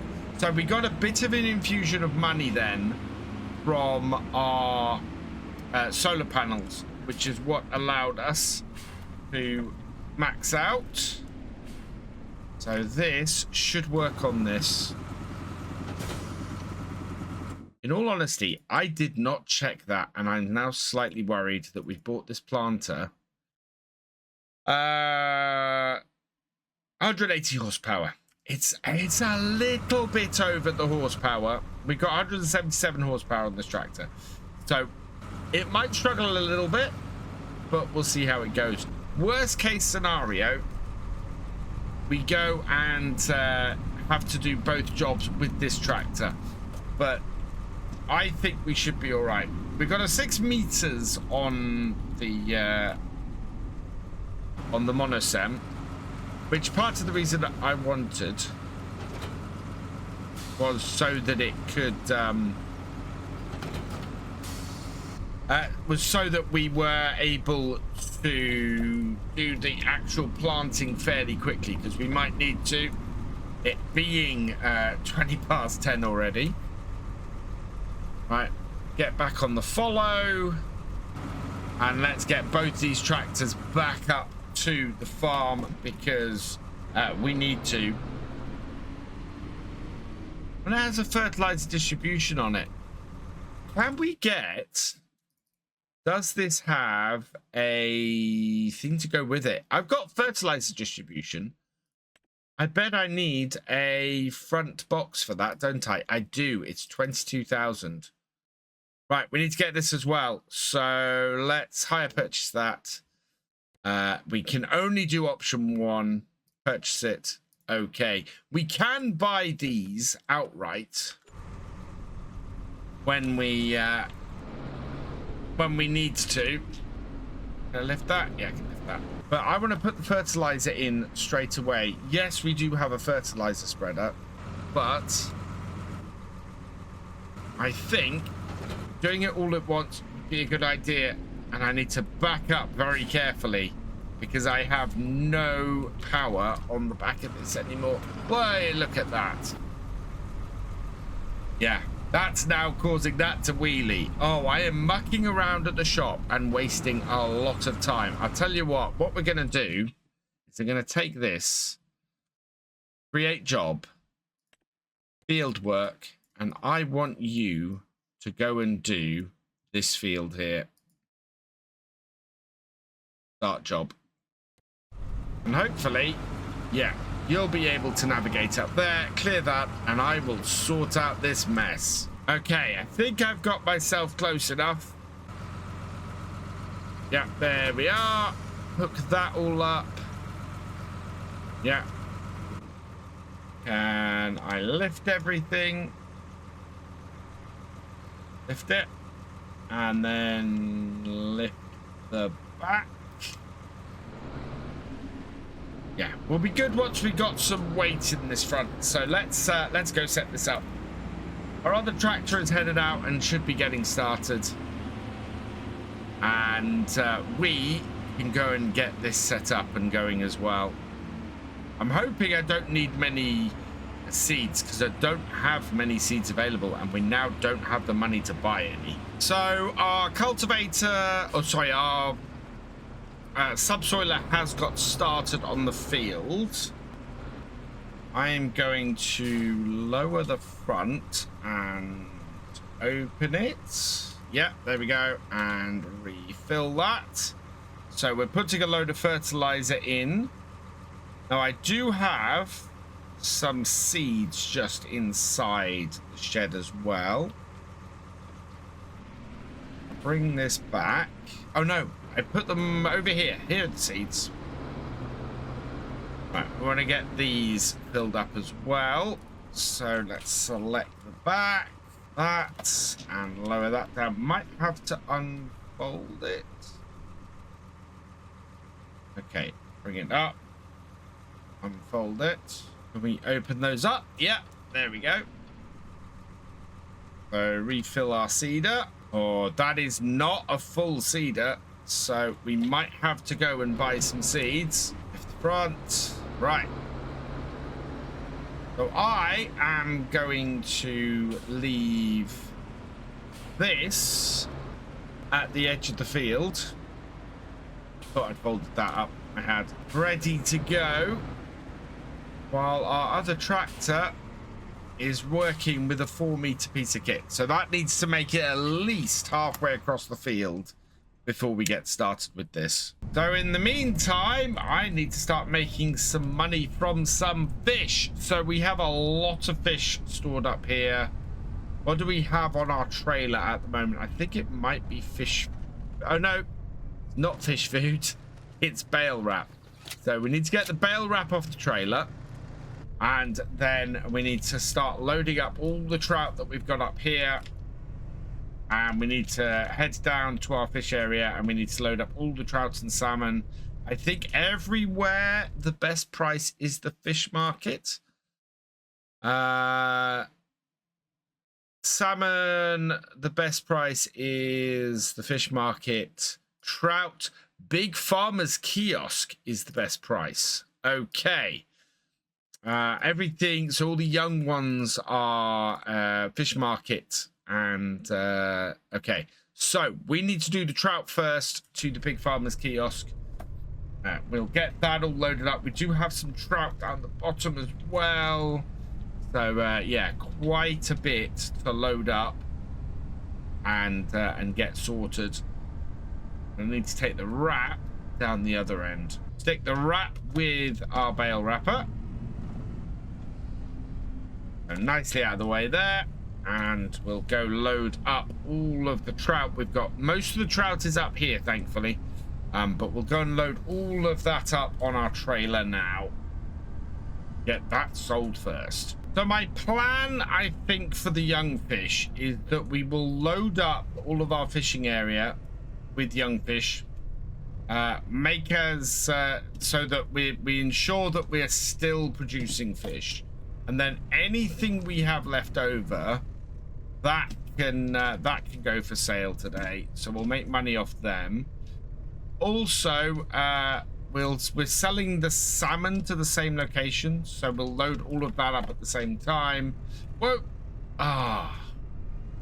Sometimes trying to get stuff positioned just right results in it coming out. They're all right though. These are all sealed crates, so it's all fine. Right, got that sorted. So as I was saying, we're going to sort all the salmon first. We're going to get all of these crates sold.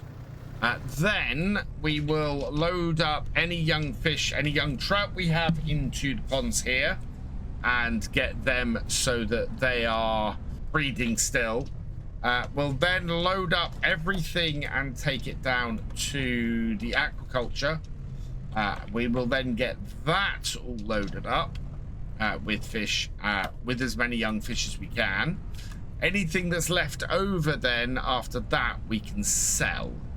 Right, so I'll get the rest of the trout that we have here loaded up.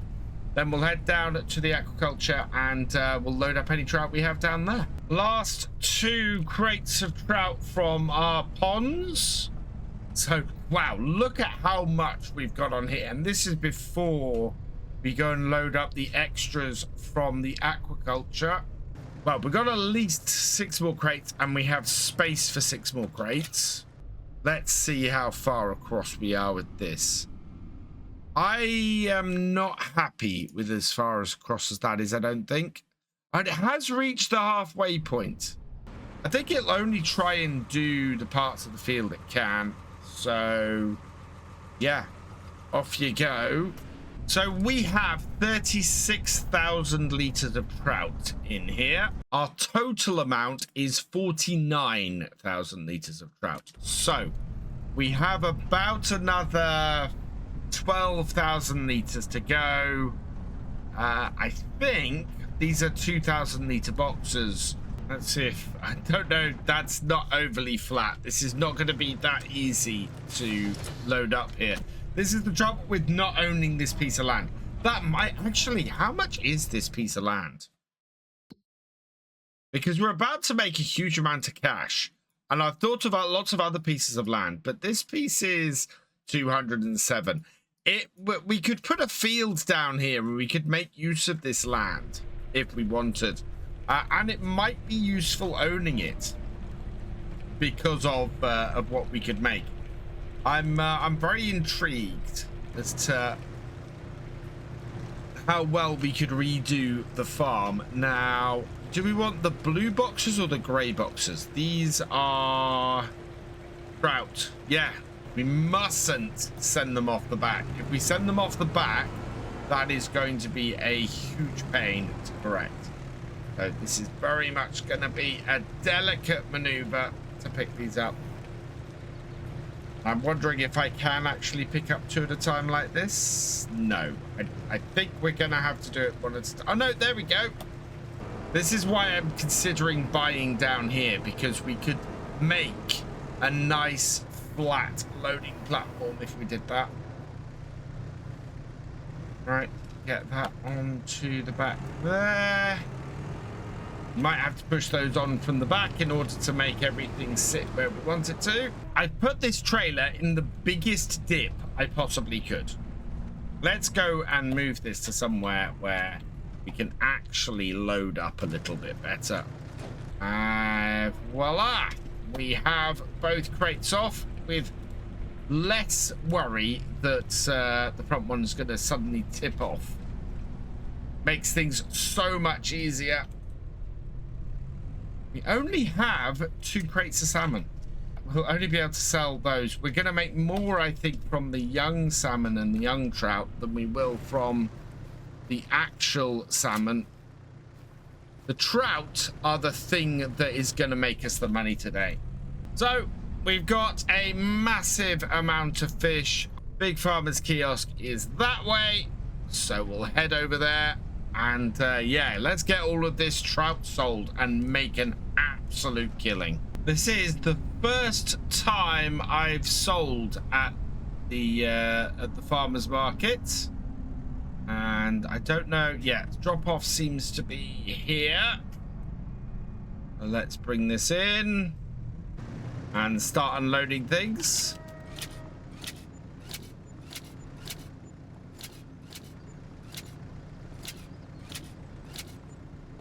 Okay, and looks like the front ones and the back ones aren't quite in. So that one and that one. Whoa, we are up to 321,000. Yeah, we have just sold £287,000 worth of fish. That was way more than I was expecting. This is such a big payday. I'm not sure that I've ever had a larger payday than this. Something I want to check quickly because our equipment is still going, is do we need to roll? No, we don't need to roll the green beans, which is perfect. So that can just finish off, and we'll be quitting.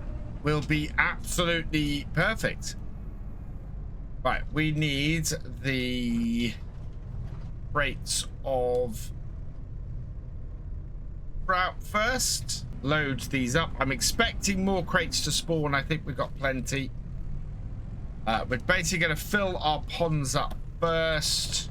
Let's have a quick look. Yeah, young trout, both lakes can take quite a bit, and so can the aquaculture. Having said that, we don't have a huge amount of young salmon or young trout to spare. Both fish ponds have taken 4 crates of the young salmon.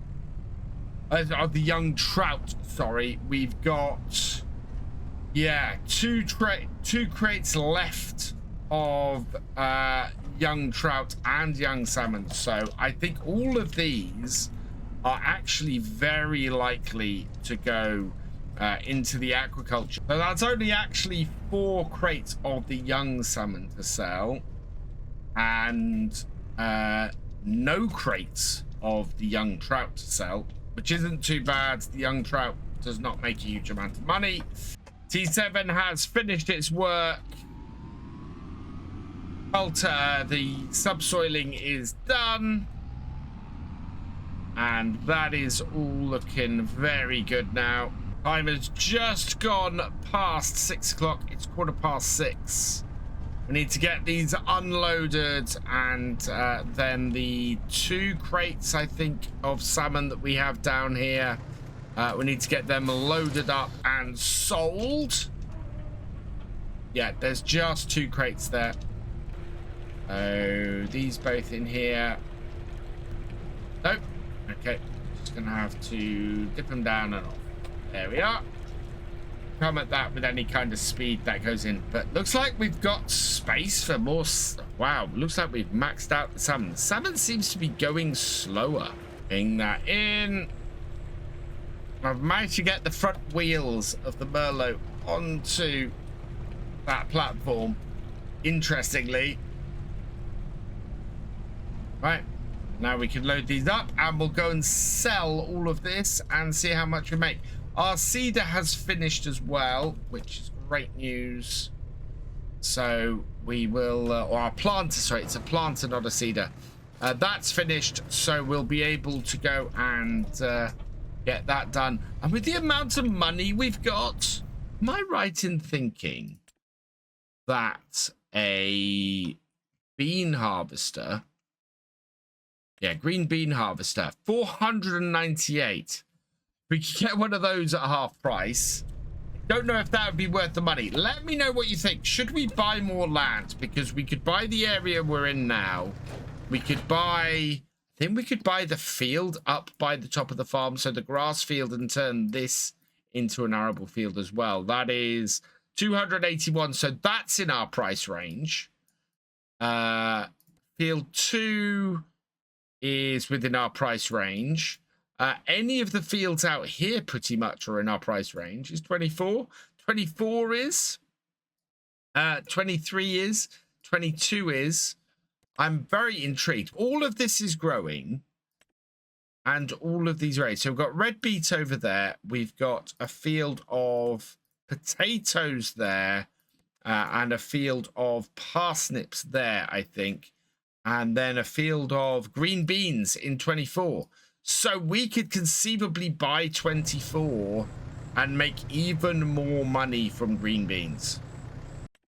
This is going to the fish market, though. 30,000 for the young salmon that we have. That's mad. And 55,000 for the... That's an insane amount of money. That's over 80... Considering...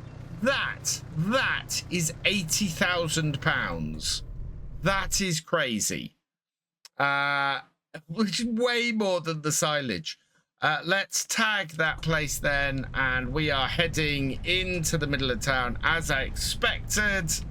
We are down by the quay. Yes. So let's go sell this, and we're gonna be over 400,000. That is just going to open up so many doors for us. So at the end of the day, it seems that all of that money we spent on fish food, absolutely worth it. It is just a massive amount that we've made today.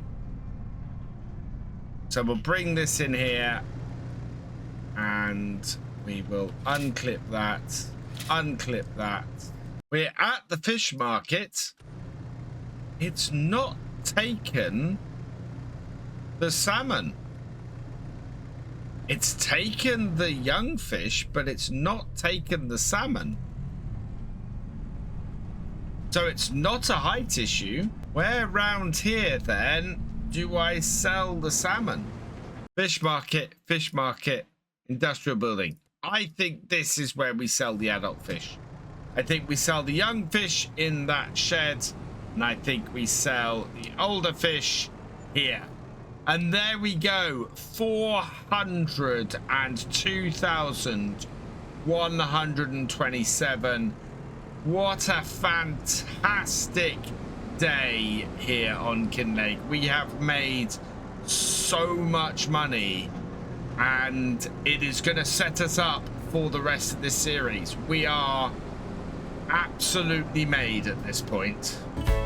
Thanks for watching. If you enjoyed this video, please give it a like and drop us a comment. A huge thank you to all my patrons and channel members whose names are on screen now. Your support makes these videos possible. For more from Virtual Farmer, check out the recommended video below, or subscribe and help us on the road to 50,000 subscribers. And I will see you next time.